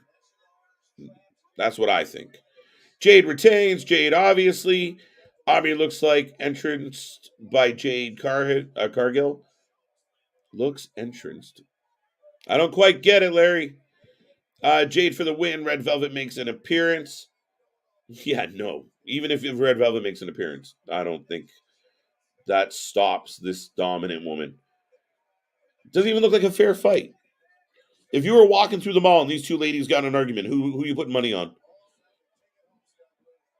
Jade beat the hell out of this little girl. Bring Eddie Kingston back to TV. Fucking man, Lauren. Hashtag bring back Eddie.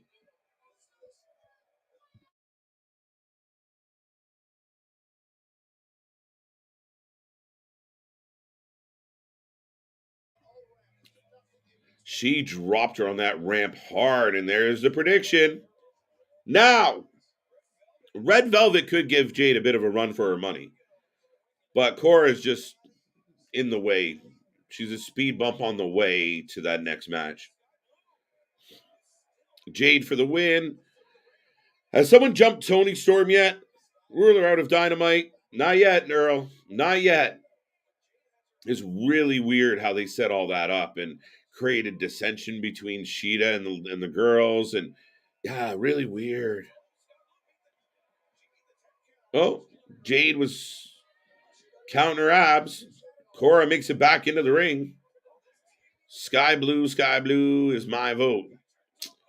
It's a good vote. You had two options. I'm unfortunately sad to report that your option is not going to be correct tonight. But other than that, good to know. Jade throwing the TBS title belt to the trash. It's WCW all over again. I don't think she's ever going to throw that TBS title in the trash. I think that's become synonymous with her.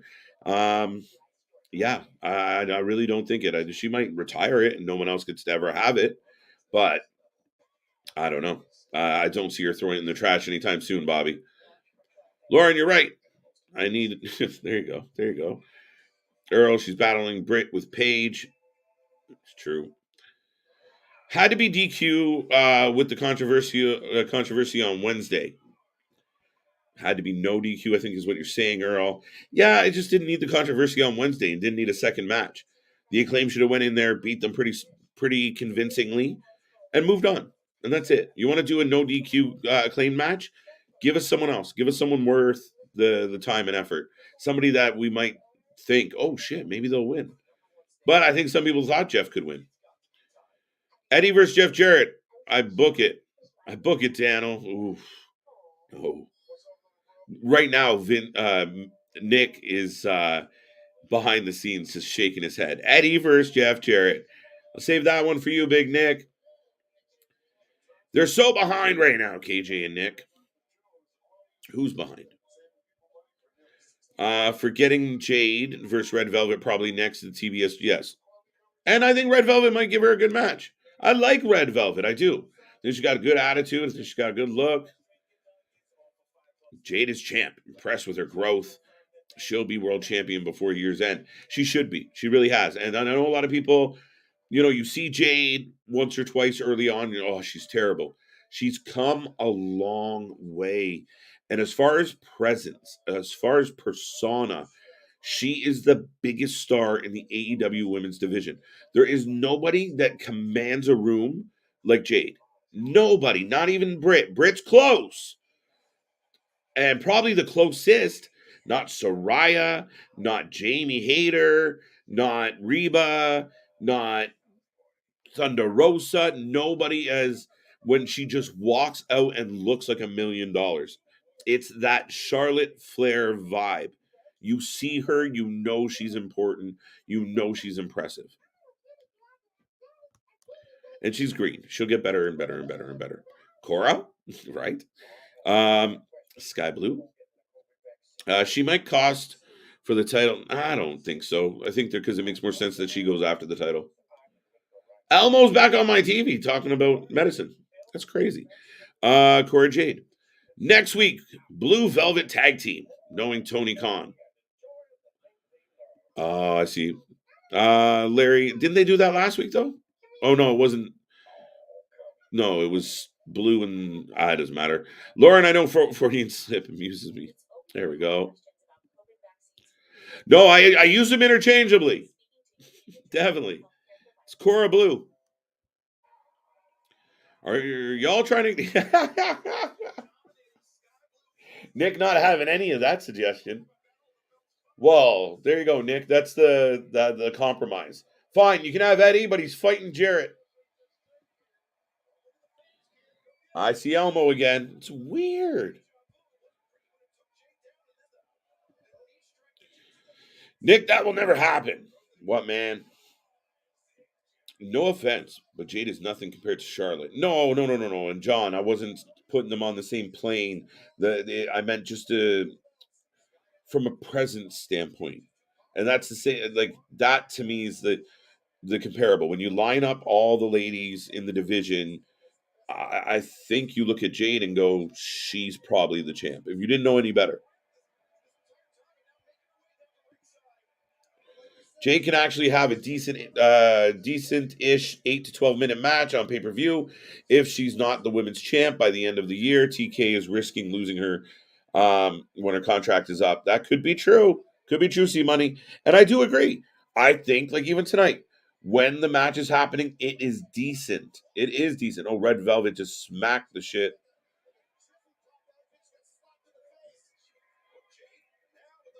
There we go. Oh, we knew that was coming. Low roll up. And like I said, Jade's improving. This isn't terrible. Not from a, like, she can't wrestle standpoint. Wow.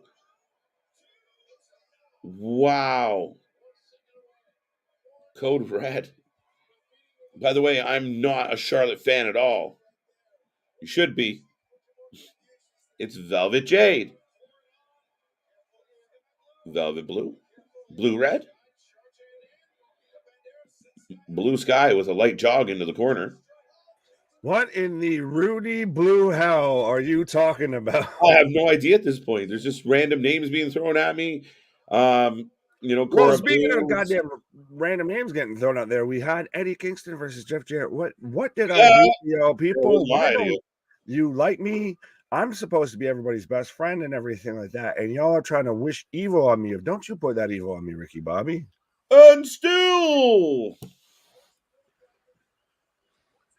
your TBS champion, Jade Cargill.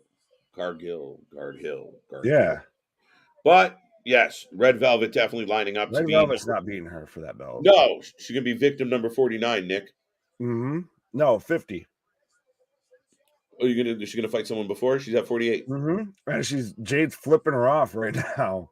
Of how many? If there was a swear jar or a censor jar in AEW, that thing could fund the fucking company by the end of the week. Yeah, I mean, you would imagine that the FCC and that kind of thing. I don't even know. I'm just guessing at your country, but you think somebody like would have an issue with all the F-bombs and all the fingers? I mean, there's got to be a limit. Wait, so they dub it in Canada? So it's just right now she's just saying, "I'm not your buddy, guy. I'm not your guy, friend. I'm not your friend, buddy." I wish I'd repurpose those. That'd be funny as shit. Big Bill and Bibbins. Big Bill, Little Bill. Lee is like an evolving character in front of our eyes. He went like green hair, then they dyed the hair back, then they gave him a shirt. Now they don't know what the fuck to do with him. He just like, whatever. What do you got laying around? I'll wear that. Yeah, it's like weekly watching them build an avatar. No, it's fucking somebody developing their creator wrestler. Yeah, exactly. Yeah, this week you'll get pants. Yay! Right. I've got enough VC for fucking pants now, so you can actually wear tights.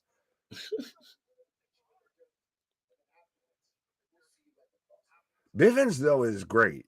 I'm sad that WWE couldn't do something with them, and I'm wishing W. Morrissey at least shows up in WWE instead of Big Bill. Big Bill. What about Enzo? People talked about Enzo in the Rumble. When we did the Rumble special, people were like, Enzo would be cool.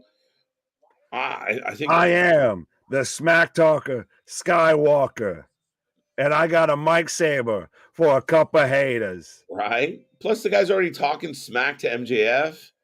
Could you imagine, though, if even you heard that pop when they debuted on Mania, if you had that same music play, regardless of whether it's Cass, it's Enzo, Christ, just play the fucking music and they'll pop. Do it, right?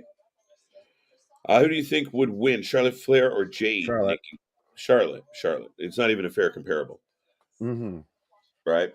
And well, I mean, ultimately, when it gets down to this, it all depends on who's booking the match. If we're going to get super technical. Oh, that's being no. If we're looking at if this was a straight up, if we're going full kayfabe, Charlotte wins.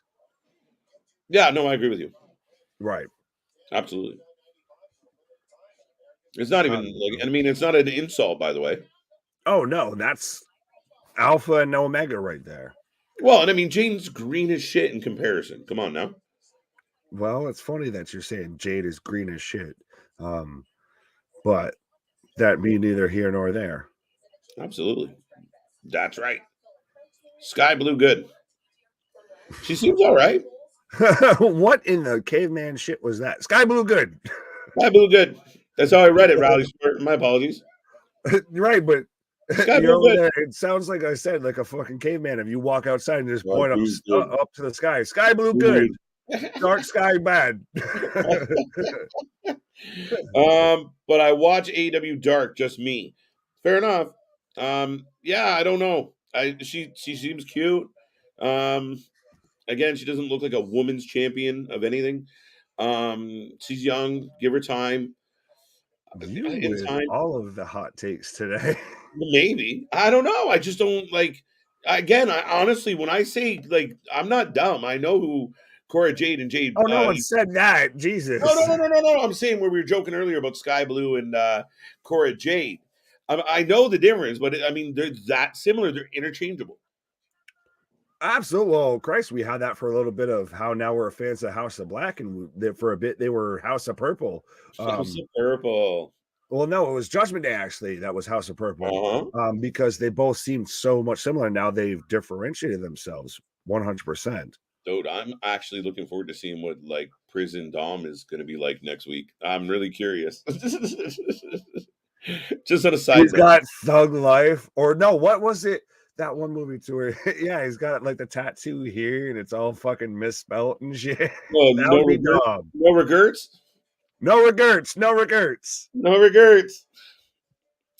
Jade.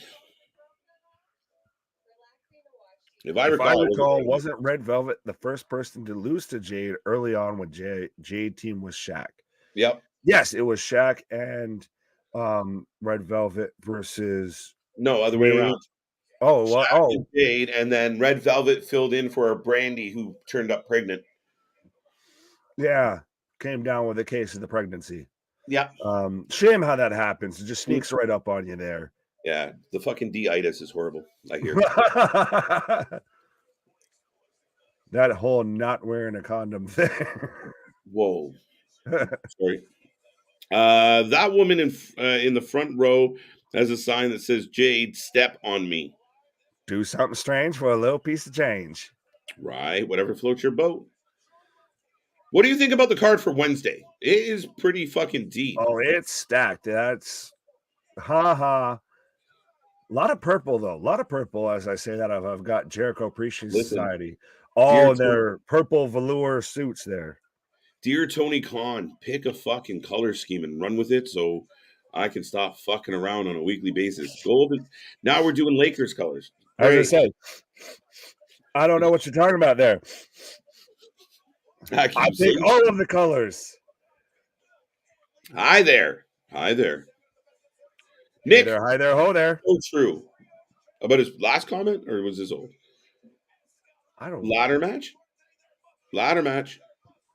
Of course. But did you see that we might be getting a build up to and Eddie Kingston Ortiz versus Kings of the Black Throne next week on Rampage. Strap on and strap in. Yes. Not bad. Don't fuck it up. But Eddie and Ortiz lose. Please. Hey, Ruby. And Willow. Ruby and Willow. Looking like fucking Casey Jones out of Teenage Mutant Ninja Turtles there with the hockey sticks. The reaching at, plugging at the heartstrings of one KJ White there with the hockey sticks.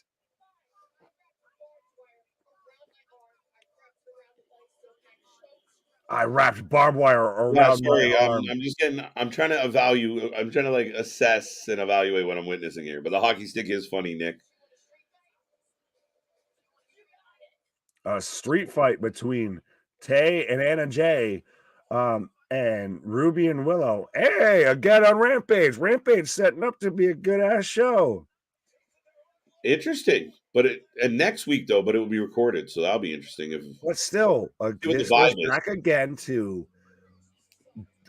Tony started, shaking in his knickers and everything when Hunter was in charge and Vince was out of the picture.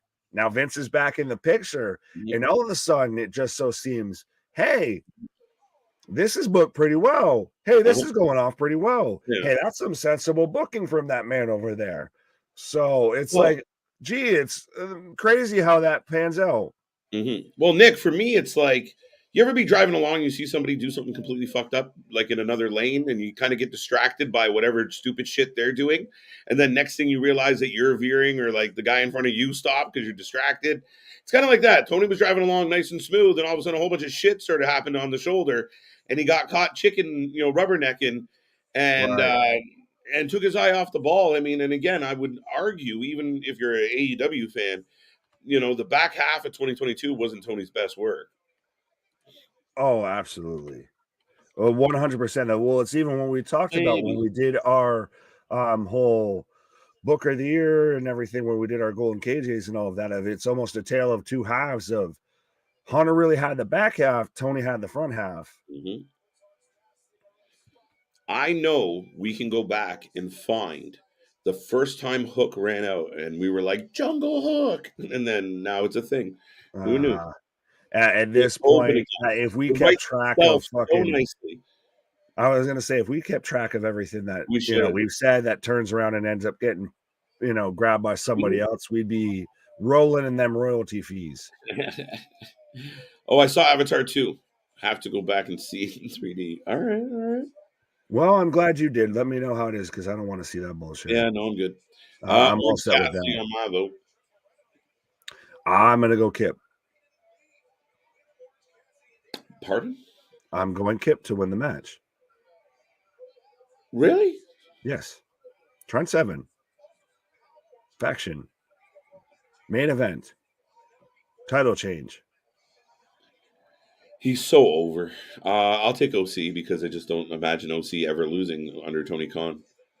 Well, and that goes against, I know we've got the whole fantasy faction thing and everything, which, Oh, shit, yeah, shut up. There's a shout out to Cheap Pop there and everything,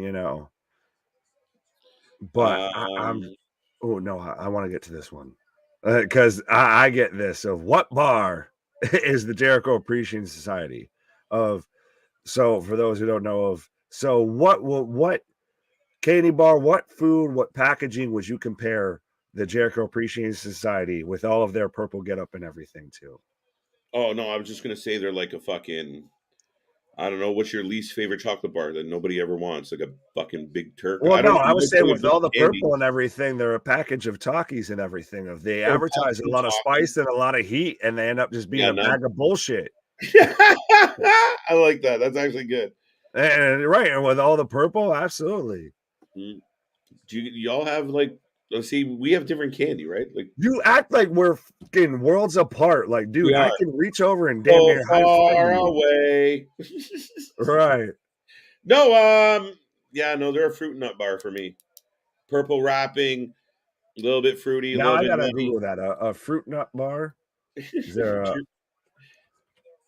pause on what I just said there? Is there a company? Cadbury or Jersey Milk, I think, does one. Cadbury fruit nut. Okay. Or I've got Cadbury Dairy Milk, but anyways. Same thing. No, not same thing at all. One's milk chocolate and the other talking about fruit. As I've got OC raining down elbows on Kip. As we've got, Danhausen being the cheerleader at ringside. Yeah, I don't. Got OC for the win. And see, I'm pretty confident Dale doesn't get any wrong, so I'm on the right track here. Yeah. Well, I've got Kip right now with the OC glasses just chilling in the corner. Okay. Could it be a big swerve if Sheeta attacks Tony and you get Naomi as Soraya's partner and Mercedes comes in after? Oh, there's Nah. so much to unpack there. Yeah. The Sheeta heel turn very Wait. much could happen. Wait. Okay. The Penelope. bunny. Yeah, because you have the Butcher Did I and the say Blade. Penelope? Yeah. Okay. You have Penelope. Yeah. You have the bunny. Penelope. You have Trent Seven. You have a little faction growing here. I've been begging for a Trent Seven turn. I didn't know if I wanted involved with this. And how did you fall for that kick, bro? Pay attention. I mean, kind of unfair, but Right. see, this match is the flattest match of the last 2 hours. You started off Yeah, with the most over match, and then everyone's, because this match is all sizzle, no steak. And it's a lot of, oh, now we got 2 ladies at ringside. Oh, we got a guy with his face painted at ringside. It's not just a fucking title match where these guys, now we'll pick up pace and we're going to cheer a little bit. Don't get me wrong, but it's a gimmick match. It should be the first match on. It's not your main event. And the crowd looking down at their phones. Yeah, when you have like Danhausen involved, and this is your Springboard Moonsault. But this is your mid card to the mid card title and everything. This shouldn't be your main event. You should have your world tag titles be How your does this main go? event.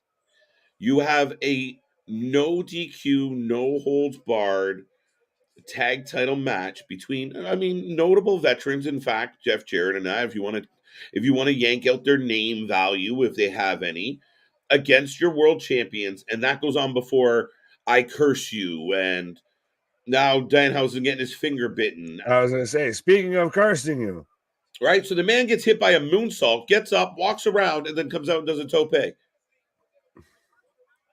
Crossbody.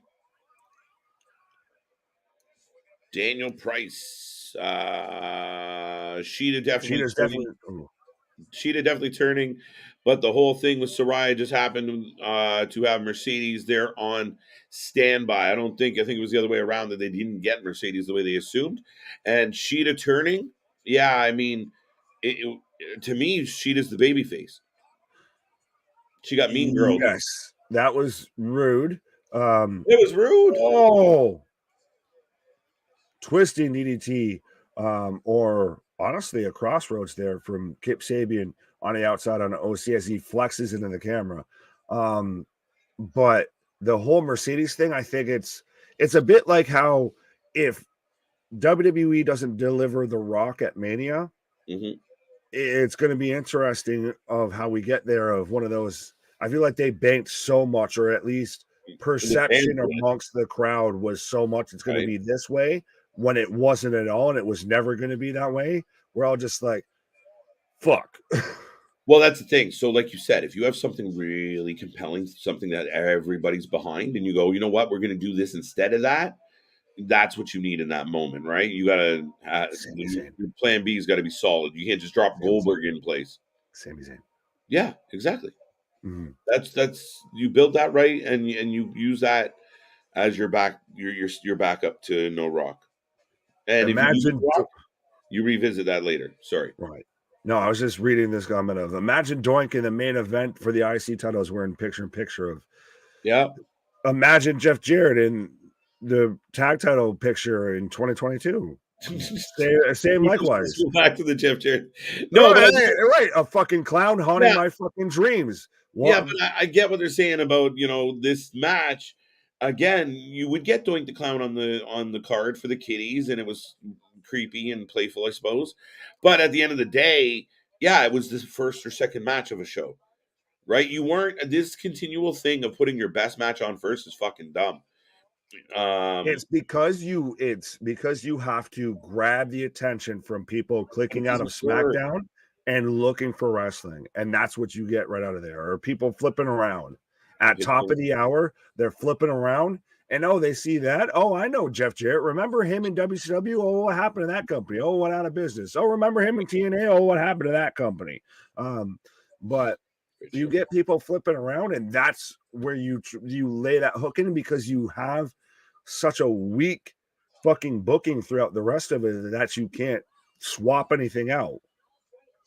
If this started the show, and if I'm a casual person and I'm flipping through, I maybe tune in just for a little bit of, why is that guy fucking painted in the corner there doing this shit and everything, looking like a praying mantis? And then I move the fuck on, and maybe I come back, or then you keep throwing to that. It's nothing gives you that actual booking. There's no true storytelling. It feels like it's all pick a name out of the hat, and that's who you face this week. Yeah, pretty much. It really is. And I mean, I know we bag on Tony for a lack of storytelling, but work on it. I got OC pretty easy picking for both shows tonight, but in my opinion, SmackDown's still a better show. Fair enough. Facts. Sensible talking from that man. I think Rampage was better matches. They edged it out. I'll concede this as a 1 hour compact, probably a better hour. It was a good hour across the whole show. SmackDown was better. Yeah, maybe. Very even, very close. But the fact that we're even having this discussion is a big testament and a big win for Dynamite. Yeah, absolutely. Or for Rampage, sorry.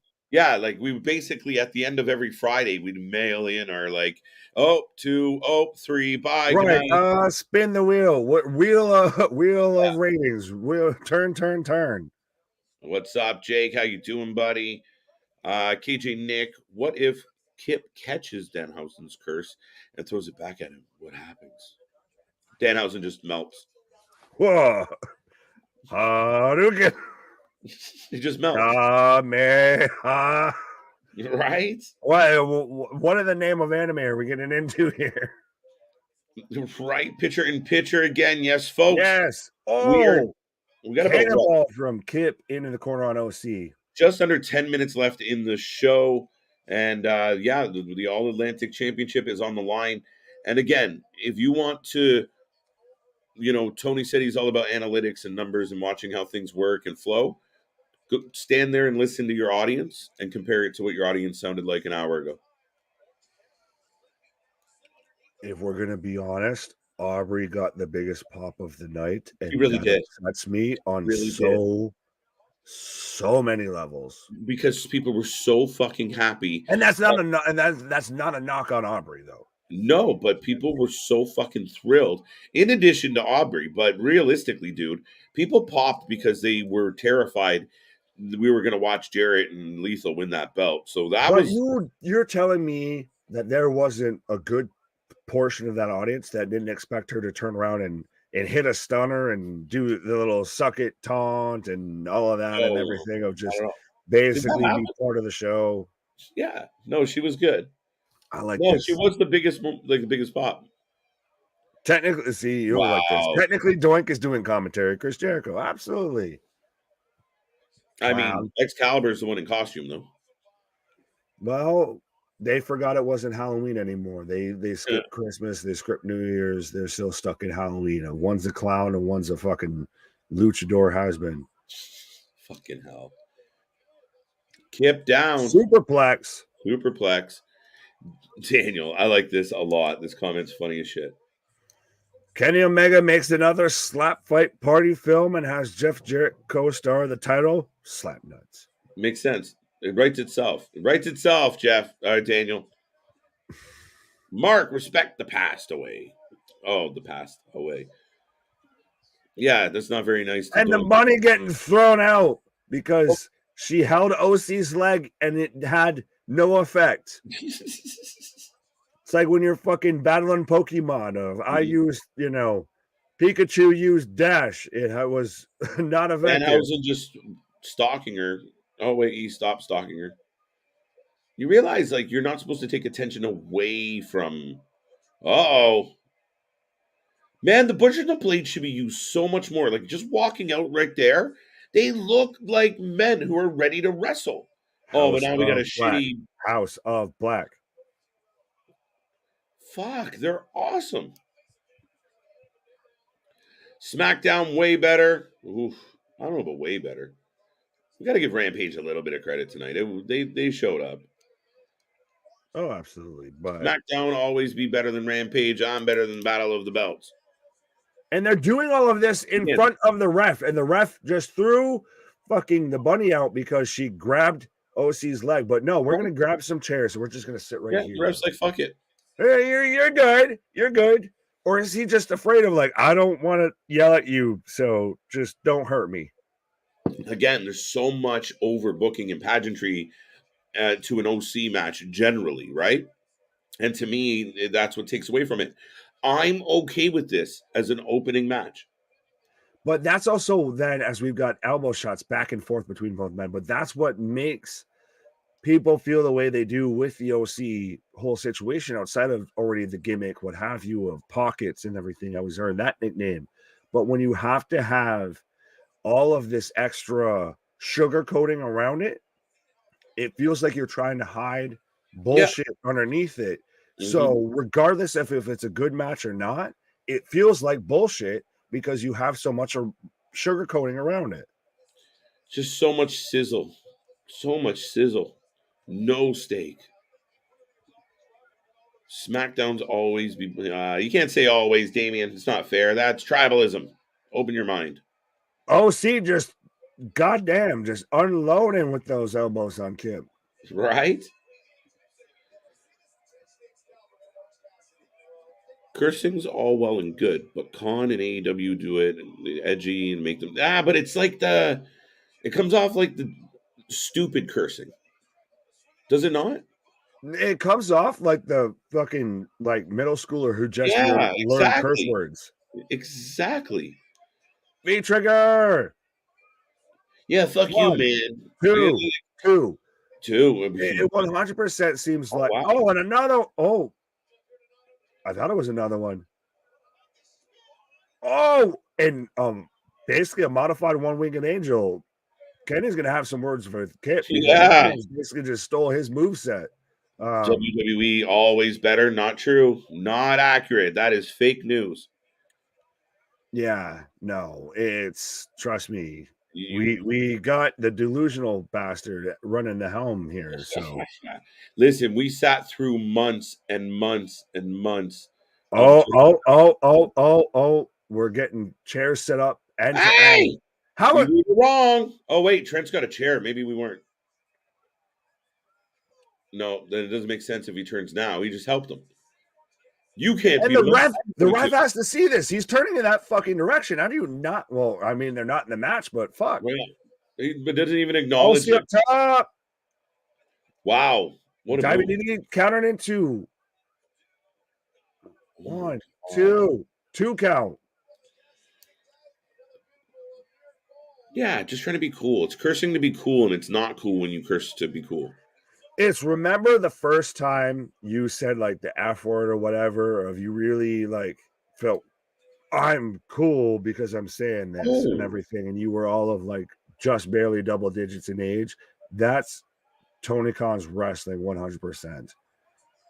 No sells the punch from Kip Sabian of OC just hulking up on a higher level than Hulk Hogan even. I can't wait to hear all about a tornado twister into a DDT. PK. Shut up. One, not you. Excalibur. Two count from Kip. Mm-hmm. You still haven't seen Trent 7. Just saying. I thought you meant Trent Beretta. No, we saw him. I'm like, yes, let's get the Trent Beretta turn. He just turns. I forgot. I'm tired of being in your shadow. I forgot in this company we can have duplicate names. Yeah. OC push the ref. Roll up. Oh! 1, 2 count. Superman punch. That looks so stupid coming from OC. Double Superman punch. 1, 2, 3. There you go. Is Kip doing a little bit of the Austin Aries there? Of the second we get the 3 count, he pops the shoulder up and everything. Of maybe, or at least we're setting up for a rematch or something, because he didn't stay. It wasn't one of those of 2 Superman punches and I'm out cold. Of no, it's I took the 3 and I kind of roll out of the ring real quick. Yeah. Well, he's kind of laying there now. But I mean, and still, I don't think we've ever seen a title change on a Battle of Belts. Correct me if I'm wrong, folks. There's been 5 of them. I don't know if we've seen a good Battle of the Belts. This was the best one, I think. One of the better ones. I mean, it That, was all right. that's aggressive. It was all right. Was this better than Rampage? Mr. No. Rampage was better than SmackDown. I enjoyed So Rampage. out of the 3 shows, where do you rank them? Battle of Belts is going to go third on this list. I mean, it was all right. It did all right for what it is. And I think it's lowered expectations, Nick. It's low, right? You set that bar a little different. I expect more out of SmackDown. And I think because the 2-hour show, there was bigger lulls for me. I thought Rampage did well overall. And grading on a curve, overall, I'm happy with Rampage. Battle of Belts, I didn't hate. I mean, Jade's match was what it was. But again, you can't have somebody standing on the ramp and being a part of the match in every fucking match. You can't repeat. Do you not realize we're doing this and then you're going to come out and do exactly this again? But yeah, Battle of the Belts was a solid 6 for me. Get your ratings in, folks. Out of 10. What do you got? What do you got? What do you got? But yeah, no, Nick. It goes SmackDown, Rampage. Yeah. And I mean, I like SmackDown. I just figure on a scale, I'm not comparing just Rampage to Rampage. It was one of their better ones, so it gets. Well, that's the thing, is that to me is grading it on a curve if you're comparing it to other Rampages. But with Battle of the Belts, what do you want to give it? What do you give it? 6.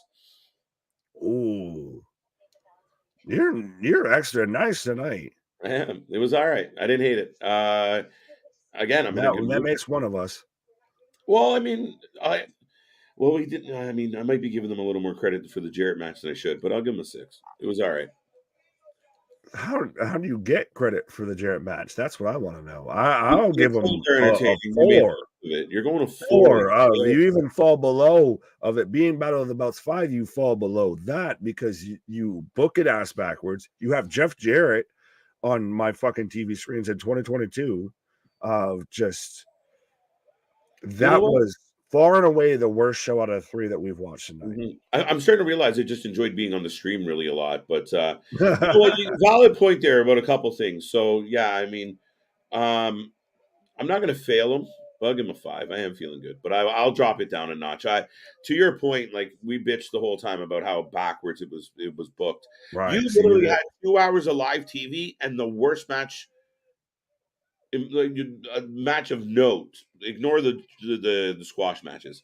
Was kind of your last match, right? Moxley and Bryan could have been the main event of Battle. Well, they don't have a belt, but the belt that should have been the main event of Rampage. Yeah. And Jarrett and Lethal versus the Acclaim should have been the main event of Battle of the Belts. Perfect. It really should have just been that simple, right? But that's the thing, is it is that simple. It's this fucker messes it up, and that's where it gets upsetting. Tony loves the OC. 2 out of 10, 2 out of 10, 6 out of 10 from John. 2, shit, eh? 5 for Battle of the Belts. All right, I'm with you. 11. What am I looking at? 11/30th out of 10. 11/30th. 6.6. 9 out of 10 for Battle of the Belts. Whatever vitamins y'all got, you need to be sharing, because put that shit in rotation, because that was not a 9. 9, Bobby. What did you love so much about it? 6. See, okay.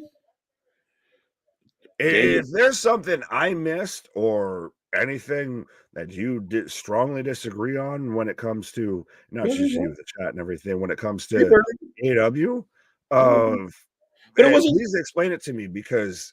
But I think what it is, Nick, is I mean, like the Battle of the Belts. I mean, especially if you like for us, yeah, we can be mad about Jeff Jarrett, blah blah blah. But if you're watching it, the match unto itself wasn't bad. It wasn't like I'm so bored. It kept things entertaining. Jade's whole situation was all right. And then the main event, again, it was overbooked. It was all over the place. So if you want to pick it apart, yeah, there's a lot of flaws in it. But as far as just being an entertaining show and providing a decent hour of wrestling, I mean, it was decent. I mean, to say it was awful and oh my god, what a wasted hour. Like when you start giving it a 2, to me, that's like I wasted an hour. But that was an okay hour of wrestling. Well, and that, yeah, You don't need fair to call enough. my mama, but it was Well, pretty no, good. and I guess even halfway with, Small Mark there was asking if there was anything exciting that happened on SmackDown. Yes and no. I mean, we had what was start of the beginning of the dissension between Sammy and Roman, but to me, even just alone of like the whole moment of they're sitting there eating popcorn and everything, and how much that we're That was fucking good. giggling about the shit, and we had a great match with Usos versus McIntyre and Okay, one match. Sheamus, and Ricochet actually put on a decent showing.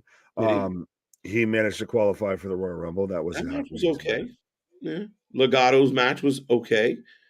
Um, I get what you're saying. I guess it's more okay, I personal mean, preference. I do get what you're saying 100%. And the fact that, like I said, the fact that Rampage is even in this discussion is a it's big good. step for Rampage, regardless of how either one of us Mhm. feels. Now At the that's end of the day, Rampage wins because they made the bigger jump of they yeah. are in the discussion with Mhm. SmackDown for show of the night. Yeah, listen, I said it. AEW has nothing going on like the Bloodline. They have nothing going on like Sami Zayn. Not one of the people, not one of the storylines, no matter how much Chris Jericho tells himself this stuff is fucking awesome. AEW fans, I'm on your side right now, so before you turn on me, I legitimately had said like there's nothing like it, the whole popcorn thing. But again, that's fun, that's entertaining, but all right, what else? Like, I mean, as far as well, you know what? Rampage gave me three pretty two and a half pretty decent matches, really solid matches, and then one kind of throwaway match. Battle Belts gave me a couple all right things, but it was entertaining whether I liked the booking or not. So I'm trying to give them credit where credit is due, and I think being a little more critical of SmackDown was good, but not great. And I think Rampage, I enjoyed that hour of wrestling with Rampage this week. Like I said, I can see 100% where you're coming from, and I think if you're looking at making up the point differential there of Rampage fully wins out here in that extent of normally it's you mail it in of yeah whatever fine we got through it, it wasn't great but we got through it, Mhm. and SmackDown clearly stomps over it. The fact that this is True. put a little bit neck and neck, Mhm. Rampage is winning at that point.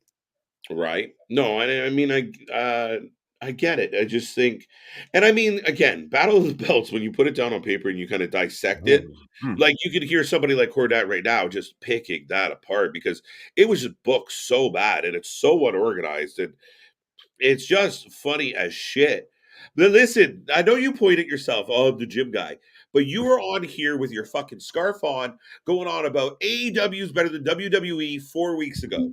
So we know how the flip flop is. Oh no, but There's the scarf. right, You were but no, all I fucking can still critical. say that Maxwell Jacob Friedman is the best thing in AEW, but I can still He really say is. that why the fuck am I watching Jeff Jarrett and Jay Lethal on my Absolutely. especially Jeff Jarrett on my screen in 2022 Like, I mean, for a title nonetheless. if you just shuffled shit around like you took, like you said, if it was Top Flight versus the Acclaimed and they had a really good match. But hey, if you're gonna do Battle of the Belts, at some fucking point, one of these belts should change hands. Like, come on. Just maybe. Does not feel like a big deal. Tonight felt like a bit more of a big deal just because it was live. No, Battle of the Belts? A little more. New screen. No, that's never felt like a big deal. I fucking What? didn't realize it was happening until Thursday. Nobody was talking about it. It was the funniest shit. Right, you can't sit there and tell me, "Oh, well, it kind of felt like a big deal." Well, no one was talking Oh, I about it. didn't say So that. you Hey, proving your come on point there, there. Lamo. I didn't say that. I said it felt a bit more of a deal than previous Battle of the Belts, just because Cool, it was so it was Friday slightly night, it above was a fucking live. turd. What? So it was slightly above a turd is what you're saying of like, All I said well, was it was slightly above. I didn't say what the fucking grade was. fine. My favorite match on Rampage was Top Flight versus John Moxley. And Bryan Danielson, Battle of the Belts, OC versus Kip. I don't know, that Kip OC match sucked. It sucked. It was too drawn out. I hate everything about it. There's unnecessary run-ins, and then another run-in, and then another run-in, and another. Like I said, off. drawn out of it, you ran into the issue because you only had 3 matches on the show. If you would have had, like you said, if you had that open and it goes kind of fairly quick, you move through the spots a bit quicker. Yeah. And then you have, say, something else. So say you move Darby versus Bennett onto there. Something like that. You have Jade go, and then you have Darby versus Bennett. And then you do Darby versus Bennett was pretty good. And then you have the tag title belt main event. That's the best way to book that show. Yeah. Yeah. And I mean, on a Feel Good Friday, you get what you get, but Orangehausen. I mean, I'm kind of over Danhausen. You bring no value to the fucking show. He won me back when he dressed like Homer Simpson in the Moo. No, it's a waste of time. It's a distraction. It doesn't. It's at this point. Apparently, this guy wrestles. How you're cheering for a fucking meme, basically. Yeah, but when does he wrestle? Can he wrestle? He does this. No, well, remember he came back at Full Gear, and he came back like a fucking badass.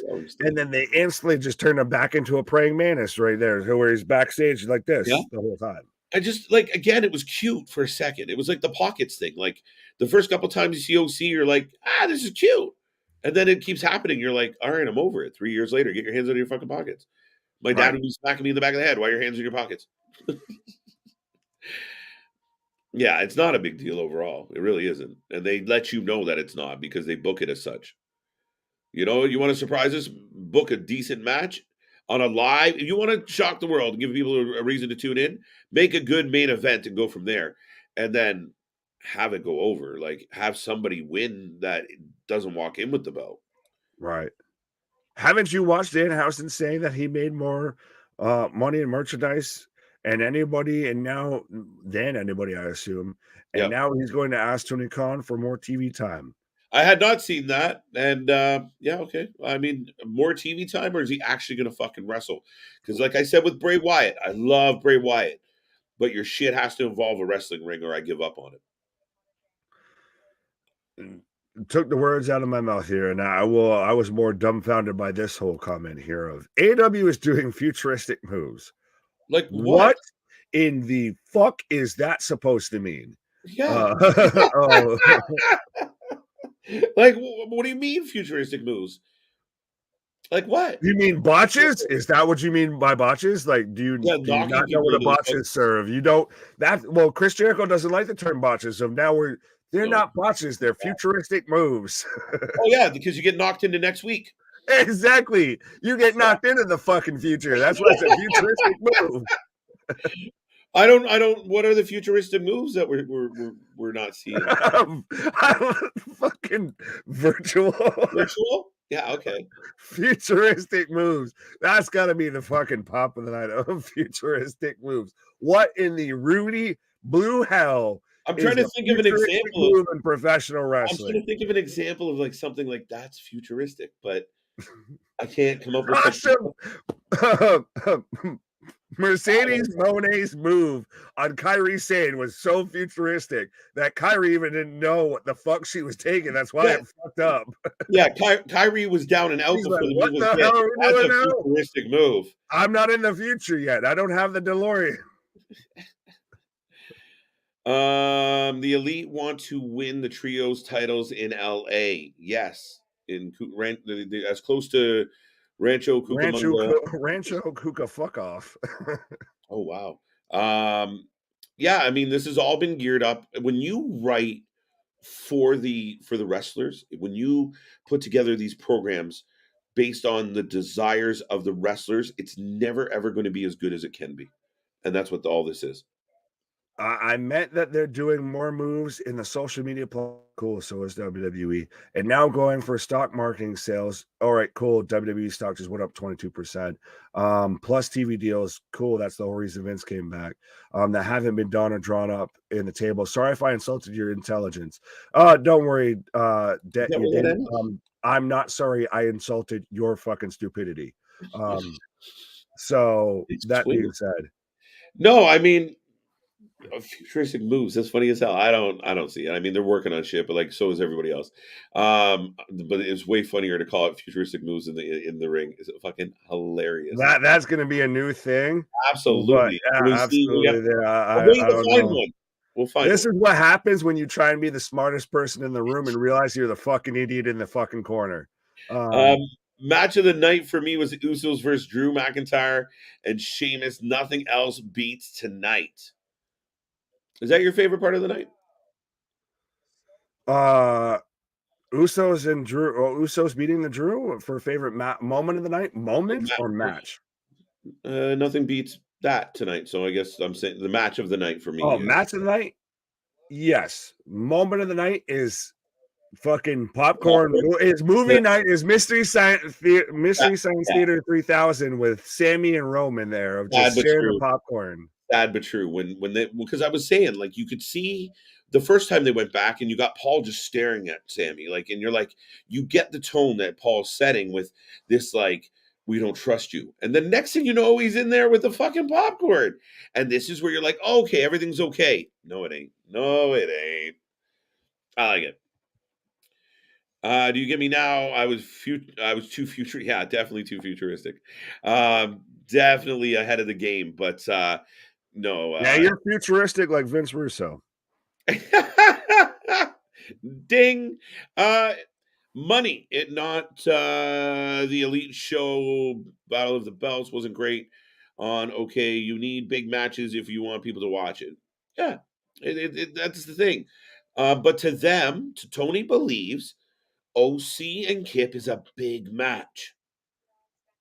He thinks people are going to love it. They're going to eat it up. Right now, they're all high-fiving and stroking each other because what a great night.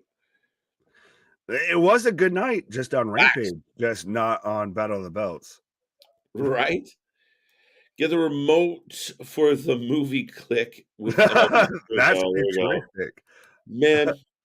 Oh, go ahead.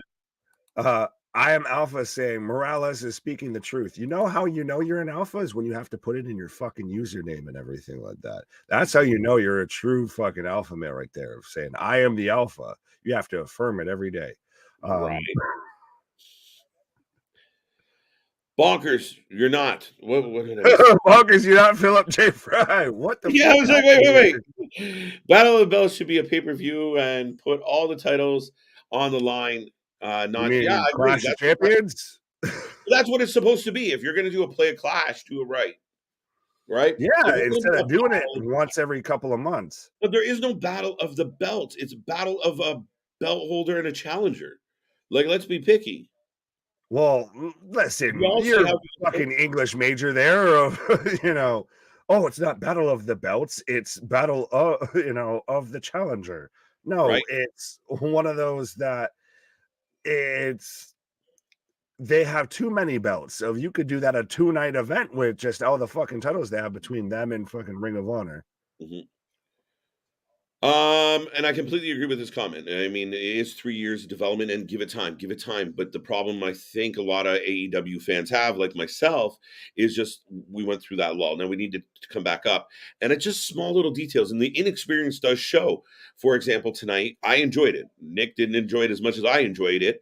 But I even enjoyed Battle of the Belts. I know, because I just walk in expecting it to be meh, and it was meh plus.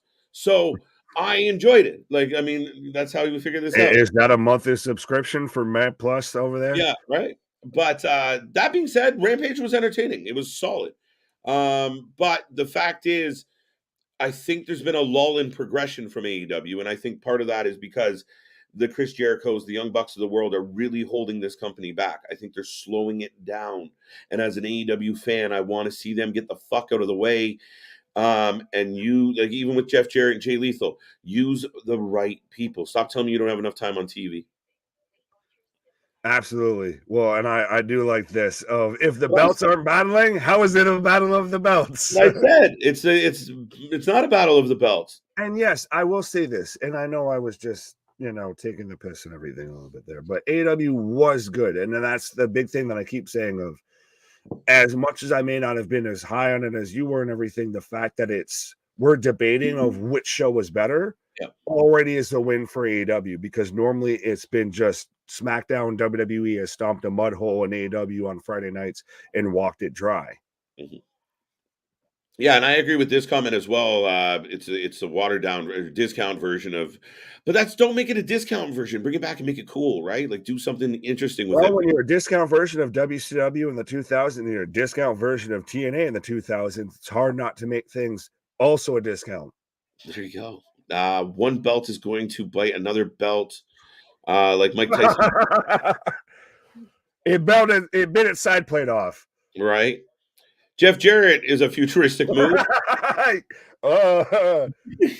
Went so far into the future, we went back into the past. Oops, wrong gear. Did I throw that in R? Did I throw that in R? Shit. I thought that meant R for you had it set to W for Wombo. Last 5 years of WWE, not 27. I don't know what we're saying. Listen, guys, it's very simple. We've been on here for hours shitting all over WWE, but we call it the way we see it. WWE improved in the back half of 2022 for multitudes of reasons. It continues to get well. SmackDown is consistently the best wrestling show we get in a week. Over Dynamite, over Rampage. It's just the way it is. And I know we got tribalism. I know we get people that are fixated left or fixated right. Well, we've got the opposite here of, I tell you this, I'm a WWE fan, but I just turned into AEW fan because Tony Khan been doing out the box stuff. With that being out the box stuff doesn't mean it's fucking good. Depends. I mean, like out of the box crazy, like we got with like why? Okay, so we get NJ, not NJ. We get Ford's already out there with Kip, and then we get her best friend out there whose name is just slipping right through every fucking who gives a shit moment I have. NJ? Yeah, what?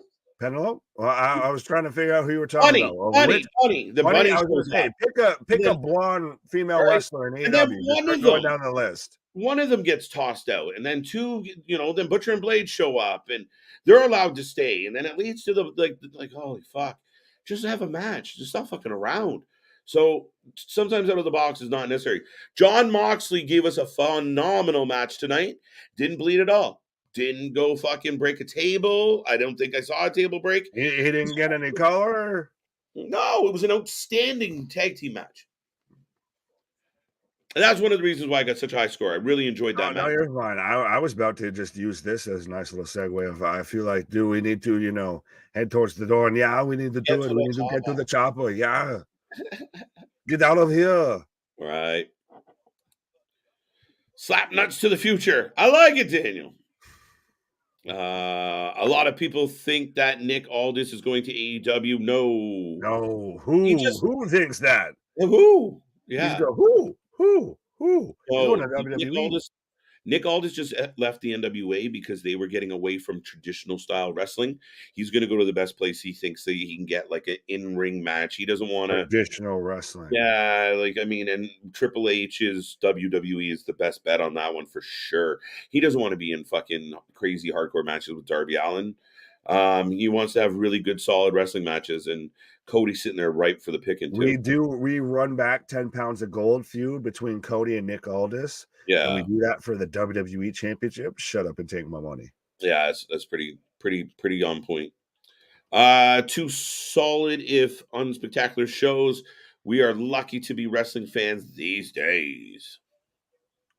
You're missing a show. We did 3.